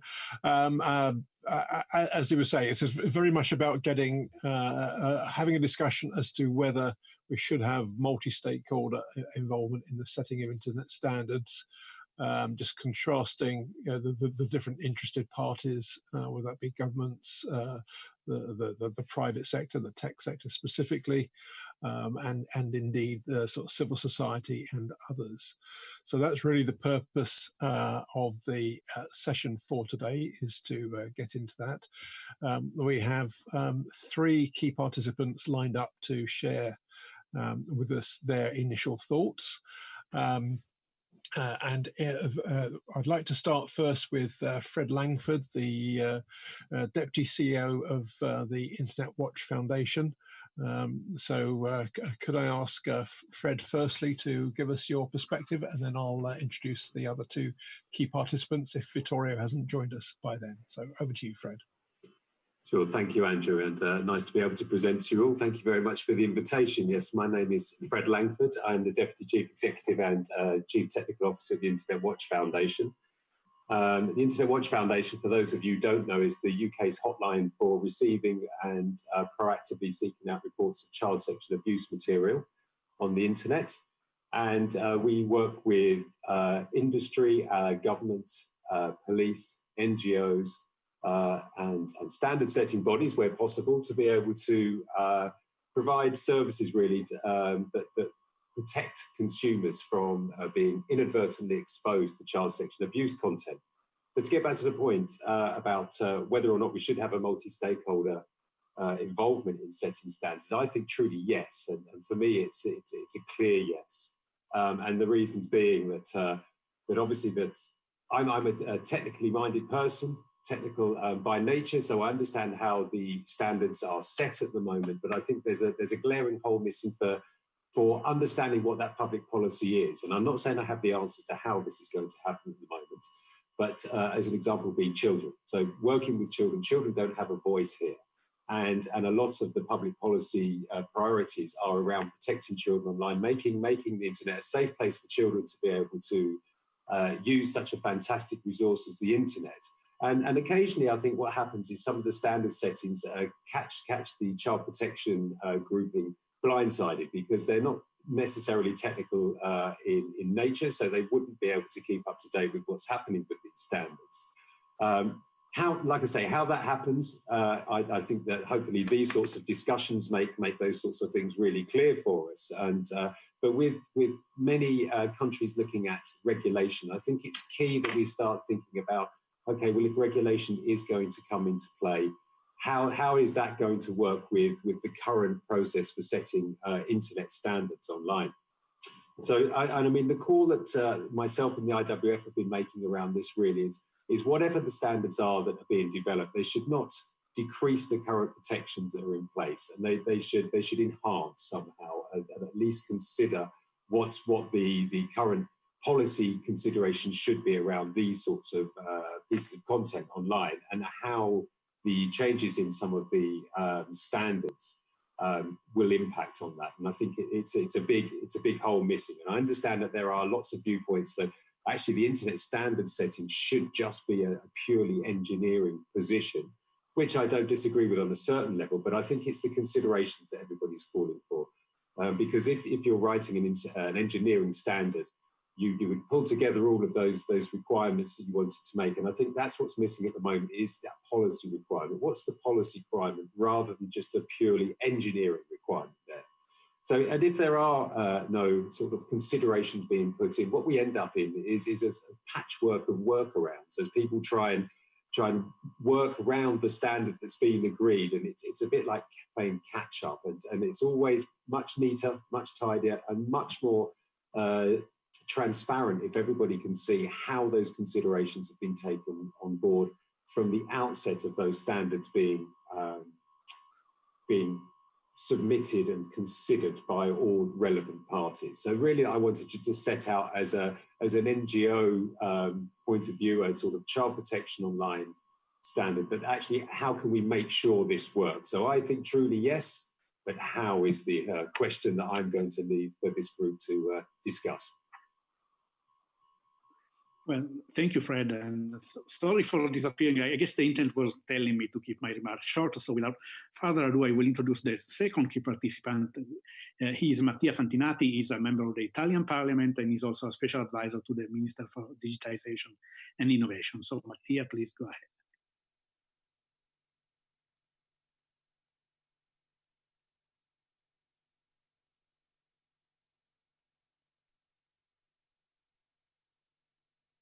Mattia, I have unmuted you. Sorry, can you hear me now? No, sorry. We can hear you. Yeah, fantastic. Oh, so I have to repeat again, sorry. Well, thank you very much for your invitation. I think this is a very, very important point about the internet standard. And when we all agree that when we are talking about internet standard, we are facing to the new challenges like artificial intelligence or just machine learning, IoT, that what really means, it means that we don't know which will be the next future that we're talking about. And that is a very problem for the government and for the parliament. I'm talking about legislators, and it's very difficult sometimes to draw an initiative today that will impact on a next future, and you don't know which will be the mark in that next future that which you wrote the laws to. I mean, and if you don't have a long-term vision, if you not set up the standard, if you not set up the pillars at the beginning, what you really create, just keeping writing law, is just bureaucracy. And in a sort of way, you struggle the market for that. And instead we wanted to take away all the burdens for our company, because we want, of course, we want to improve our market, but we want to protect our human rights. That's because I really think that to tackle the issue, to solve this kind of trade-off between the private company, internet standard, institution, government, I think that both aspects are to be considered. One is that strongly reliant to market in order to foster the innovation. A government should know, I think, to foster the innovation and the profit and the scale up their companies. But also government set the standard of coding. And what that means? I think that transparency of coding should be rely on a human-centric vision. And that means transparency. And we don't have to forget that behind a code, there is always a political decision. And that's why the political plays a fundamental role of it, because the algorithm of selection of internet and artificial intelligence, machine learning, or whatever, implies a political decision. And this is very important of that. And all around the world, the states are very different from it. I think that we can analyze that we are a lot of states that are very, very large. In Italy, we have a lot of small and medium enterprise. In Europe, more as well.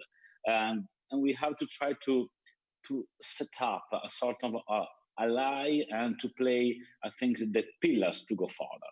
And I think the European Commission has done a very good work just setting out the pillars. And one is the boost the technology and industrial capacity and uptake the internet across the economy. The second is to prepare for economic social change. So we have something new that we don't know yet. But the third one that is very, very important is to ensure an appropriate and ethical legal framework. And that's really important. That's because I think that to do that, it not can be done by the single parliament or single government. I think we need sharing knowledge, we need sharing experience, we need sharing issues. Because I really, really think, and I'm so confident about that we need a multi-stakeholder platform.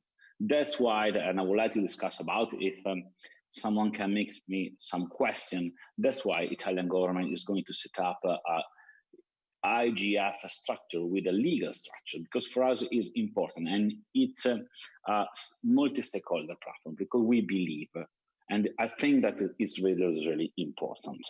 And also, let me please to conclude, and then taking over to the other speakers, that we need that the people believe in internet. So to do that, we have to increase the safety of the people and the protection of the human rights. Because, and also, I think that the people should not only trust in internet, but they also benefit from the use for their personal and professional lives. This is the challenge, and this is the question. Because if the people consider internet as something that is a black box, I think that it's a very bad point for the using the new application and for the economy as well. Thank you very much. Thank you, Mattia. And so we will now move to the third key participant, John Herbuth. He's the head of technology insights at Geneva Microlabs, not and Geneva Microlabs. But yeah, please go ahead and thank you for John. Thank you. I think governments need to be more involved in internet standards. Not just because they have a democratic legitimization, but because they need to respect the internet standards more. We see the issue with WHOIS and the GDPR. You can make a law that puts some part of internet standards or the use of internet standards into legal jeopardy. And we see all this government-based hacking and Microsoft Geneva Digital Convention that didn't succeed. So we see a lack of respect of internet standards by governments. And the hope is if they have a bigger role in the internet standards, they might more respect it. And actually, the situation currently is not good. We pay a lot of money for IT security, and then we pay again taxes that our governments break this IT security. So this doesn't make sense. We need good IT security, and we need, of course, to reach some consensus on the policy we want to reach. And of course, this is very difficult because some people value information freedom higher than others. And we have to see what common policy could be. And this is, of course, a very difficult task to reach. And of course, we not only need governments, but we need a multi-stakeholder approach. But I think the involvement of governments is there to protect the internet from governments, because if they are involved, if internet standards have a higher legal value compared to other laws, we can protect the internet better. So I think we need to involve them more in order to give the internet more protection against single governments that would like to abuse the governments for espionage or for other things. Thank you. So now we are going to basically open the floor and the discussion with everyone who is attending. So you have at least two different ways to intervene. First one is to raise your hand in Zoom. So if you want to speak, which we would welcome, so we would like to see people speaking. But if you prefer to do it in writing, you can also post your question the chat. So just enter it, put a Q in front of it and enter it into the chat. But before we get to the questions, I also wanted to say that we have some organized polling questions for you through Mentimeter. So I will ask the studio to show the first one. I hope everyone is by now is familiar with this tool. So you have to go to www.menti.com and use the code which is shown there. Enter the code, and you will be shown this question. And we would like to start some discussion to ask you this question, which is basically the topic. And know, what's your initial thought of this? So if you could go there and say what you think, we would like to know the thought of the audience at the beginning. And there will be more questions that I will throw at you during the session. Yeah, I see the first answers coming. And then now I think we can open the floor and basically start by the questions that have already been posted in the chat. So I will ask Auke, who's our moderator, the online moderator, to relay some of the questions. Please go ahead. Thanks a lot. The first question is from Patrick Torpe. Sorry if I mispronounce your name. And his question is, we heard from speakers earlier today on the subject of development of encrypted DNS and its impact content filtering and court-ordered blocking. Oh, the chat is moving down. What steps can civil society and interested groups take to participate more fully in Internet Engineering Task Force and the W3C standard processes? Okay, so is there anyone in the panel that wants to take the question? I think both Fred and Jörn. So Fred first, please go ahead. I think I should probably answer that. Hi, Patrick. I think there are lots of things to do, but I think what civil society has, which is an issue, is actually expensive and time-consuming to be able to follow what's happening, not just in the development of the current standards, but also in what's coming. So you need to get up to speed with things that are coming over the horizon that people need to have that input into. I'm an unusual beast in the world of NGOs and civil society. I must admit, there's not many of us who have a technical understanding of how these standards are developed, and that comes from a past life, not from my current role. And I think that's where the real struggle happens, is finding that information and then being able to understand how it is delivered, because it is very technical in nature. But also to be able to have potentially even something like a centralized area whereby that they can pool those resources, because otherwise there'll be a lot of duplication of effort. But I think the main thing really is for the board to understand in these organizations that actually these are very important things, and they need to be able to fund those and to be able to give people the right to be able to get involved. Okay, and Jörn? I think the standards organizations usually are quite open, so you can go there and nobody is blocking you as a civil society. But I agree with Fred that this requires resources, this requires knowledge, understanding, and to know what is at the forefront of technology, to know the impacts, etc. This takes a lot of time, a lot of money, a lot of knowledge. But of course, in principle, those organizations are quite open. Sometimes you need to pay an entry fee to be able to be part of the standards process. Sometimes you don't. Maybe there's something we could improve there. But in principle, it's a very transparent process. It's not intransparent. Lawmaking is much more intransparent than standards making. Okay, thank you. And since in the room we also have Olaf Kolkum, who is a long-time ITF participant, and he would be willing to speak, so I will be giving him the floor. So please, Olaf, provide us your comments. You should be unmuted. Yeah, that was a button press there. Yeah, my name is Olaf Kolkman. I work for the Internet Society, where I'm Internet policy principle of Internet policy advocacy and technology. And I have some history in the ITF, but with a disclaimer that I talk about the ITF and not for the ITF. So that with that in place, I can say a few words. what Jern and Jern just said and is indeed true.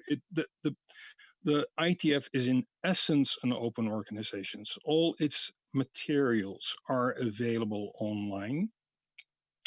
All decisions are made on public and archived mailing lists, so for all to see. There is, of course, a process, and the process is something that you have to learn, and it takes true effort to do that. And I fully appreciate that that might take actually, a significant time of somebody's resources to understand the process and get sufficiently confident to participate in these processes. But I do think that is the case for any type of decision-making processes. That is also the case if you try to involve yourself in your local municipality. You have to invest in getting up to speed with the decision-making processes and the way that the debate is structured and followed. Public policy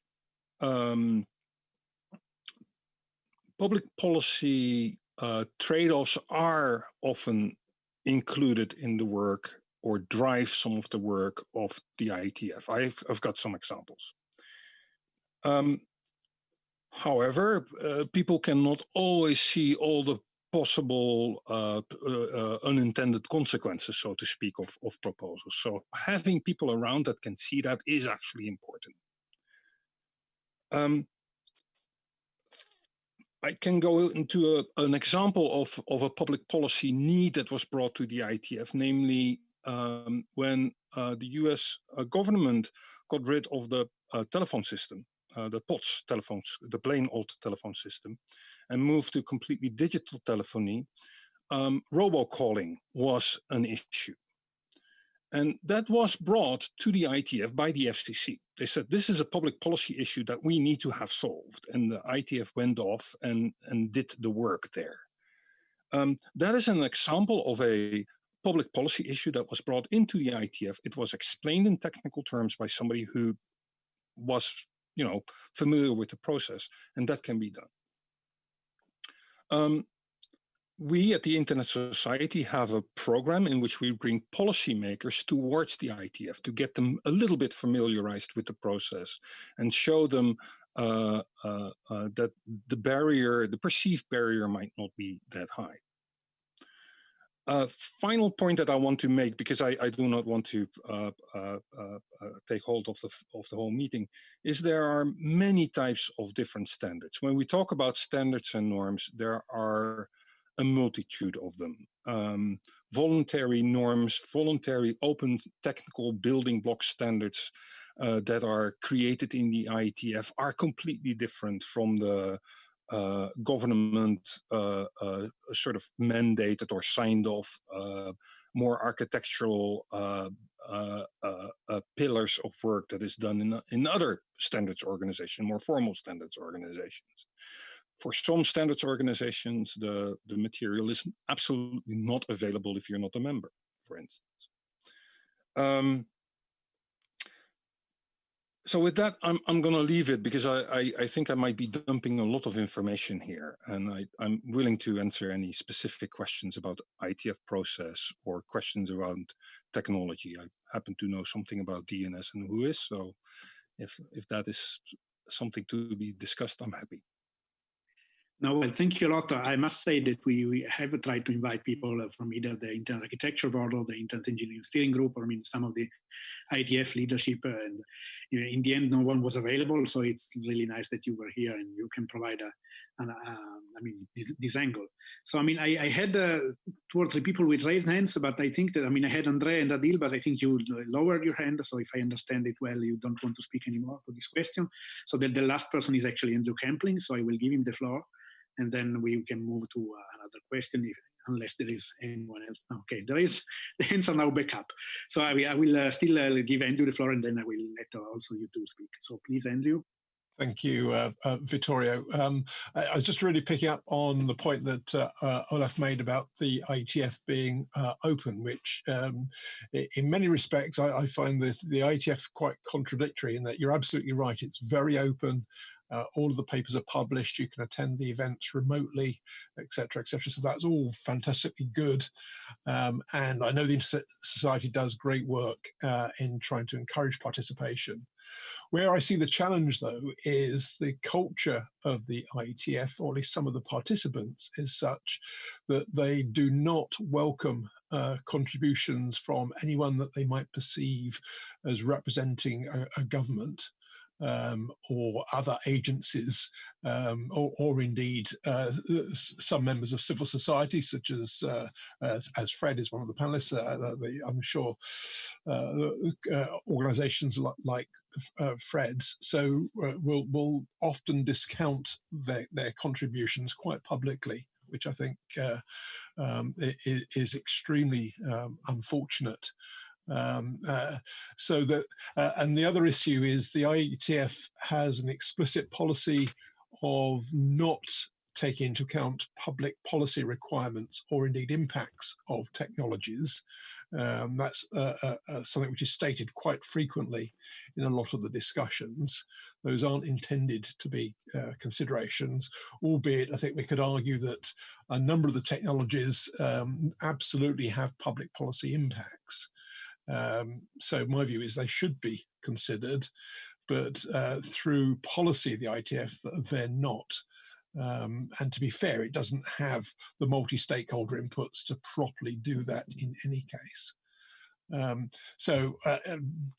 I say, I think it purports to be diverse and open. That isn't the actuality as I find it in the mailing lists or indeed in the meetings of the IETF. So there is a contradiction there in my view. Thank you. Well, thank you, Andrew. So now I have Andrea, Dil, and Wout in the line. So if I may intervene, I suggest, because we're also having questions in the chat, to take turns. So one question from the chat and then one raised hand, so we can have a dynamic discussion. This was a question from Karsten Schiefner to Jörn. And he is asking, why would governments need to respect internet standards more? And they are the governments, they set standards themselves, or do they? Internet only works if everybody adheres to the standards. And internet is global. And basically governments need to agree on what they accept and what they respect, and then they have to respect it. So internet standards should have the same recognition as legal treaties, where governments also bind themselves to adhere to certain rules. And this is basically the other side of government involvement into internet standards. Then they might respect them better. Of course, it is a very difficult decision what kind of policy should be followed. And this is very difficult to decide on. And if, for example, there has been recently a European Parliament paper that proposes an action plan, and I'm reading it. I could share it if you want it. Should we share it, or? No, okay. Basically, it reads a European firewall internet would foster a digital ecosystem in Europe based on data and innovation. It would drive competition and set standards similar to what has happened in China in the past 20 years. The foundations of such a European cloud are democratic values, transparency, competition, and data protection. And obviously, the values are not information freedom. And so we have a lot of very diverse views on what the right policy should be. And of course, I completely understand that IETF tried to avoid this fight and try to promote rather a free access policy, information freedom policy, by excluding other sorts. but of course, governments are not respecting it. They do. Well, they intervene, they eavesdrop on communication, and so they basically need to be bound by a certain regulatory regime, by a certain treaty, and this would basically protect the internet from what is happening now, that we are seeing that censorship is mounting, that internet is breaking down, at least some try to break it down into national or regional nets. Thank you. So I will now give the floor to Andre, and then maybe after Andre, we can also see the second question on Mentimeter and continue the discussion. So Andre, okay. So hello everyone, my name is André Melancia from Portugal. I am a part of technical communities. I'm a technical person. But I do feel that all of these standards should meet with policies by non-technical people. But these people should also take the floor as well. But let me just show you some negative examples on how this can turn into a really bad situation. So as an example, a few years ago we had the BGP hijacking from China. From someone who was probably a politician and decided, let's hijack or separate certain network traffic, and that actually affected the whole internet. So there was no actual knowledge of all of the consequences that this could have. Some specific examples on governments not having any technical knowledge or respect for the standards can also affect it. One of the examples I have here is a few years ago, maybe 5-6 years ago, I'm not really sure, when we had that problem with the United States spying on emails from Germany and other countries. The president of Brazil actually suggested creating their own alternative to Gmail. And that, of course, didn't work because all of the technical implications that would come to that, they ended up giving up. But for that time, the soundbite was, let's do something different. Let's make us independent from Google, from any other provider. And of course, that doesn't work. So it is, you sometimes see politicians that want to get elected and try to intervene in standards, definitions, and try to modulate standards to whatever they feel is necessary to get the message across, and then something goes wrong. Just a quick example of two other cases. So one of them is very recently with all of the virus situation. You have Zoom. We're currently using Zoom. Everyone's using Zoom. And in the beginning of March, we had a lot of politicians criticizing Zoom for not meeting up with encryption standards and privacy standards. Some of those problems, the majority of problems, were very insignificant problems. One of them is that all of the sessions had password 1234, and of course you can't do any miracles when something like that happens. They did fix the problem. The situation is still ongoing, so people still treat Zoom as a bad thing. And in a way, it's not yet perfect, but you do have negative feedback from things which are very small.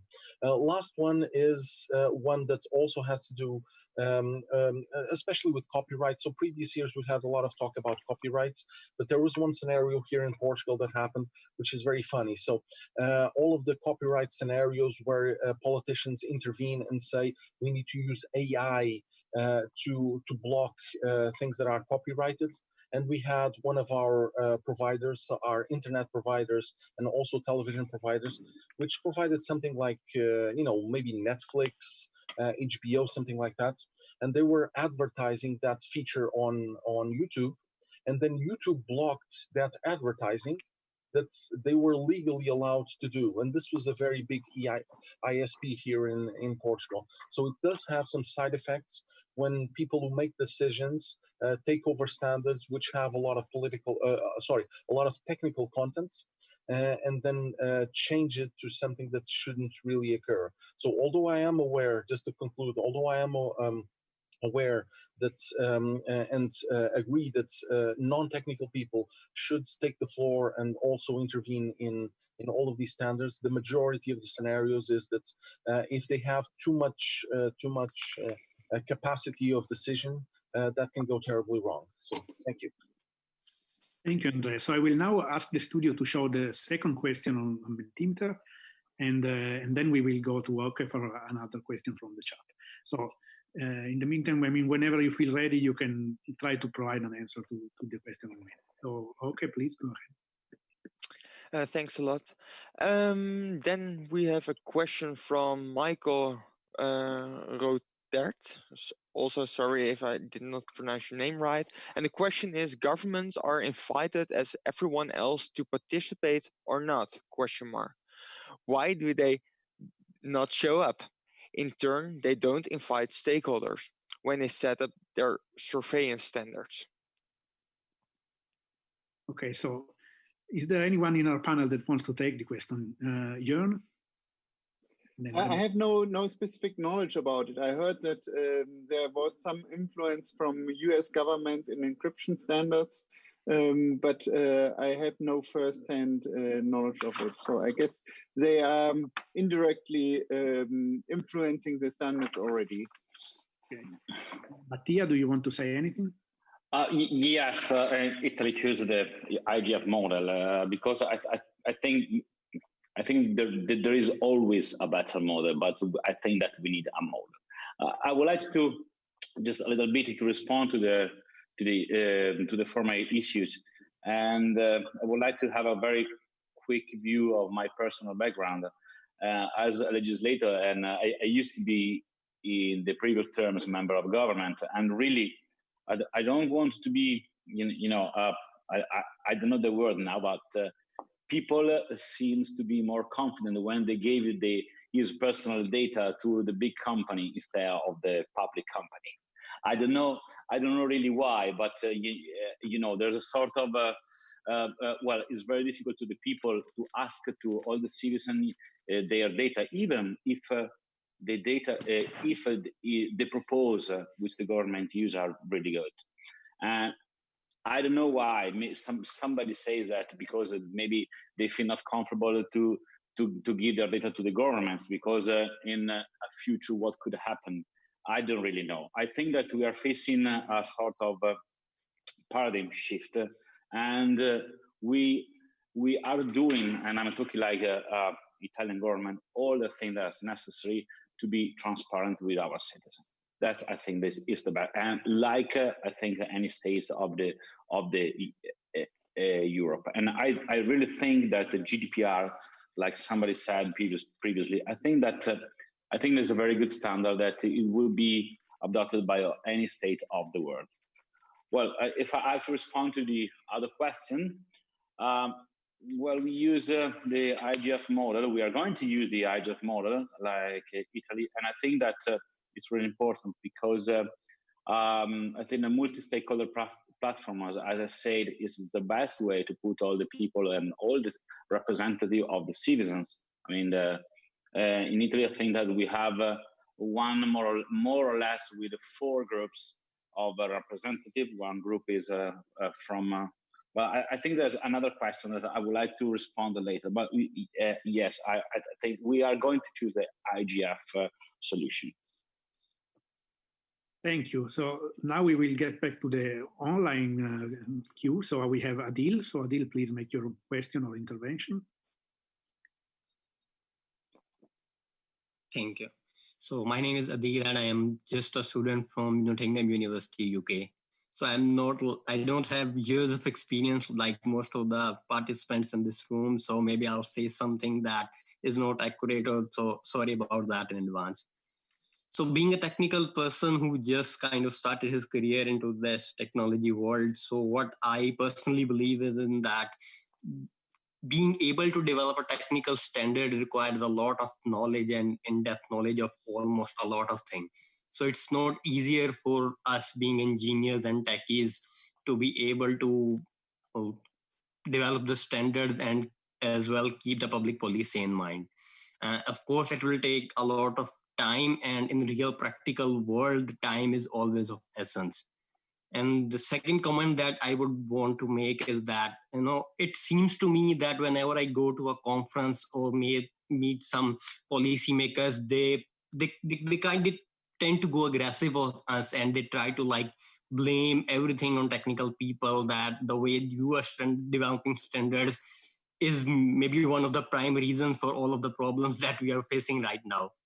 I mean, so I would like to highlight that it goes both ways actually. So have any policymakers ever considered involving the technical community before making a policy? So every time they claim that the organized bodies like IETF should involve more policymakers, so does it go the other way around as well? So that's something I believe that we are lacking. Both the technical and non-technical community is lacking, but that's the way thing is. And I think the collaboration is very necessary, but it has to come from both ways. Blaming just the policymakers or just the technical people for internet standards and the public policy concern is not the way the things I think is going to move forward. And that's just what my comment says for the limited knowledge that I have. Thank you. Thank you for your comment. And in the end, I think that building bridges is always the answer to this kind of discussions. But I would now like to bring up the next question on the screen from Mentimeter for people that want to participate in that. And then we will go again to another question from the written queue. So I will go back to okay. So, okay, please go ahead. Okay. Thanks a lot. The next question in line is from Peter Koch, and his question is on the topic of DNS over HTTPS.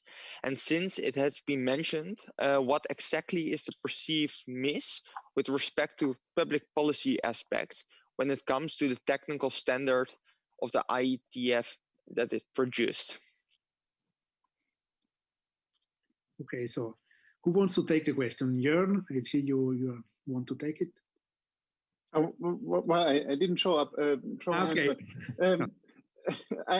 I just wanted to say I couldn't agree more with Adil. So I think he made a very valid point about both communities blaming each other and not listening to each other and not really understanding the other's point.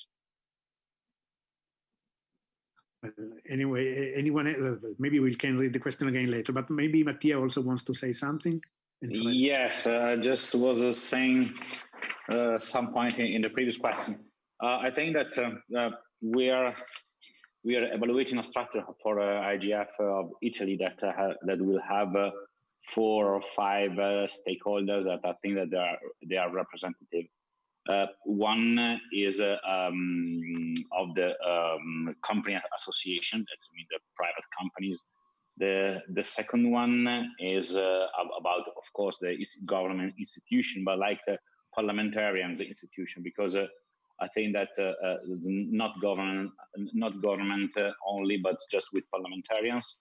The third one is about the research centers. I think this is fundamental because I really know that the knowledge more than ever is in the research center today, and the European Commission has gone to scale up and funding research center in new internet standards.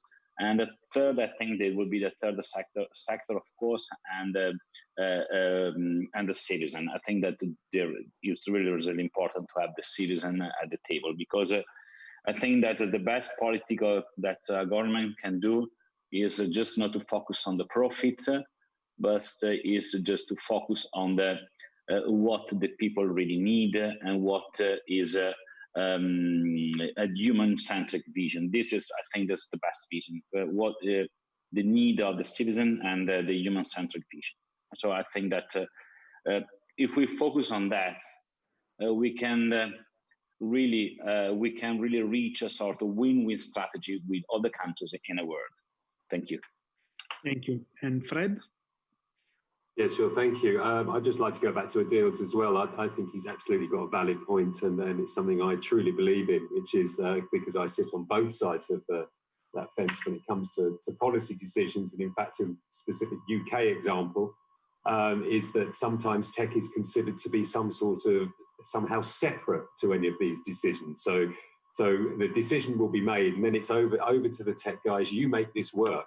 And it's the wrong way of managing things. You're absolutely right. Everybody needs to be involved because the technical community is now integral to all these discussions. I think that those days have passed where you can put tech as a separate consideration. I think it has to be absolute in the middle, which is part of this point we're making about having a truly multi-stakeholder policy standard group.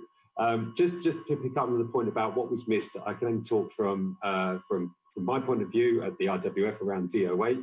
It came aboard because there are a number of voluntary principles that are in place, which are enforced in a way that may be very UK specific. So they're voluntary principles with pressure put on by governments to make sure that industry actually adhere to these principles.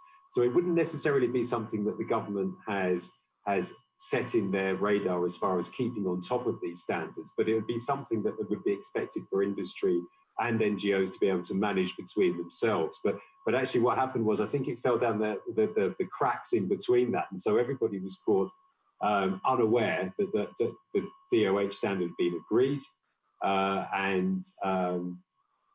Sorry, I was just looking at somebody else's point. It's been agreed, and then everybody else had to play catch up. So I think what happened was one element of the technical community had been working on that standard, whereas the people it was going to have the biggest impact on, even though they were technical people and internet service providers, weren't necessarily aware that they were being discussed, and so quickly in the process as well.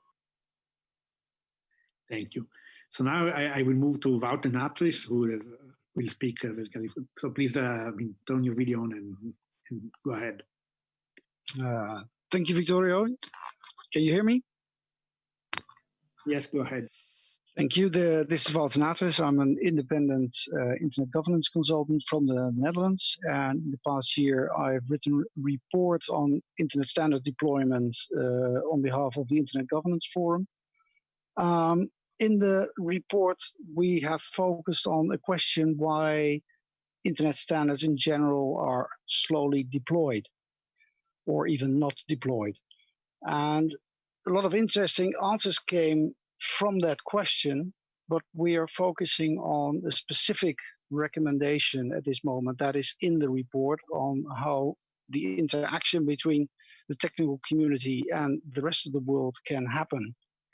And basically, I think that this discussion should be looked at from two angles. So the one is, how can other interest parties be involved in a very technical discussion? The other one is, how can the other participants make sure that these standards get deployed?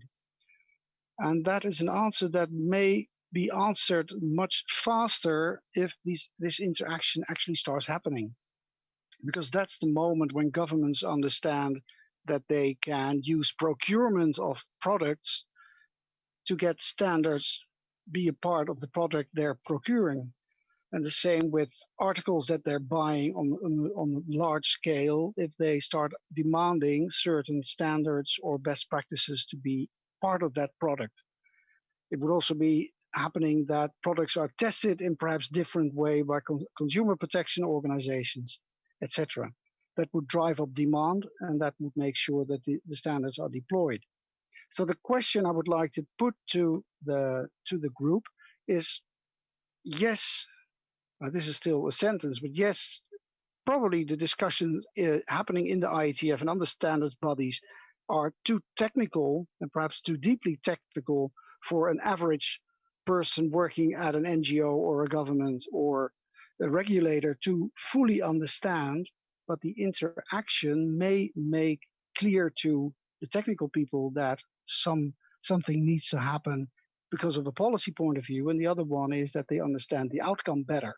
So the question I pose is, what would be the right format to start experimenting with a meeting like this, so that the technical people do not the not technical people do not deeply participate in the groups, but at least there's an interaction started where the deeper understanding on both sides can happen, and actually probably some sort of cooperation after a few meetings. So what would be the format that we could use here? Thank you. Thank you. I think this is an interesting question. So if anyone from the panel wants to take it, I'm happy to give the floor. And also this is partly what we are trying to do, or at least to gather ideas for through the 20 questions. And so thanks also for responding on that. So if there is anyone from the panel, please unmute yourself. Otherwise, we will just move to another. Okay, Fred. And then we will move to an online question. So Fred, go ahead. I mean, I'm more to acknowledge, absolutely agree. And I don't actually know what the answer to it is. I mean, I think it's how these things can happen. Individuals like working in different ways. I think what the civil society are really looking for, they don't want to come across as not having the knowledge. They don't want to come across as being easily manipulated by people who are much more technically able than them. So they tend to just not get involved at all. So I think if there's some way of somebody who's more technical and willing to facilitate those sorts of conversations to act as that go-between, I think between civil society, that would be a good start for me. I try and act as that person, but I'm one person and there's many organizations and they've got different interests in what's happening in internet standards. But absolutely, I agree that is the crux of the problem for me, really. Thank you. So, Jörn? I agree. Of course, I don't have the miracle solution either, but we need to communicate more. And as Adil said, we need to do that also when we talk about policies. A lot of discussion has been held, for example, about AI and ethics, which had little foundation in the technology. So we can't discuss those things without knowing the technology. And of course, when we develop standards for technology, we also need to consider policy. So we need to interact more. We need to have forums which provide a deep understanding in both areas. And this is still missing. Thank you. I see a lot of good contributions in the chat as well. So if people then want to raise their hand and so also do them in video, that we would be happy. But at the same time, now let's move on to another online question. So with our remote moderator, please go ahead. Thanks a lot. We're having loads of questions in the chat as well. The first question that's next is from Patrick Turpey. And his question is the IETF actually entering public policy via the STIR standard? I don't know if everyone knows what they are, but so it is. I don't know, please. Yeah, no, so no, neither do I. So maybe if someone wants to, who is the author in the room? So maybe you can jump in on video. Sorry, I'm not the author, but it is the secure telephone identity. Patrick says it relates to the comments earlier by Olaf. So maybe Olaf can. Well, anyway, unless anyone on the panel has an answer, we will move to another question. So, okay, please go ahead with another question. The next question is from Avery Dorera, and she says, which government's edicts should an international standard body be responsible to?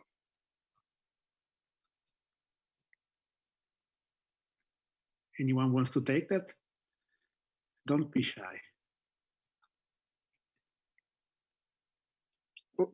Well, standards body are not responsible to governments. So, but of course, the essence of the question is how can we make sure that we have some kind of equal participation in there, and not just some governments putting some resources there and then dominating the field. And of course, well, in order to have some standards to be binding, to be respected, we might even need some other legal form of treaty that governments will subscribe to apply and respect those standards, and not use, for example, wrong routing information to be able to intercept all the traffic because they make the other servers believe that they are the shortest connection to everything. So we need to have this respect of governments of standards, but this respect doesn't come from itself. It needs that governments decide actively that they are going to respect those. And the parliaments will say, of course, we are going to respect that standard because we believe that this standard is fair, and we believe that the standard should be respected by every country. Excuse me, do you mind to explain the question? Because for me, it's not very clear. If you can have some example or going just a bit deeper in details. No, I think Avri was being a little provocative. I mean, suggesting that maybe governments want to make edicts, so basically give orders to, in a way, to a standard organization. If I may, I think that the point is rather. I mean, I think each of the two sides is afraid of the other side basically giving orders. So I mean, in a way, also the policy side sometimes complains that the technical community is just taking decisions that, since code is law, are in fact a way of giving orders to the policy people. I think that the problem is really how do you get the two sides to talk to each other and agree something which is good for both sides. But anyways, if you want to comment, go ahead. No, just very, as I said previously, I think that well, it's not very easy to talk with a technician for a politic. Yeah, I do know, and it's not very easy in any issue. I am talking from my experience, of course, but I think that the political view is important. That's what I mean. For instance, and I'm talking as a politician. The politician doesn't give the details of what we have to do. Just they give the vision. They give just the end product, and that it could be a good solution. Like if you, in a sort of way, it's not your decision, but you share with decision with other stakeholders. I think that the solution could be better for everyone, and this is why the politicians must be not technicians, because it's different. Well, I do know that behind a code there is a political decision, but the political decision, not the technical decision, and it's very different. Okay, thank you. So I think we can show the next question for Mentimeter so that people can provide other answers. So I think it was pretty hard. So I expect people to polarize on this one. I'm curious to see. And while you think at the answer, I will give the floor to Patrick Tappi, who was asked the floor to basically clarify the question you were trying to make. So please, Patrick, go ahead. Hello, good afternoon from London. This relates to an earlier point that Olaf made regarding the development of the STIR standard. This is a secure telephony standard for voice over IP that authenticates the number presented. It strikes me that that is a great example of actually the IETF now moving into standards which previously were organised and dealt with by other international standards bodies such as the ITU.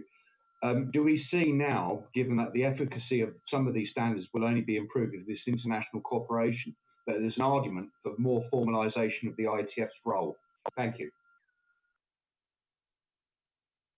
Thank you. So unless I don't see anyone on the panel that wants to say anything at the moment, so we can maybe move to another question and then. So let's do another online question. So please, okay. Yeah, I guess Olaf wants to also to respond to earlier comment made. So I'm unmuting Olaf, if that's the case. Okay, let's do it now. Well, no, I was actually thinking of sort of asking a different question on, or asking a question that's slightly different take on previous pieces. I'm not going to respond to, or I cannot really respond to Patrick's question a minute ago, because that's a question to the panel, I guess. Okay, in that case, we have a question from Michael Roters, and his question is, do we have any comments from any government yet? But I guess that's also... Well, we have one panelist who's coming from a parliament, so, and also, so, yeah, I think we have. I mean, I would welcome any other comments from other governments that might be in the room. I mean, but this is, I mean, if I may also, this is a a part of the discussion, because I mean, there are also different ways of getting engaged. I mean, people representing governments often cannot just jump into a room and say something. They need some time to consult and get approval. I mean, so I mean, part of the reason why this is hard is that also the ways of working are pretty different, and you have to find ways that are okay for both sides. So I mean, but I think we can then move. I mean, I guess, yeah, we do have another question from also Patrick Tarpey. And his question is, are standard bodies at risk of capture by large tech firms as they have the deepest pockets and resources?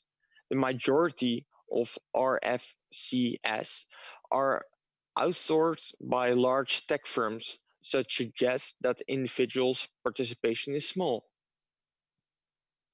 That's a good question. So anyone in the panel? Fred, maybe? Go ahead. Yeah, sure. I would say yes, it's a huge risk, absolutely. And I think it's, and I mean, it's a risk in general. I think that monopolies slowly become, formed, not necessarily a monopoly in this phase, but a smaller number are able to actually push forward. And it comes back to my point about how smaller civil society organizations who focus on public benefits might not necessarily have the resource to be able to keep up to date with what's going on. And so we find it a catch-22 situation. But you're absolutely right. And it's a problem. And somebody raised it earlier around the number of SMEs in Europe in comparison to other places. And it's something I'm aware that I think it's around 90% of businesses in the UK are SMEs. There are all sorts of different ones. But it is actually potentially a barrier to innovation. And there's something in the UK taking place to try and change that, as far as particularly the safety tech environment, to try and accelerate the benefits to SMEs to be able to push that out. But yes, absolutely agree. I do think it is a huge risk. Then there are no questions in line in the chat. I do have Olaf Kolkman with a raised hand. Let's go ahead with Olaf, and then I also have another request for the floor. So yeah, I as a follow-up with that point that you just made, Patrick and Fred, I agree. But this is an issue with any standards organization or any big organization where people gather in general. And with industry consolidation going on, I do think that is indeed a risk. Big players can be everywhere at the same time. Smaller players can't. That is true. From a personal perspective or a personal experience, and that experience is already a little bit older, I can tell you that as a small SME, I've been a leader of a band of about 7 people.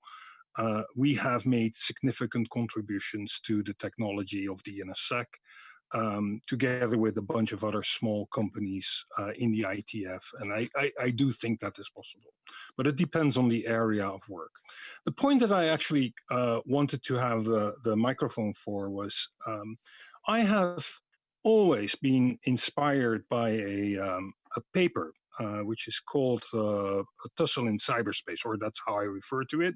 I've pasted the link into the chat. It's a paper from Dave Clark and Konsui from 2002. And it sort of makes the point that if you do technology standardization and technology development, you have to design for the policy tussle. That is, when there are several policy choices to make in the implementation of the standard should allow them all to be made so that the market or the policy environment can figure out what is best in the case of deployment. This paper came back to my mind in the context of DOH, the DNS over HTTP, because that standard allows a multitude of different implementation models, and it is in the implementation models where the venom is, where Fred runs into the problems that he runs into. So I sort of would like to invite reflections of the panel with the thesis that Dave Clark makes there. Should you design narrow or should you design for the tussle? Does anyone on the panel want to comment? Okay. Maybe they want to read the paper first. I did it, and it's a really good paper. So yeah, I also advise people to read it. So maybe we can go to another request. I mean, Mary wanted to speak. Can we unmute? Yes. Hello, everybody. So I just wanted to say that I have been a participant in many of the various forums that are technical, operational, as well as policy related. So the IETF, ICANN, the regional internet registries like APNIC and ARIN and RIPE NCC, the Internet Governance Forum. And one of the things that I have seen over the last decade is that there's been a lot of cross-pollination between some policymakers who do send their technical advisors to the technical forums. Some technical folks who actually do attend policy-related meetings. The last IGF, I was part of a panel that was discussing cyber norms and how policymakers and technologists should work together. And so I was very happy to see all of this work that's really been ongoing. Relating the IETF, the technical standardization has gotten so complex because you have to take so many aspects into consideration that do take deep technical experience. So it's not very easy for somebody that's non-technical to really get involved. But I very much also liken what Olaf was just saying, that it's not necessarily the technology design and architecture that's the problem. Primarily, it comes down to the implementation. And when you're creating any kind of technology standard, you're always taking into account the balance of convenience versus privacy versus security, right? And so you almost always create something that's rather wide, but it's the implementations that narrow it down. And I think the implementations need to also be understood, not just the technology architectures themselves. Thank you for that. Thank you. Thank you for these points. And I will now bring up the last question on Mentimeter. So this is the last thing we want to ask you. And also, I'm sure this one will provoke some reaction. And now I think we will go back to the queue of online questions, written questions. So please, okay, go ahead. Thank you, Vittorio. At the moment, there are no questions in line, but I would encourage everyone to or raise their hand or write a question in the chat. Or we also have the forum, and the forum we can have a discussion also after the session. Yeah, we still have, let's say, about 10 minutes, because then we want to give the floor to our rapporteur so that she can make the messages known. But I would welcome, I mean, that there were some really good thoughts in the chat. So if anyone wants to just raise their hand and start saying something to the room, I think that this would be very useful. So is there anyone, or also anyone on the panel that wants to add anything? Yeah, go ahead. I think the main issue is how to arrive at a policy that we can agree on. How can we arrive on a consensus there? We don't have this consensus there, and now we are blaming technical people that they don't implement what we cannot agree on.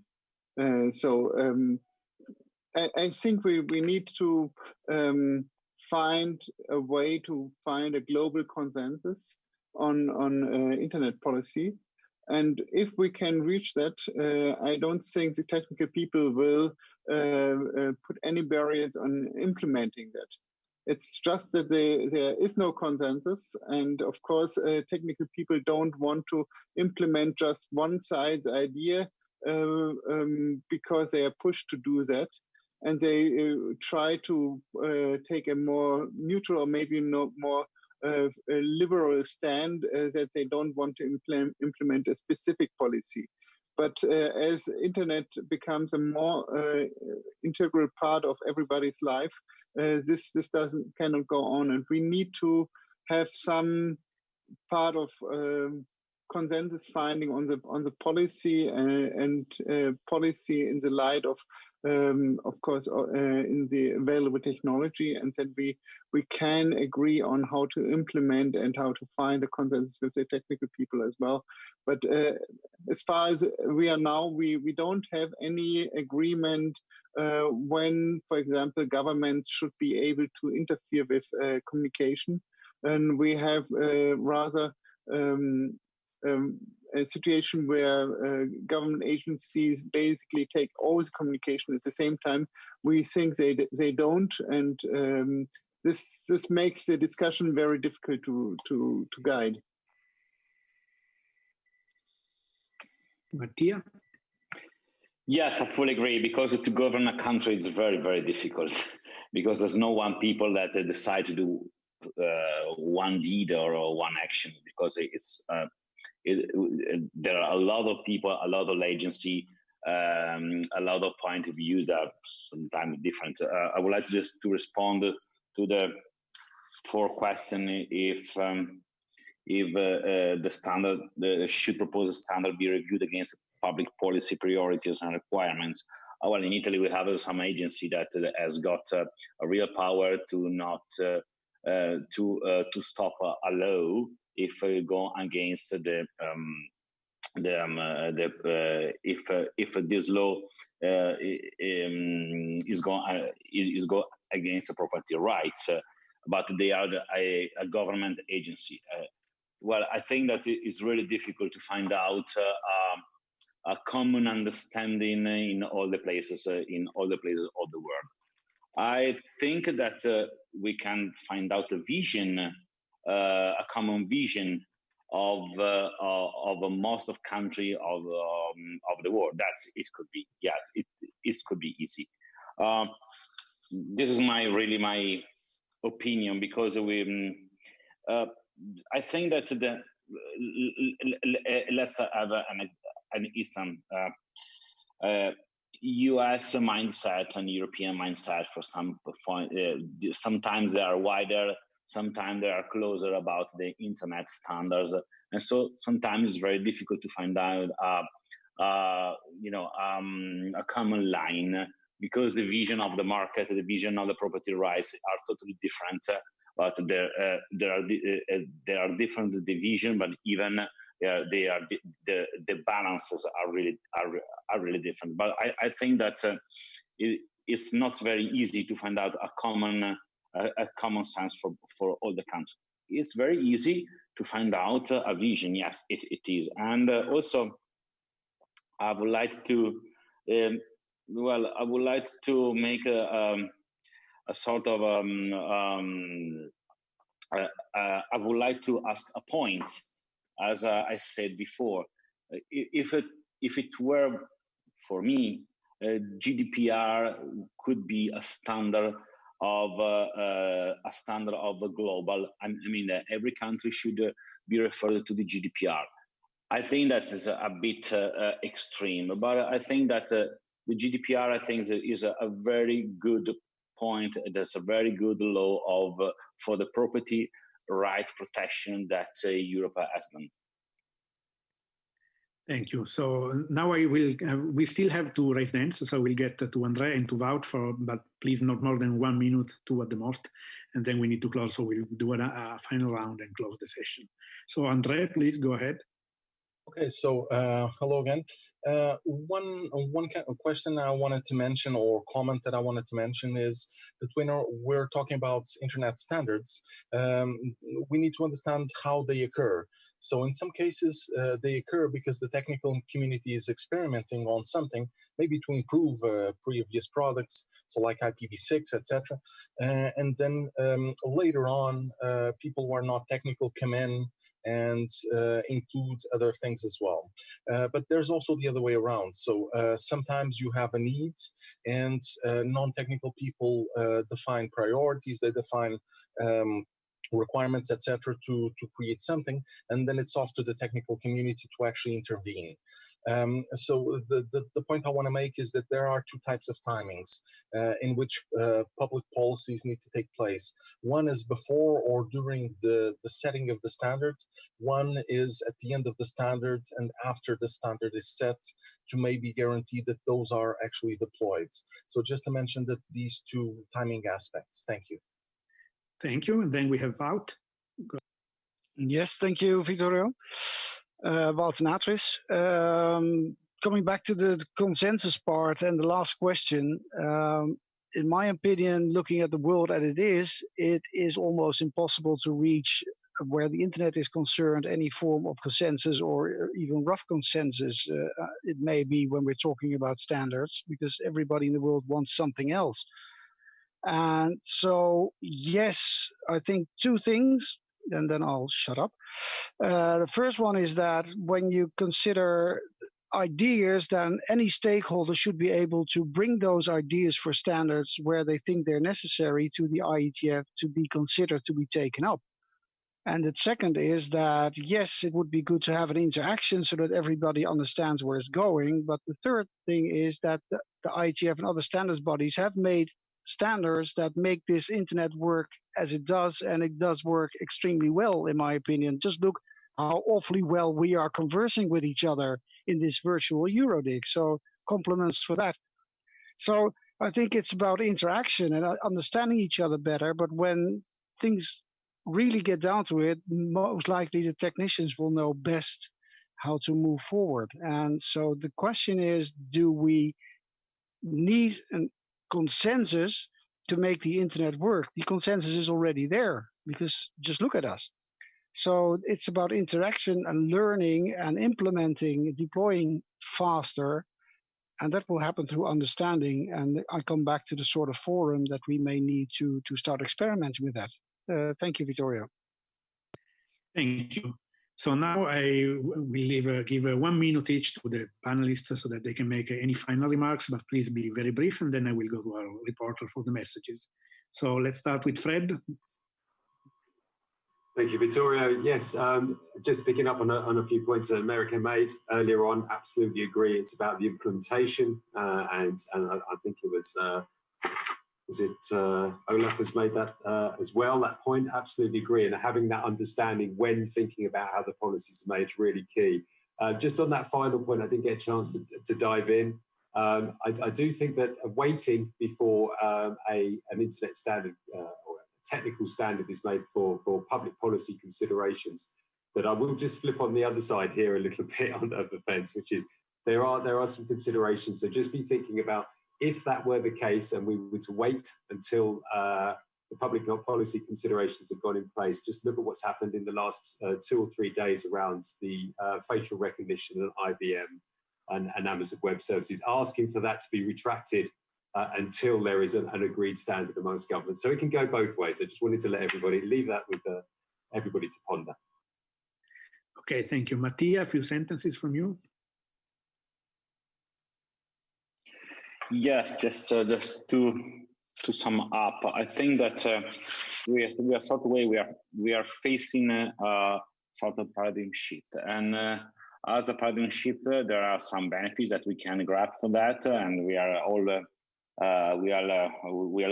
aware about that. But I think that a lot of concerns can arise, and we have to, in a sort of way, to protect the people that in a sort of way will put aside from this revolution.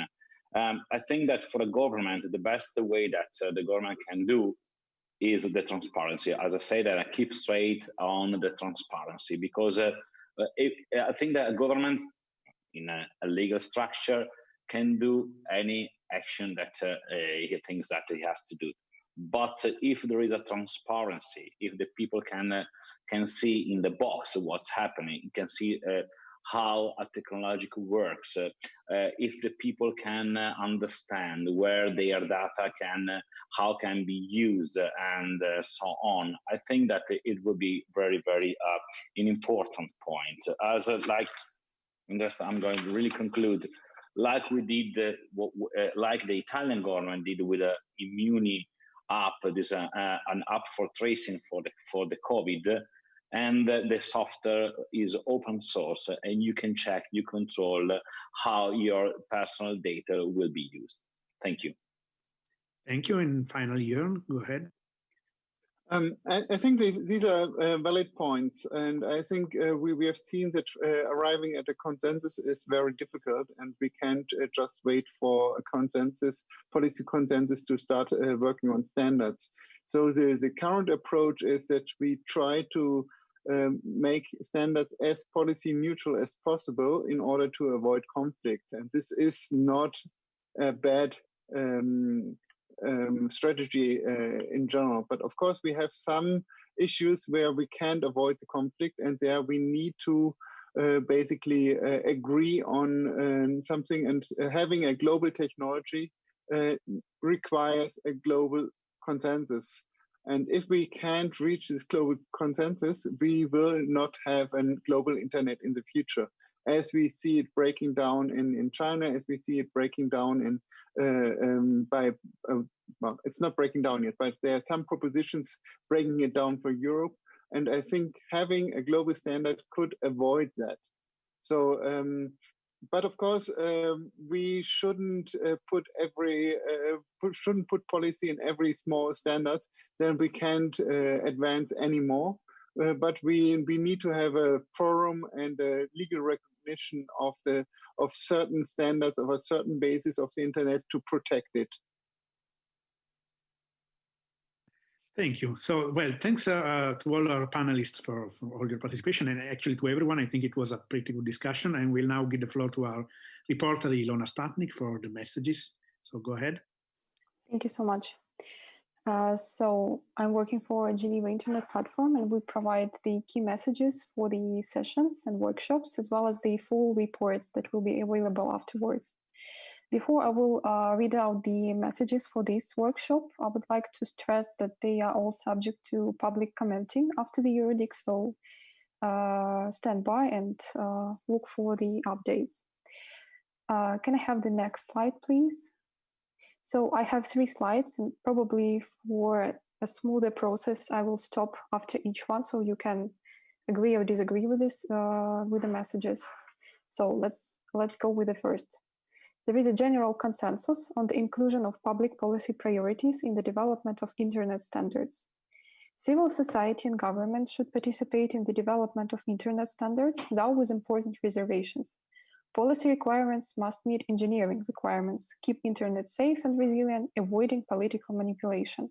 For this purpose, policymakers should have a long-term vision of digital future and impact of technologies on social and economic life. For this part, is everything okay? Everybody is agree? I see people nodding. So we can move to the second slide. Okay. We need to keep in mind serious limitations of such participation, lack of specific technical knowledge, time, and real participation mechanism within the existing standardization groups. Should we agree on establishing a new body dedicated to provide public policy input, it must be based on multi-stakeholder principle, ensuring equal participation within stakeholder groups. Any objections?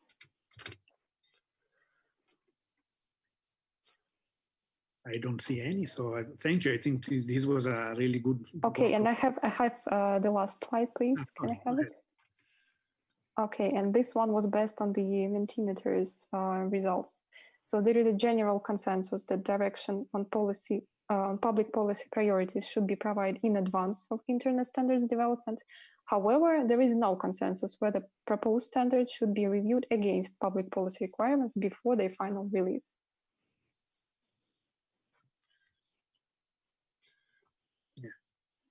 I mean, as Avri points out, of course, there is no consensus on creating a new body, and it's unlikely that there will be, at least in the short term.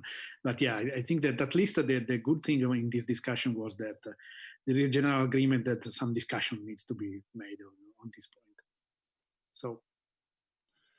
And I wouldn't be sure that it needs to be a consensus before but there can be different procedures. But of course, consensus would be very helpful. Okay, so just anyway, if you have some really strong objections, you will have the opportunity to comment on them. Okay, so well, I think we can thank everyone again for the participation, for being available, and give you 2 minutes of your life back before we get into the coffee break, actually, and then stay with us for the panels and the rest of the day. Thank you all. Thanks a lot, Vittorio, for the moderation, and also for the excellent collaboration in this session. Also thank the participants for the enormous interaction, and also thanks for the key participants for your support in any way. This made this session really great. Next up is the coffee break, and after that we're having a keynote. So we'd like to see you in this room again. And we're now heading to Sandra. Sandra, are you around? Auke? Auke, yes. Can you hear me? Good to see you. Wonderful. Good to see you too. So what we could see from a distance, it was also a good session, interactive, and a lot of discussion. Yeah, it was definitely a great session. A lot of interaction, also a lot of interaction online in the chat. So that was that made this session really great. Okay, perfect.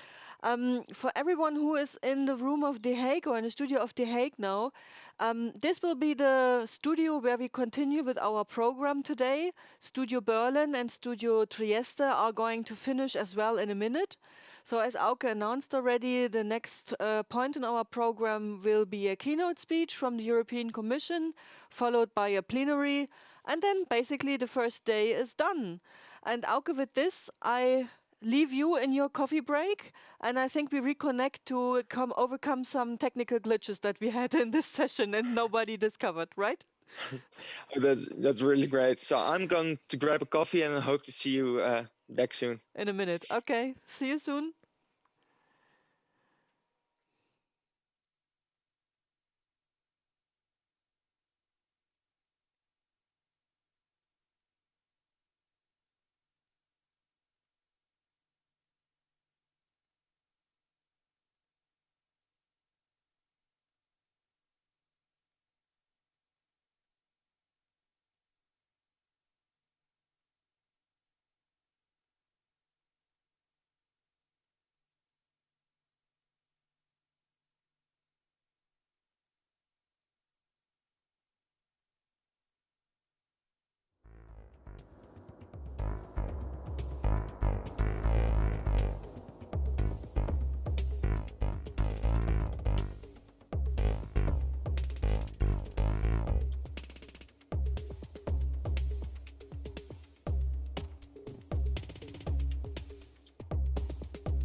We can make effective and right decisions.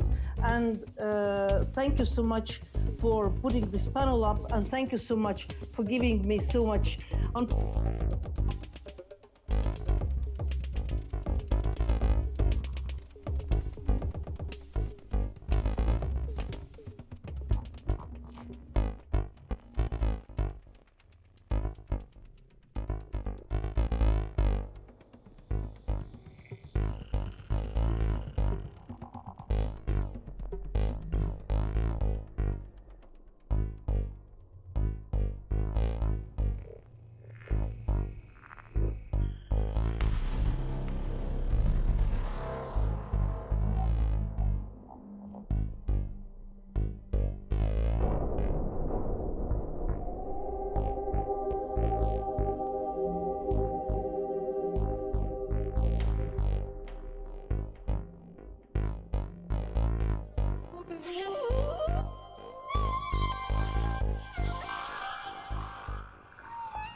Hello, everyone. Come back to our last segment of the day. Unfortunately, our keynote speaker could not connect to the studio. We are waiting for him, and we thought it's not going to be a good idea if we start earlier with the plenary because some of the speakers for the plenary are not yet connected to the room. Therefore, I would kindly ask you for a little bit more patience. Go and get a coffee. We will play some music for you over our stream. And so you can dance a little bit to get some exercise throughout the day. And we will start here at 5 o'clock sharp with the plenary on digital sovereignty. Thank you.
So welcome back, everybody. We just heard that our little delay was resolved, and literally in the last minute.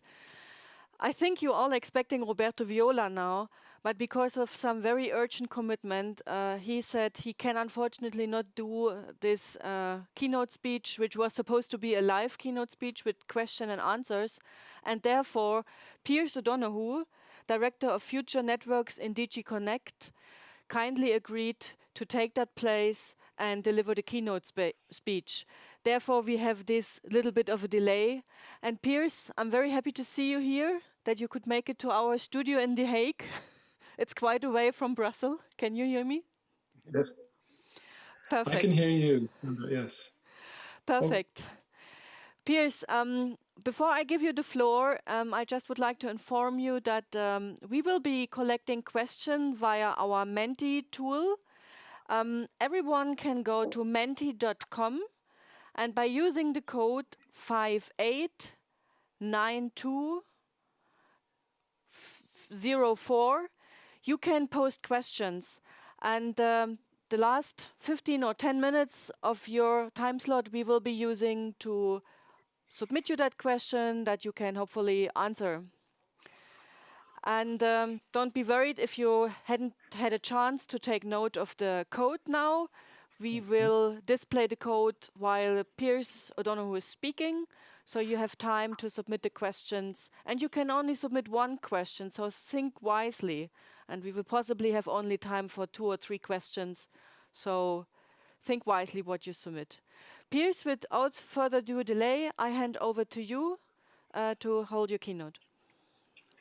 Thank you very much, Sandra. And I'm sorry for being the cause of that delay, because it's really important for us that you have all of the important sessions that are planned for EuroDIG.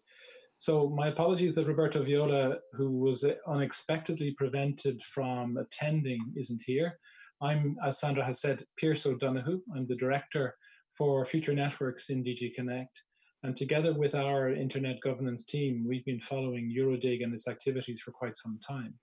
So the first thing, obviously, to remark on is the fact that we are all here participating virtually at the first fully online EuroDIG, and that's in itself quite an achievement. It's remarkable what the European Internet Governance community has done and what you've achieved over the past years, but now this year, even more impressive given the current circumstances. The organizers obviously had to decide to go online. It was the right choice. And you've managed to reconvene the event quite successfully. And that's thanks to the work of all of the stakeholders, to Sandra and the team at the EuroDIG Secretariat, but also, of course, to the hosts, the International Centre for Theoretical Physics, and of course, for the Italian partners. And I'd like to thank you all and congratulate you. So it's a great opportunity for me, on behalf of the Commission, to speak to you at a time of great change, but also great crisis in Europe, because COVID-19 has confronted us all with unprecedented challenges, and it's tested our resilience as a society, cohesion of society, the operation of the economy. I don't have to tell you everything that's been happening.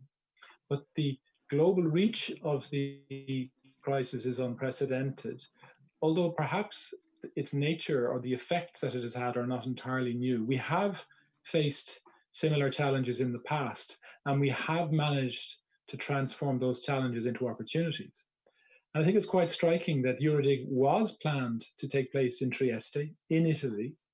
And it was precisely there in Italy that after the catastrophic effects of the Black Plague across Europe in the 14th century, that we then had a bright period of cultural and technological advance for all of mankind. And that was the Renaissance. And the Renaissance started in Italy. I think it's a rather symbolic and meaningful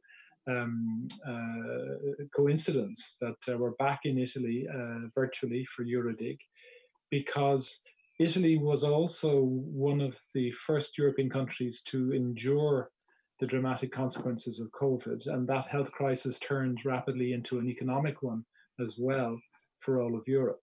But we can follow the Italian example, and many other European countries were able to do so and to take appropriate measures ahead of time and to a certain extent limit the terrible effects of the virus.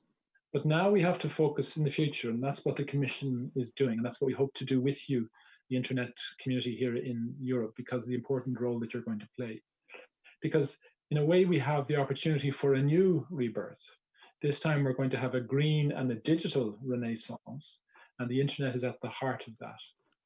Just like in the medieval period, thanks to the extensive network of trade routes, Europe's economy and society was able to open up between European cities themselves, but also with other regions. And now a digital renaissance will rely even more than ever on those connections, but connections created now by the internet.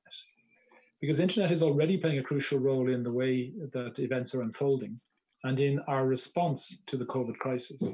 It's helped us all to stay connected, of course, and we're all learning personally, I'm sure like I am, you are, too, about how much we rely on the tools to work, to stay in contact with our families, but also to educate our children, to get access to services and so on.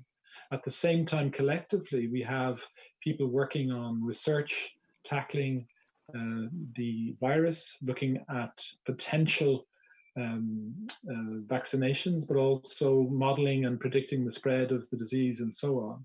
And all of that data work done through the internet is of vital importance to all of us. And individually, as we're all going online, that's put internet traffic and security under strain, but we see that there is significant resilience, that the system has been able to cope with high increase in traffic and even the security threat, with a few bad actors trying to exploit the situation to their own benefit. But the decentralized nature of the network of internet communications has actually shown that it is the right model. And that's something which we want to ensure can continue in the future. Certainly, we have to be prepared for any new scenarios. We have to have continuous investment and improvement, but we mustn't allow the crisis to encourage others to try to interfere or to break the system at its heart, which is a decentralized model where there is multi-stakeholder governance, which allows for the varied system that we have today, and also which avoids putting the power of the internet into one person's hands. That distributed and decentralized nature of the internet is something which our Internet Governance Fora have sought to defend, and we really rely on you to continue that work in a collaborative and multi-stakeholder way. But also, of course, we're going to have to face up to the radical changes that COVID is bringing to society and to the economy. But there will be good coming out of that in terms of the technology, more teleworking, e-learning, e-commerce, e-government. And that's something which, for example, puts in perspective the work that we want to do with you on developing a universally accepted EID, a public electronic identity, which will allow for secure but simple, trusted access to digital services. Now, Europe has always been at the forefront of breakthroughs and advances in science and art and technology. And again, it will be in the future. That's why the Commission has proposed a new recovery instrument to harness the entrepreneurship and the creativity of Europeans into a increased and highly ambitious new European budget. At its heart is a recovery plan of nearly 2 billion, 1.85 trillion, euros to help kickstart the economy. And it focuses specifically on green and on digital transformations, with a particular attention to resilience and sustainability. And so that focus on digital is something which brings the work that you do clearly into the spotlight. Digitization across all areas of the economy and society, and of course on investment in advanced communications, which will be driven by AI and edge computing, but which will require an independent voice to make sure that it works for the good of all, and that some of the potentially negative impacts of an ubiquitous internet system are being carefully looked after. Now, there are 4 elements that I'd like to mention briefly in the Commission's approach, and which all show a role for the multi-stakeholder governance model, for a role for all of our partners in Europe in order to make sure that it is balanced and fair, but also that we have the right expertise and the right checks and balances. First of all, we have to invest in more connectivity. That's clear. We need a stronger European supply chain. Thirdly, we need a real and secure data economy. And lastly, we need a fairer and safer access for European users and for small businesses. So just firstly, think about that connectivity for a moment. We're going to see quickly the rapid deployment of 5G, and that will have spillover effects across all parts of the society. And it will be an opportunity to increase our digital and strategic autonomy. As we've seen in this crisis, the economy depends on our internet, on connectivity, and we have to make sure that Europe can continue to be in the lead and to be well provisioned in these matters. That requires, that second point there, for a stronger digital supply chain, technological presence in all parts of the digital advancements. Because as connectivity is important, we have seen questions recently about the supply of modern communications equipment and also the risks in terms of cybersecurity if it is not managed by Europe for Europe with European values in mind. And then after those two, connectivity and of course supply, we have the issue with digital and with green of putting greater efforts to reduce the environmental footprint of the ICT sector, which is a responsibility that is on all of us. Now, I've mentioned the data economy as our third point. I think you've seen and heard a lot about what we're doing on data policy recently. But we want to create common, secure European data spaces in key sectors and areas. We want to support the cloud and edge infrastructure that actually helps these data spaces to work, that provides the edge computing that all sectors of the economy will need. As I've said, with a particular reference in Europe to the sustainability and the environmental friendliness of those approaches. But in order to provide advanced and ubiquitous health, mobility, and public administration services, as well as the more commercial services being provided by the private sector. For this, we will be putting in place a series of actions on data sharing and on governance, and those you will see coming in the months ahead. And that will be followed later by a Data Act, which will establish the conditions for better access, control of industrial data. And of course, we want to make sure that high value data sets that are in the government hands are also available for the common good. So that will allow through more open access for research and innovation, particularly by SMEs. I mentioned as the last element of fairer and more flexible access, and that's something that's really important as we look at the power of some players on the internet, in particular in regards to internet platforms. We know that SMEs are the drivers of the European economy, and they will need to be able to avail fully of people accessing the internet and their use of the internet as more companies and users switch to digital for business. But the online environment is currently dominated by a small number of global actors, and that position has an impact on the abilities of smaller players, smaller European companies and SMEs to participate and to be fully effective.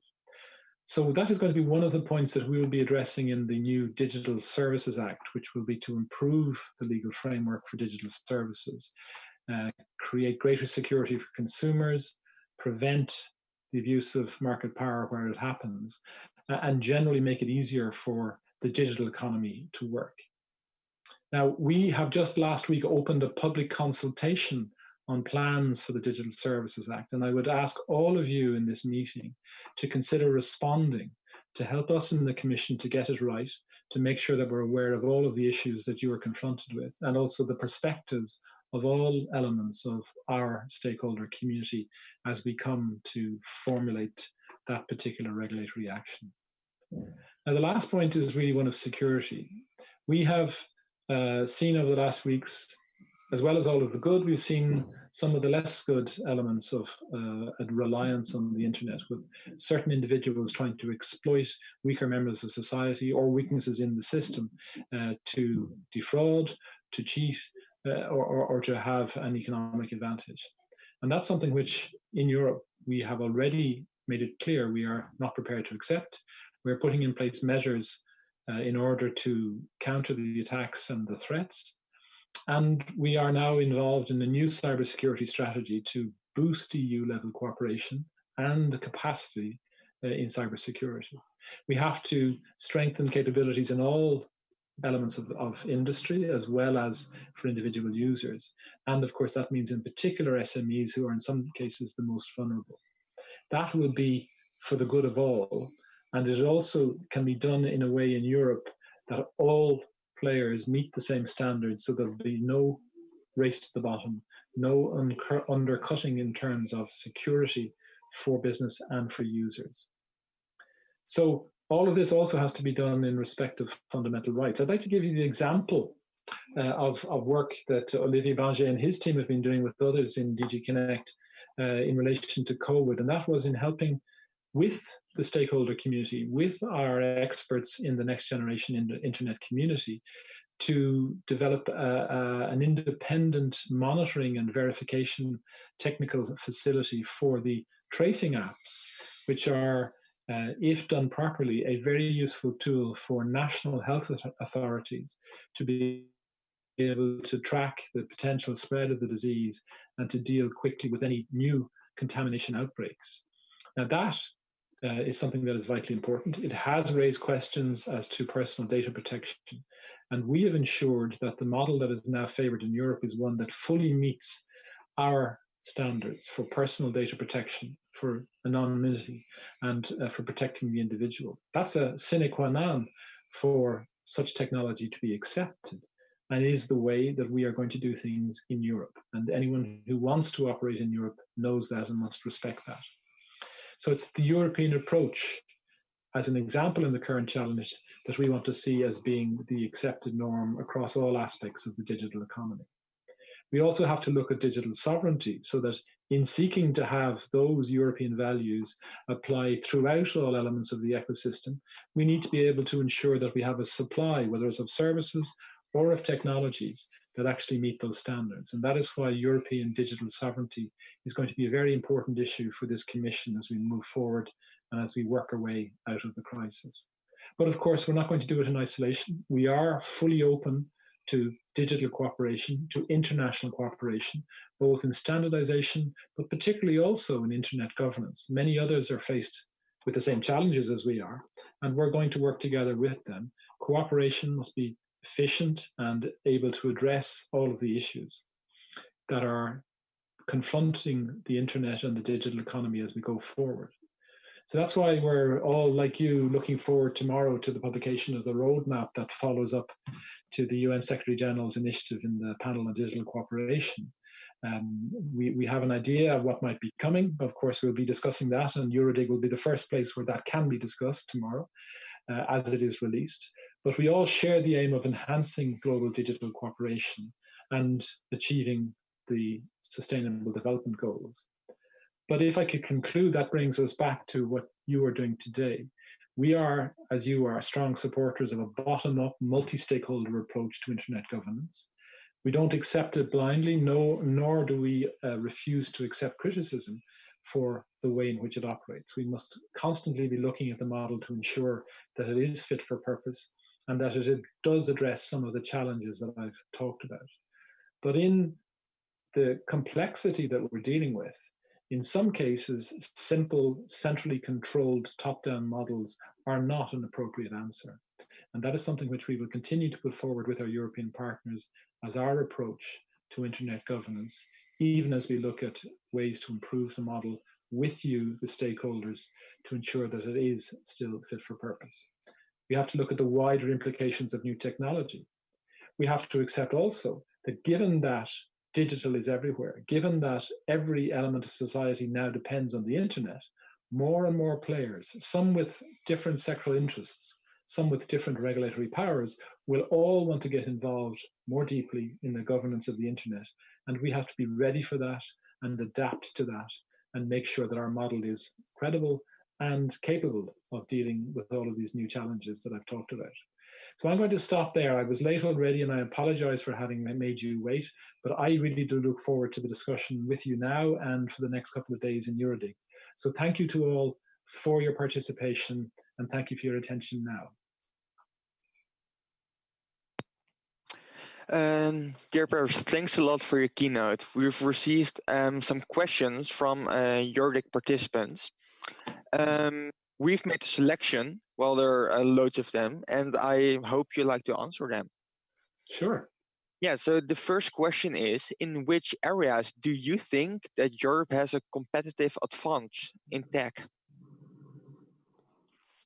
Well, we continue to have a competitive advantage in the brain power that Europe brings to services, but particularly even to the development of new technologies, new equipment, in software, including in artificial intelligence. But we also have a competitive advantage in taking what are more standard digital technologies that are used all around the world and applying a different type of governance. So I mentioned before about European values. We think, for example, that while some internet technologies and services have been open to abuse and have shown weaknesses with regard to the protection of the individual and individual personal data, for example, the way that we are doing things with the GDPR as one example, with the NIS directive and other regulation, but also in working with partners, is somewhere that gives us an advantage.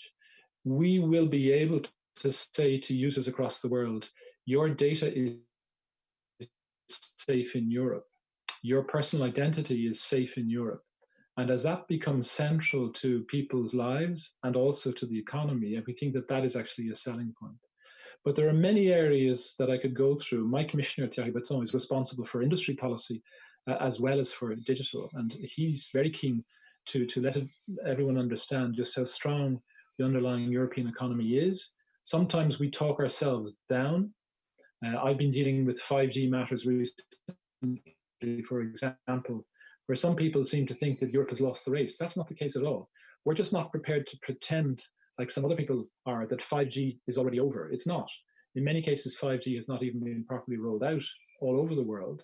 And a lot of the technologies that are being used in that 5G implementation are European standards, European patents, and European equipment.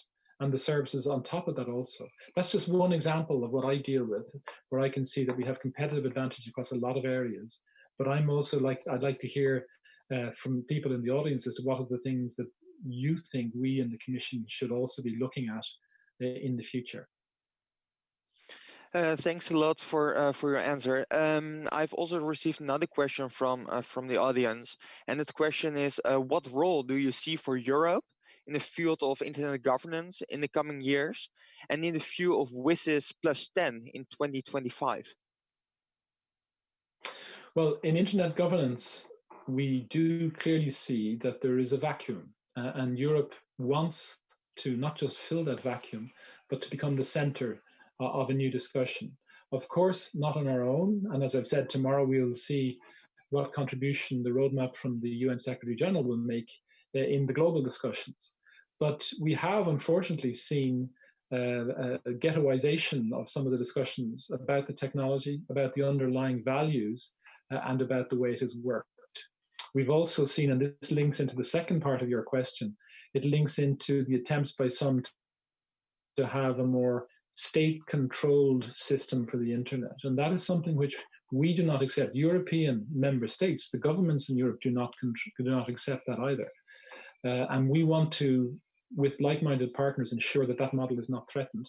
But in order to do so, we actually have to be active.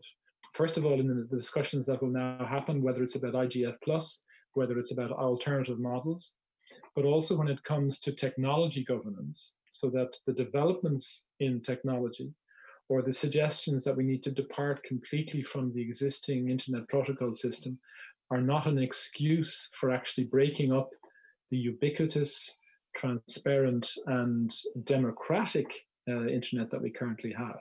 So that, I think, answers also the second part of the question. One of the roles that we might play in WSIS is simply by saying, are we sure that this is the right place to be having this discussion? And if we do get a positive outcome with regard to an IGF+ model, for example, it might be that there isn't an awful lot more that can be done in WSIS in itself. But we will work that one out as we come to it. I think, firstly, together with you, the internet community, we need to be sure that we agree with one another, that we take all views into account so that Europe presents a united front. Yeah, so thanks a lot also for that. I guess we do have some time for just one more question. And that question is it possible to really conceive a European alternative to the dominance of certain big players? Or do we need to accept this dominance? And what characteristic can we put forward as Europe? Well, we don't have to accept dominance. And of course, in strict competition law terms, we're not going to accept dominance. But I think it's what such dominance might imply. It's when there is an inability of access, of fair access for small startups and SMEs who have what could be the next big thing, which could drive forward the economy for the good of society, for employment, etc. Just because the larger the platforms are, the larger the dominant players are, the less innovative they will be. And that's not good given all of the power of digital technology that we know. But it's also the case that if it becomes vertical across the platforms, the services, and the control of the data, then we are in a situation in which there are strategic threats there in the long run, which there's a growing discussion in Europe, which we hope that every member of this community will be part of, which allows us to see that we actually need diversity. And Europe can provide that diversity. So it is realistic. What is not acceptable is just to sit back and say, it's happened, it's over. Because just as we look at the move from cloud computing, centralized cloud computing to edge computing, Europe can play a much stronger role at the technology level there. Just as we look at a much greater emphasis on personal identity and identity spaces, Europe is in the lead on data technologies of that nature. So we can actually regain an advantage if you want to think of it just in terms of competitive questions. But at the same time, we are likely to be in a position to be more assertive about the values that underpin the way that we do business, that we run our societies. And many others, I think, would like to join with us in that kind of approach. Thanks a lot. Thanks a lot also for stepping in and making time for this keynote. For me personally, it was a really interesting keynote and Q&A, hearing also your vision and your thoughts on how to move forward. I would also like to thank the audience for asking questions. Yeah, for now, I would like to give back the floor to Nadia, our studio host. Thank you. Hello, everyone. And I'm very excited to announce the next session, which has all of our involvement into this. But before we get started, hello from Studio The Hague. If you're just tuning in, my name is Nadia Tsechia and I'm your studio host. I am joined here in the studio by our remote moderator, Elke Pals, who you have been seeing during the keynote speak. He will be there to support you with all the issues related to content and answering your questions. So before we get started, I would like to go over the code of conduct. EuroDIG is all about dialogue, and it's your contribution through your thoughts and ideas and questions that makes these sessions inspiring and engaging. So we hope that you will choose to actively participate in these virtual sessions. Now that you have joined the studio, you will be able to see your name in the participants list. We would like to ask you to make sure that you have your full name displayed so we know exactly who we're talking to. And you can set this up by looking at your name and clicking on more and choose to rename yourself. When you entered the room, you were muted. This is to prevent feedback which could disturb the session. So therefore, please raise your hand if you have a question and Elke will unmute you. When you are unmuted for your intervention, please switch on your video. It would be great to see with whom we're having a discussion with. And do let us know who you are by stating your name and affiliation. So now, I would like to introduce to you the moderator of Plenary 2 entitled Digital Sovereignty, from Users' Empowerment to Technological Leadership. Olivier Bringer, the head of unit of Next Generation Internet from DG Connect at the European Commission. Olivier, you have the floor.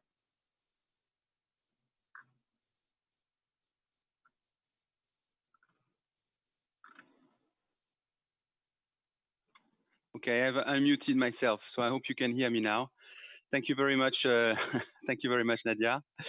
Yes, so I will be moderating this second plenary of EuroDIG on digital sovereignty, and it's a very interesting topic because we will go from digital sovereignty at the individual level, questions around the control of personal data, electronic identity, self-sovereignty to the macro level. So how to ensure based on the individual sovereignty, based on our values, also technological sovereignty or autonomy at European level. So I have a panel of 4 distinguished speakers that I will introduce in a moment. But first of all, I wanted to explain a bit how the panel is going to be structured. So it will be a fully moderated panel. I will ask some questions. We'll try to have a very dynamic and lively discussion among the panelists. That will be the first part. In a second part, we'll open the floor to questions from the audience. So please make comments, ask questions in the Mentimeter. And also, you will have the opportunity to take the floor and ask your questions directly. And at the end of the session, we will have a reporter, Katarina Andielkovic, from the Geneva Internet Platform, who will report about the main messages of the platform, and we will try to find consensus on those messages. So, if you allow me, I would like first to introduce our 4 panelists. So we have Kerstin Noël Wockinger, who is an academic.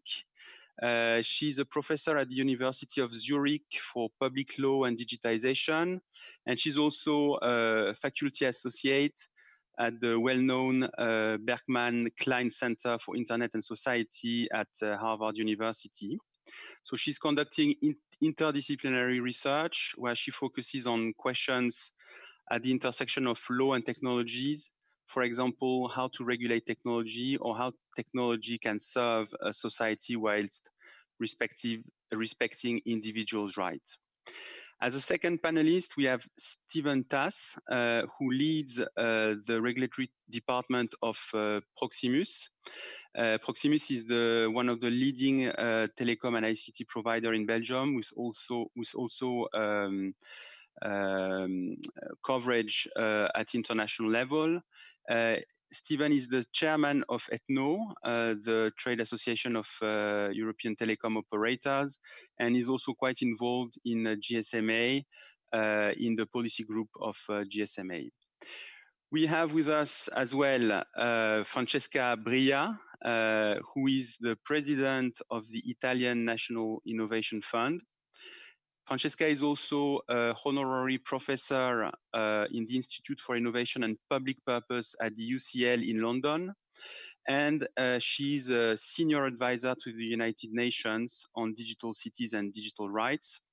You might have known also Francesca in her previous job as a Chief Digital Technology and Innovation Officer of the city of Barcelona, where she experienced and implemented a number of projects on data sovereignty, in particular the EU-funded Decode project. Our 4th speaker is Pierre Bonis. Pierre Bonis has worked in technical governance of the internet and domain names for the last 15 years, first in the French administration, and since 2012, he has been the Deputy Director General of AFNIC. He's a specialist in international cooperation issues, and he has been a member of the board of the director of CENTA, the European Association of National Domain Name Registries, and he's also chairman since last year of the CCNSO Internet Governance Committee in ICANN. So as you can see, it's a panel with different profiles, different perspectives. So I'm sure we will have a very interesting discussion. So without further ado, I would like to ask the first question to the panelists, which is really a fire starter. And that also is in the continuity of some of the question and answers that we had in the previous session with Piers. So I would like to ask the panelists, with its advanced regulatory framework, would you say that Europe is doing better than other regions of the world in terms of managing end users' digital sovereignty? That is, in terms of controlling their personal data, managing their digital identity, or exercising their digital self-determination. And maybe to start, I would like to have the views of Kerstin on this question. Thank you very much. Thank you very much for having me. And as all of us know, digital sovereignty is still a process in development, but for the time being, my answer is a clear yes. I believe that we are doing, or Europe is doing better than other regions, and my answer is based on legal, ethical, and technological considerations, as well as basic values that form our European society. So with regard to the legal aspects, the constitutions in the European countries, as well as the data protection laws, protect individual rights and give individuals the power to exercise their self-determination rights. And even though, for example, the Swiss constitution does not have an explicit fundamental right for digital self-determination, we do not have to reinvent the wheel, because the constitutional principles and fundamental rights make it clear that self-determination is also crucial in the digital sphere. The same is true for our data protection laws. And this by contrast to other countries, for example, the US. And furthermore, in Europe, we have ethical principles and basic values relevant for digital self-determination, such as, for example, transparency and trust, control and self-determined data sharing, user-oriented data spaces, and a currently quite debated topic. In general, we prioritize decentralized data over centralized data. And all these values that are much older than digitalization are strong incentives to enable and guarantee digital sovereignty of individuals in Europe. And let me give you one very recent example that also our keynote speech gave. The pandemic COVID-19 is the first global digital pandemic. The COVID tracing app, DP3T, developed by the two Swiss Federal Institutes of Technology, applies the just legal described ethical, legal, and basic values. What I believe is that Europe is at the front line when enabling digital sovereignty of individuals due to our legal, ethical, and basic values that we have already prior to the era of digitalization. However, it is very crucial that Europe takes action. More action than to date if we like to take a leading role in these global topics around digital sovereignty.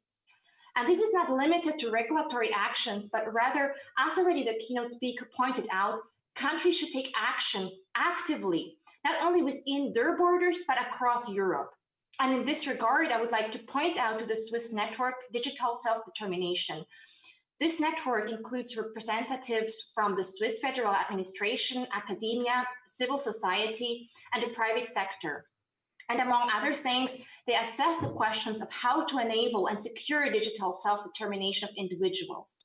And this network also provides a summary on our wiki website of this session under the section Further Reading. And if you should have any questions in this regard, please feel also free to contact me. Thank you.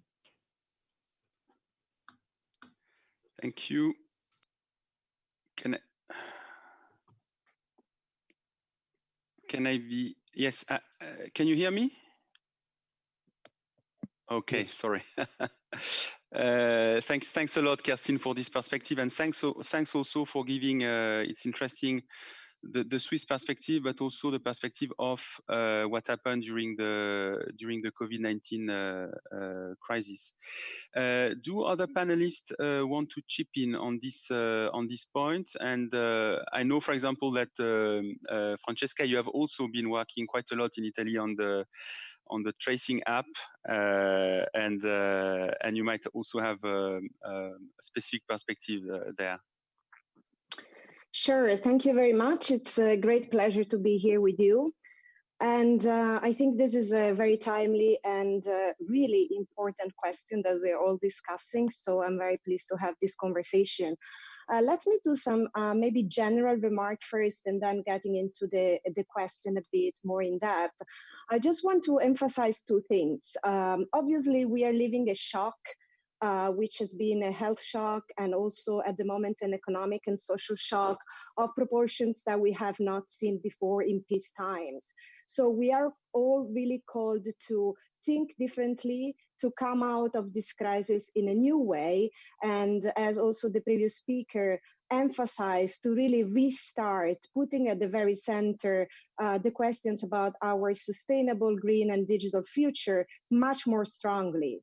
So I think I first want to say that really during this crisis, also sharing my experience here in Italy, we are seeing maybe a forced digitalization of proportions that obviously we have not seen before also. And I think what is most impressive for me is that digitalization is entering finally daily life of people and sector of society that goes really beyond the kind of expert technical community and obviously that we see in this kind of events with, you know, in particular online education and smart working smart working for public administration, small companies, big companies, online delivery, our digital life transformed. And I think we are all seeing nation states and organizations really trying to cope with this speed.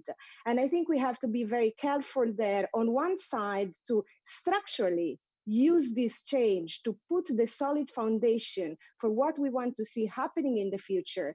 At the same time, we have to be very careful on not to create more disequalities and to have, you know, part of the population lagging behind. And I think this would be a big challenge in our EU Next Generation Recovery Plan in the future strategies that Europe is offering. And we have to be very ready as communities to take on these challenges and to respond. Let me also say that I think the question of digital sovereignty in this context is obviously twofolded for me. On one side, I think we see more strongly the importance of national sovereignty and European national sovereignty in a sense of we understand that digital sovereignty also means political and industrial sovereignty.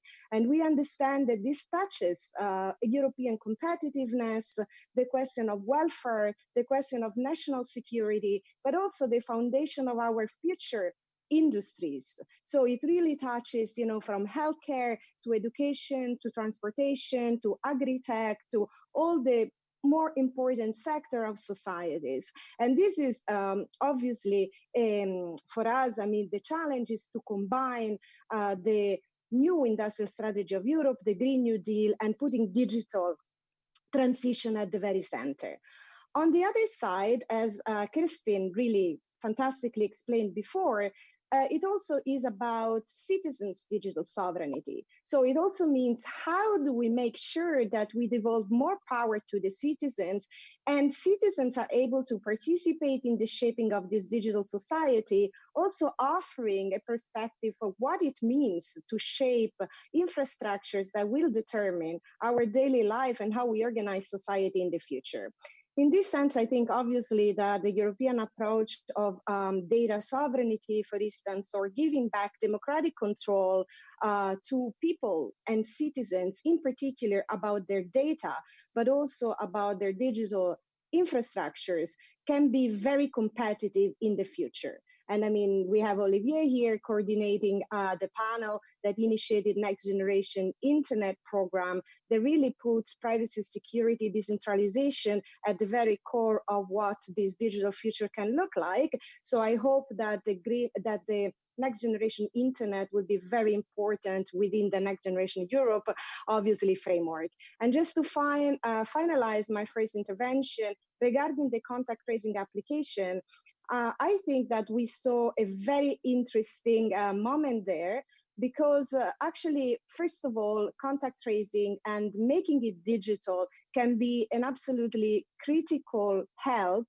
to the healthcare territorial systems. So at the moment, we are basically experimenting how these exposure notification applications can really help the healthcare national system to function in a smoother way, to function better in a more integrated way. And in particular, we are also hiring new manual contact tracers in order to improve the system generally.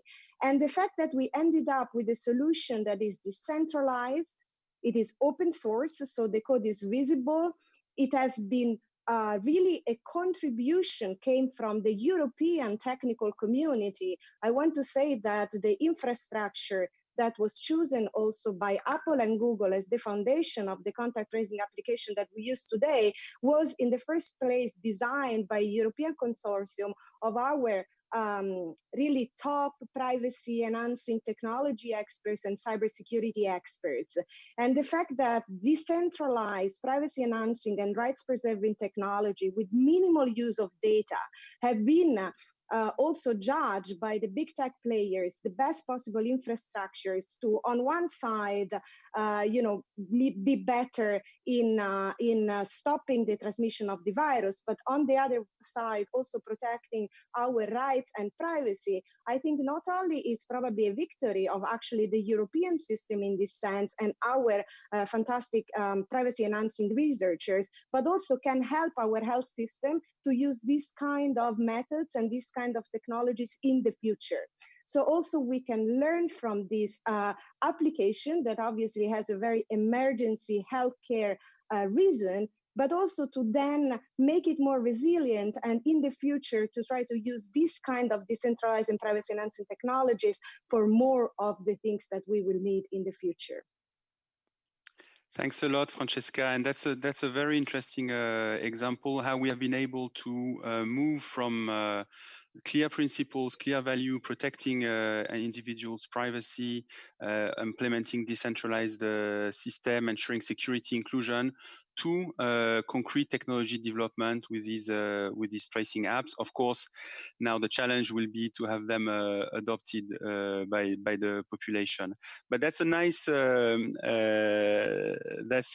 nice link to my second question, which is more on the technology side. So beyond regulation, how do you think we can bring the technology angle in the picture and develop in Europe the technologies that will increase end user sovereignty, and how can we best articulate technology development with our norms, our values, and in the end make it a competitive advantage for Europe? And maybe there I can ask Stephen if he has views on these aspects, in particular, given his industry profile.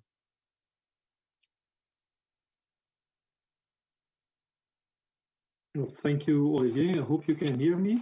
Yes, very well. Okay. So, well, in terms of digital sovereignty, Olivier, what is from a telecom industry perspective? It will not become as a surprise that we believe that the real foundation of digital sovereignty is digital infrastructure.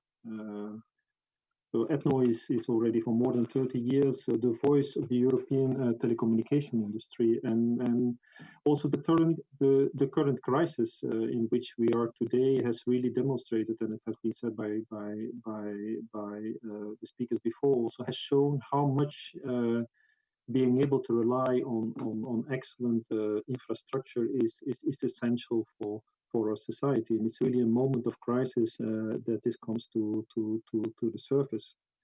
So looking forward, I think what is really key is that we put a lot of focus on investments in telecommunication infrastructure. It's the basic layer of digital infrastructure is of course networks. So it's about investing in 5G networks.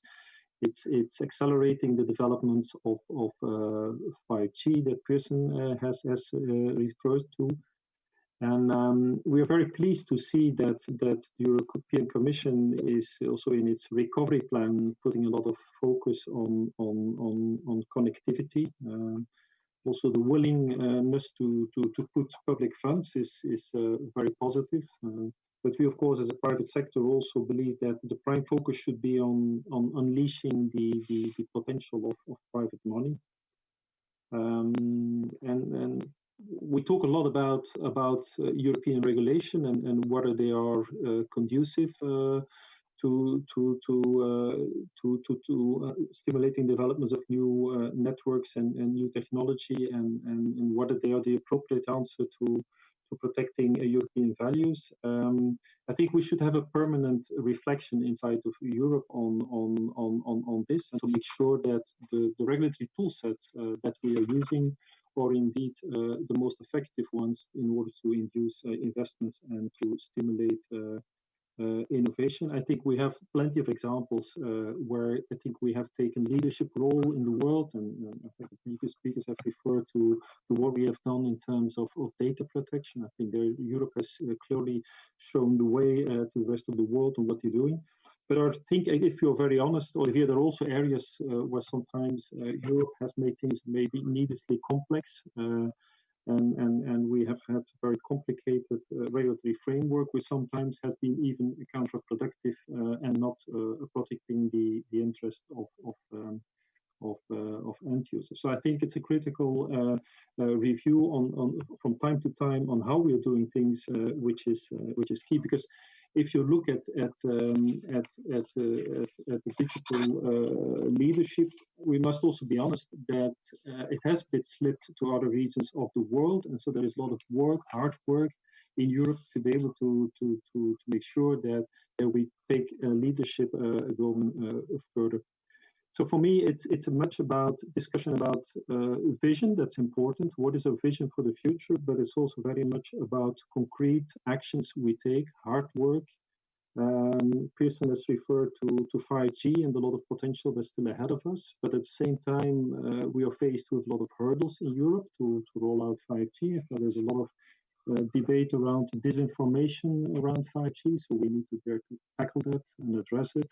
A lot of operators in Europe are still having difficulties to acquire radio spectrum, which is so essential for rolling out mobile networks. So let's focus on that, and let's make sure that we even further harmonize spectrum matters in Europe.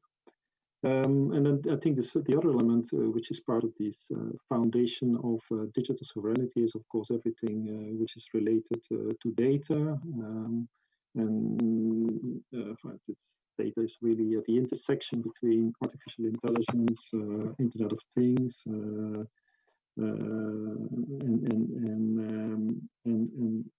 5G networks. There, I think we have a big potential for Europe to innovate. We might have lost a bit the potential for private data. But there's still a lot of potential, I think, in industrial data. And one of the interesting examples, I think, to follow is to see what is happening around the Gaia-X project in Europe. I think that a lot of people know about this. And I think Gaia-X shows really how we should pursue the industrial leadership in Europe around data. This is about an open model. It's not about protectionism. It's a model which is open for all players, also international players, but structured around global values in order to create a trustful environment. So that's, I think, an important dimension to work on those concrete initiatives and to make concrete progress. And then the third one is even further raising our voice at international fora. Pearson referred to the whole discussions around internet governance. I think the multi-stakeholder model is a very important one, which we fully support. But I think still we as Europeans maybe were not participating actively enough in those fora, and I think we need to reflect on how we can even put more resources in these fora. So that are the three elements, I think, which I see from a telecommunications sector perspective as key elements to make progress in for reinforcing our digital sovereignty in Europe. Thank you, Stephen. And I think it's very interesting that you bring this question of digital infrastructure. It's very important to have the digital infrastructure. You spoke about 5G, but there is also, and you mentioned it, cloud and data infrastructure. If we want to ensure our sovereignty, both at the individual level, but also at industrial level. And here I'm sure that Pierre will want to intervene, who has been involved in the management of a core infrastructure of the internet, the DNS. What is your perspective, Pierre, on this, on the role of infrastructure and technologies to promote our sovereignty? Yeah, thank you very much, Olivier. You hear me all, I guess. I hope. Yeah, thank you. Thank you very much to give me this opportunity to participate to this session. And hello, everyone. First of all, because we have talked before about sovereignty and the individual approach to it, and being in line, I think, with the last speaker, I would say that I will talk about sovereignty in the sense, the classical sense, when it applies to a territory or a community, more than to an individual. I would say the classical political definition of sovereignty, in a way. In France, we say that sovereignty relies in the nation, whether you don't know if the nation is a geographical part or the community of the French people, but it's the nation. And that's why it's important to talk about infrastructure, because infrastructure usually they have a deep geographical background. An infrastructure is not virtual. So at one point you will have cables, wires, computers, servers, even database. They are physical in one way, and they are put somewhere. And in these terms, I think this is the European approach, and I think most of the European countries' approach is a good one. We have to make sure that we are able to manage all the critical parts of the internet infrastructure ourselves, which doesn't mean that we have to use a European internet that will be closed to others, of course.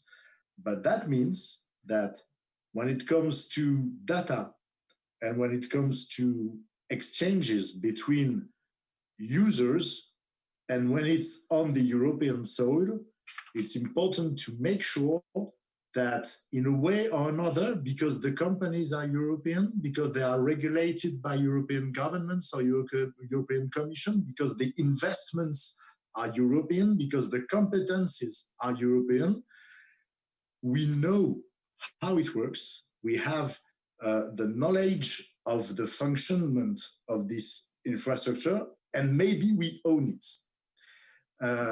I think this is a very naive way to see internet as a non-border thing, and to see that when we talk about sovereignty and we talk about internet, it's just like wanting to close the borders. This is not the case at all. I mean, it's there is no opposition between trying to have some power in the good sense of it. I mean, some knowledge on the tools we use. It's not an opposition with being open to the rest of the world. And having said that, of course, this is the case for the DNS. This is the case for domain names. And that's why, for instance, in the European Directive NIS, registries of top-level domain at the national level has been pointed out as essential services operator, along with the big telcos, along with more obvious, maybe digital players. So this is something that I think European Commission sees very well. And I think we still have some work to do on that. I don't want to be too long on that. I just want to stress out one point also is having the competence and the knowledge on all the parts that makes the digital economy means also that we have to make sure that we are able to have a strong position also on software, not only on infrastructure, and that this strong position is not only a position that can be acquired by regulation and protection of the consumer. For instance, maybe the European Commission is strong enough to impose the GDPR to Facebook, but it's still Facebook. So in a way, it's not sovereign from a European point of view. So there is also something to say about our ability to build on the current competencies that we have in Europe. And this part is more to me on the innovation R&D part of the European policies. I will end with that. I don't think that we have to wait to have capitalization at the level of Google or Facebook to be, hey, we are sovereign now. The important is not the amount of money that we could invest, is the assurance that we have the knowledge and the competences to build something, to understand what is underlying, and maybe to innovate. Thank you. Thank you very much, Pierre, and thanks to bring indeed the need to invest, the importance of research and innovation, which is exactly, I think, what the president of the Commission last week has tried to convey with this next generation EU and the new budget. But here I would like to go back maybe to Francesca, because I think it's quite interesting to have the point of view of someone who is heading a sovereign fund in terms of, okay, what can be how can we regain this autonomy or sovereignty through funding, and also have your view on what is it exactly sovereignty, because you have in the past, in your past job, you have been very much involved into self-sovereignty, and now it's much more around, I guess, national sovereignty. So I would be interested to have your view on that. Yes, so I think I actually agree with what has been said, but I wouldn't underplay the need of European investment in, obviously, science, technology, research, and innovation. So I think that if we look at the data, it's very obvious that we still have a lot to do. I think that Europe is now really, with the new Commission program, making much more clear its ambition in the digital age. I favor very much the coupling of the industrial strategy with the Green Deal and the digital strategy, which of course involves a very big part about the data strategy, but also how the entire innovation mission has been restructured in Europe. So even if we look at, I mean, I don't want to go into obvious data, but I think it's important to remind, I mean, even during this pandemic, I think one of the most striking issue here is that we see a lot of companies in critical industrial sectors of Europe, like automotive, tourism, culture, retail, and so on, having real troubles in terms of credit, liquidity, unemployment, and so on. But we see a big spike in the actual value of shares of the big GAFA tech companies. So they have actually augmented their evaluation in the market, and I think their price of their stock is skyrocketing.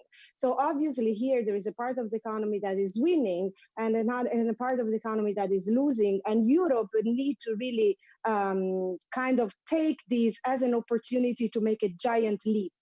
And even if we look at innovation investment, so now Italy, for instance, has created a new sovereign, venture capital fund on the like the same kind of strategy, following the same strategy that BP France has been carrying forward, investment into private venture capital to enlarge the market.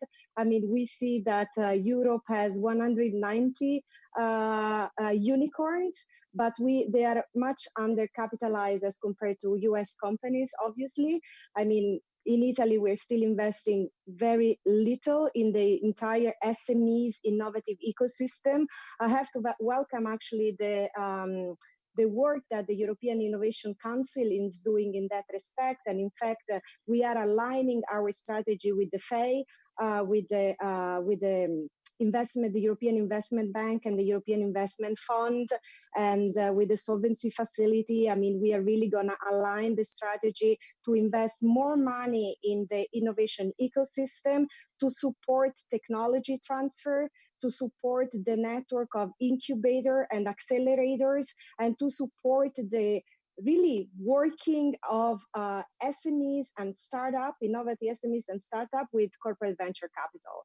I think we still we need our big companies to be much more active in acquiring and using innovation coming from our SMEs and startup, and then linking that with the extremely important work that we are doing in research and innovation and investment in science when it comes to our universities and research centers. So really what is missing is this entire innovation ecosystem where we're trying to leverage focusing on our key industrial sectors. So I think we need a qualitative evolution of our entire ecosystem. So maybe it's not only investment, but let's think that, you know, it's really expensive today to compete with that kind of concentration of market power. So I think we're going to see again a coming up of questions around antitrust and around consolidation of market power in the digital space.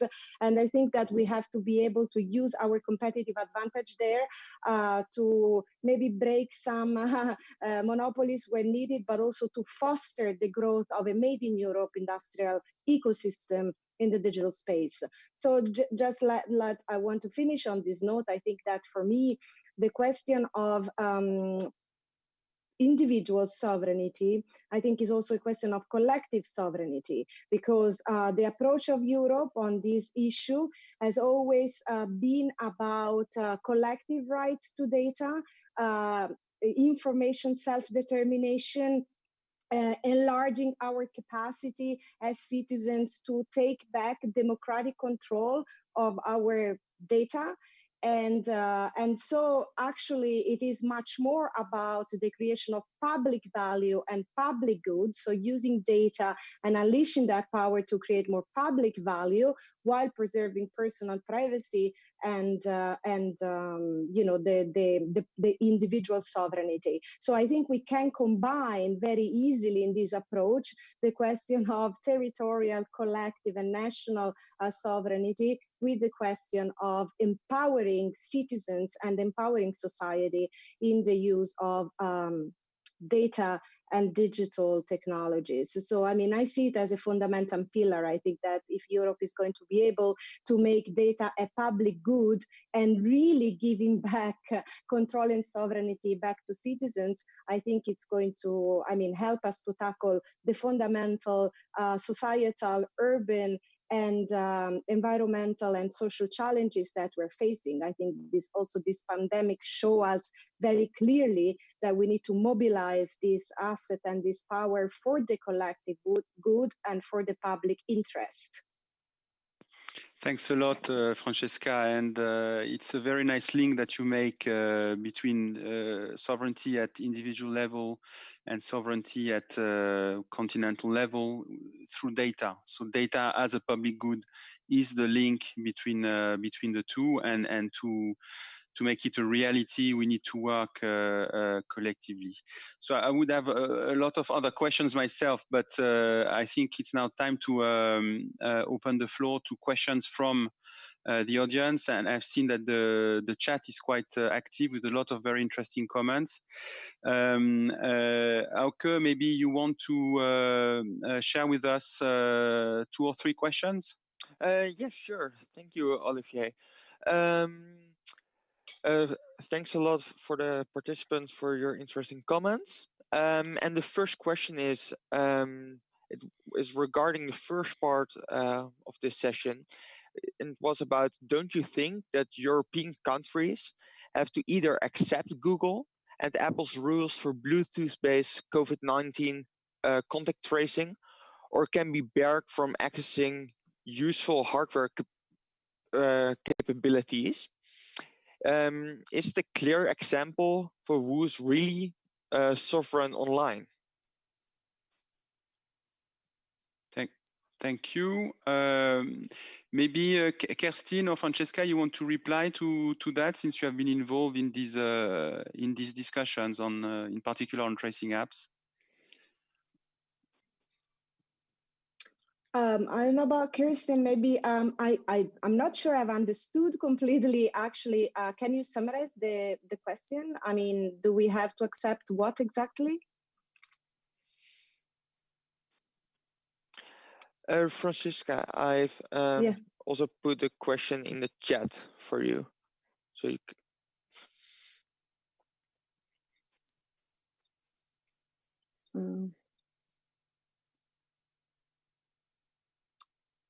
Okay.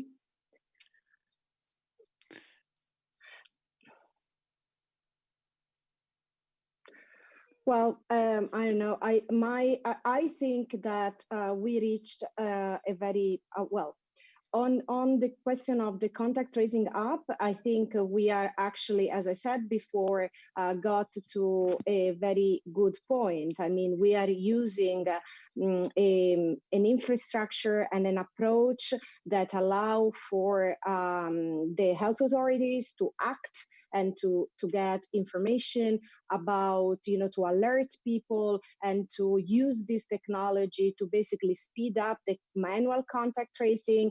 And at the same time, we do that in a very non-invasive way, privacy preserving, because the data is kept in a decentralized way. It is kept on the mobile phone of the users. It's public. They are public application. They are controlled by public authority, national authorities. It is using a public infrastructure. Of course, we rely on the companies that have that have the dominance in the mobile sector operating system. So this is nothing new.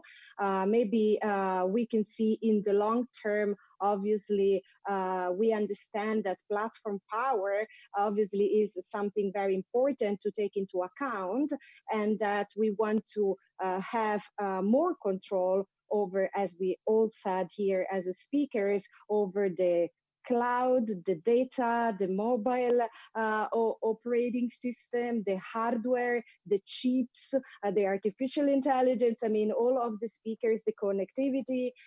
So all of the speakers have expressed, I think, in very clear terms, the need, obviously, as a strategic long-term objective to regain democratic and control over these critical infrastructures. But as it comes, I mean, I think as they are, the contact tracing application, we can say clearly to the population that, as we said before, we really hope that people use it, because we need a strong usage of this technology to be effective, that their privacy is preserved, that their data is kept secure, and that we are using actually a system that puts security, privacy, and the rights of the citizens at the very core. So I'm pretty sure that at the end, it is what we are doing is the best possible solution. Maybe yes, Kasia. If I may quick, thank you very much, Francesca. I totally agree with what you just said, and maybe just to add one or two further points. So I think the tracing app was a very nice example where we could see that if European countries work together and come up with a very good solution, and I think this was a very innovative approach, and not just, talking about a problem, but actually trying to fix it and to come up with an actual solution. And that if we then work together, the different countries, and not only the countries, but also the different stakeholders. So you think about the researchers working together with the other actors that we have here, that actually then Google and Apple can even be willing to also accept our rules and to accept our privacy principles that we have. So I actually think that this is an example that shows that we don't have to play their rules necessarily, but if we work together, Europe together, that they are also willing to accept some of our rules. Yeah. Thanks to both of you, and I think that's a very interesting question and reply, because in a way we have certainly inspired privacy enhancing secure tracing app systems. At the same time, it's true we had to rely on the vendors of most smartphones in Europe. So that asks the question, how can we make sure that in 10 years' time there are alternatives, and how can we now prepare for those alternatives, invest so that you have European open source alternatives to mobile systems provided by two large American companies today. Just, I shouldn't do that because I'm the moderator, but just a thought. Okay, is there another? I absolutely, I absolutely agree with what you said. So again, I guess we can say that this is a matter of industrial strategy then. So if we have this mission and it's on the long term, then we have to direct our industrial strategy in a way that we can get there. Yes, Olivier, there are also more questions. There was also a question that says platforms have power in de facto establishing norms online.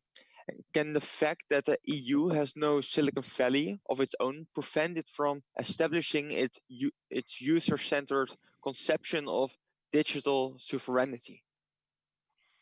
So maybe it's a question there for Steven or for Pierre, having a place where we can develop technologies of very advanced digital technologies.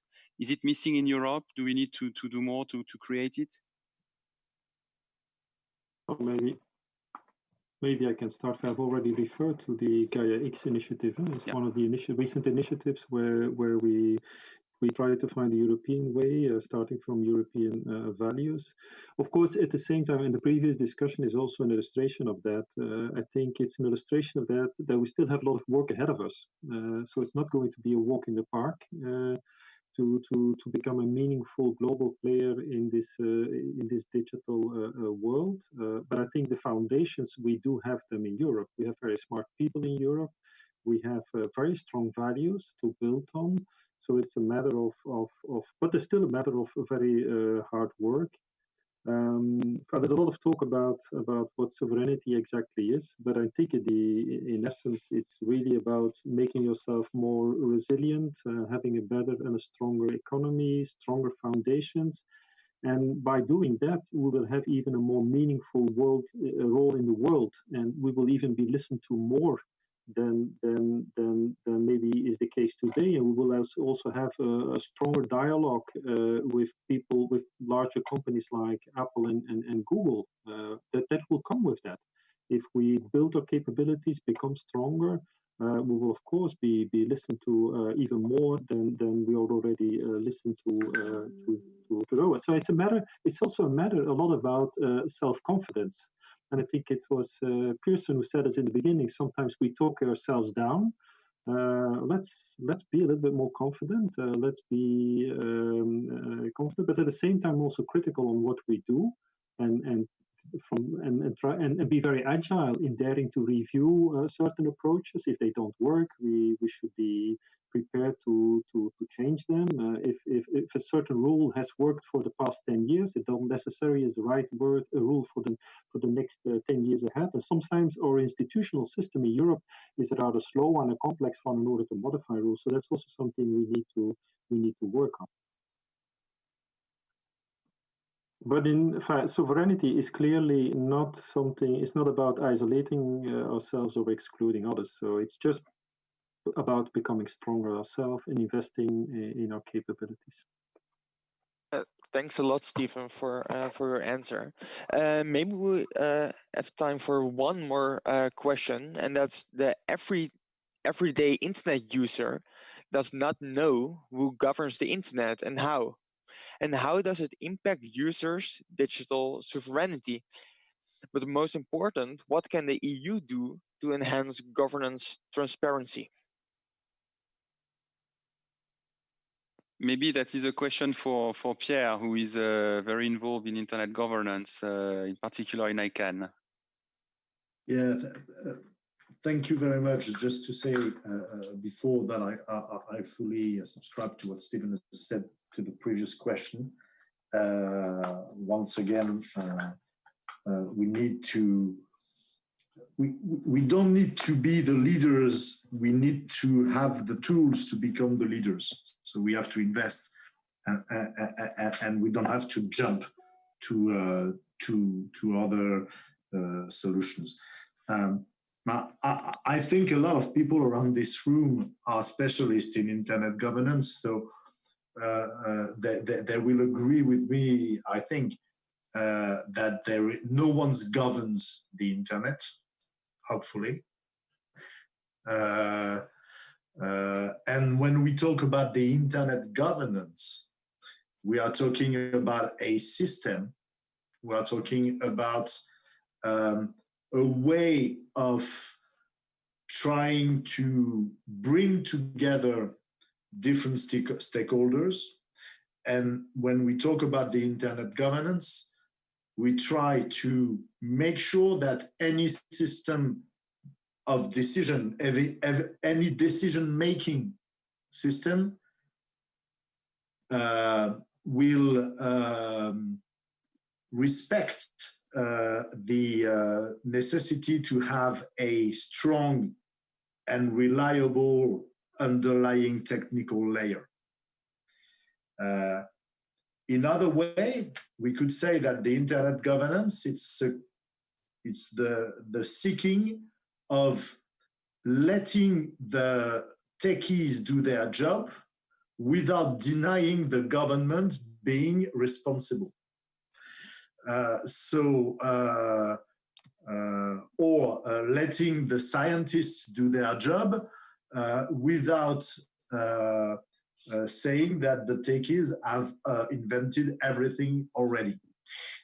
So the purpose of the internet governance is to make sure that no one governs the internet, but it's the conjunction of various interests that will make, in a way, not the general interest, but the condition of possibility of the general interest. And this is the first part. The second part, very, very, very quickly, is that when we talked about sovereignty, some companies have huge power about on the internet and huge power on the users.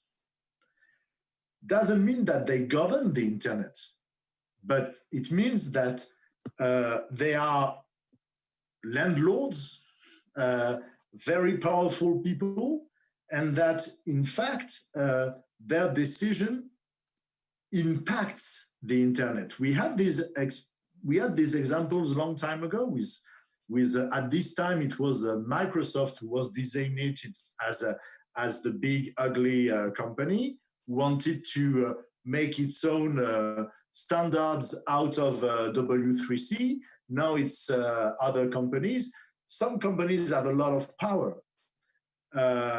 And the idea of making sure that these companies or these private interests will not govern the internet is not relying on the internet governance itself. It's relying on the capacity, from my point of view, from each of the stakeholders to have the tools to make their own decision and to build their own solutions. So if they are not happy with what is the majority of the offer today, they will build another offer tomorrow. And this is exactly the definition to me of sovereignty. Thank you. Thank you. Thank you very much, Pierre. And I took note of some of your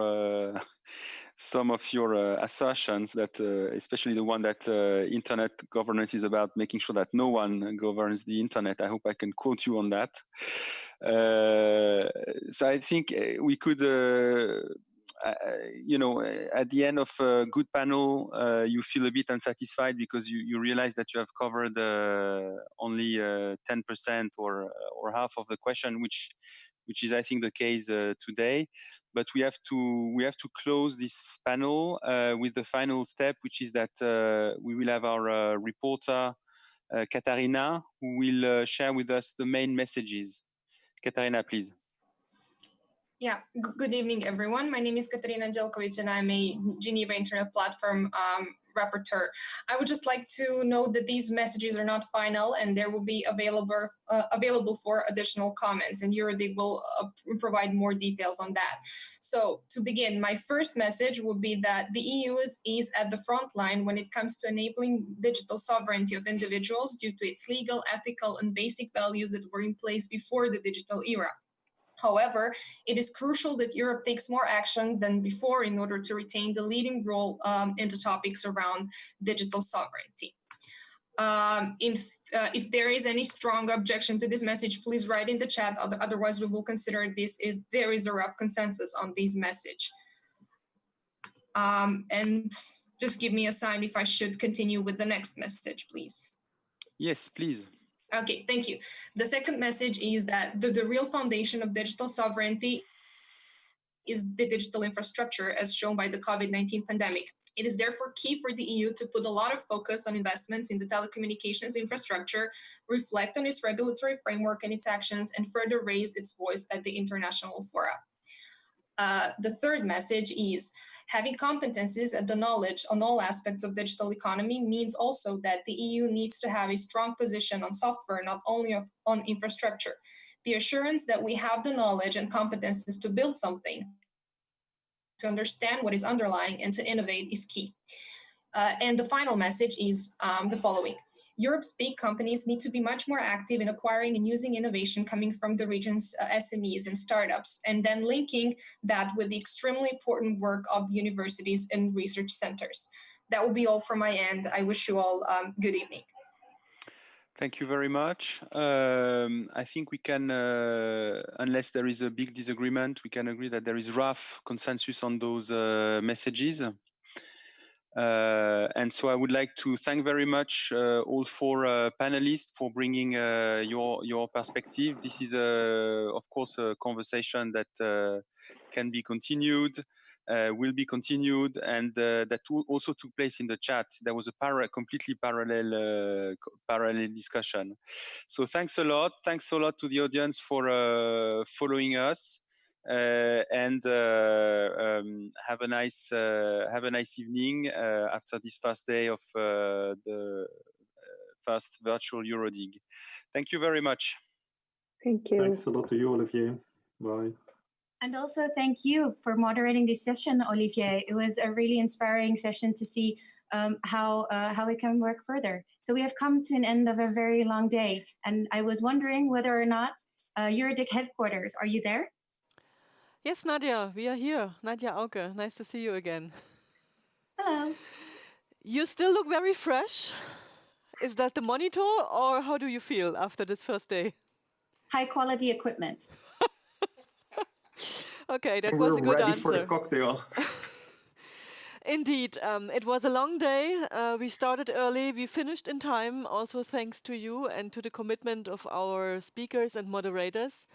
I think it was an intense day for everyone, and basically we would appreciate if every one of you could let us know if you have ideas what to do in the breaks and how to get a little bit movement. I was thinking about if I do some exercise with you, some sports or something like this, but well, I'm not the most sportiest person. Maybe we should think about something else, a bit karaoke or whatsoever.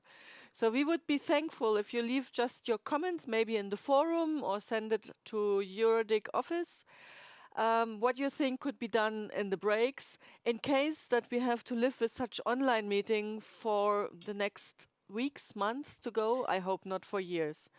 But definitely we hope that we brought remote participation as such a big step further with this first day, and I'm looking very much forward to our next day tomorrow. And we will start here in time in Studio The Hague with you, Nadia and Auke. And we will start at 9:30 a.m. and we will open the rooms at 9:30 minutes in advance. So thank you very much, and everyone have a nice evening. Thank you. Bye-bye. See you tomorrow.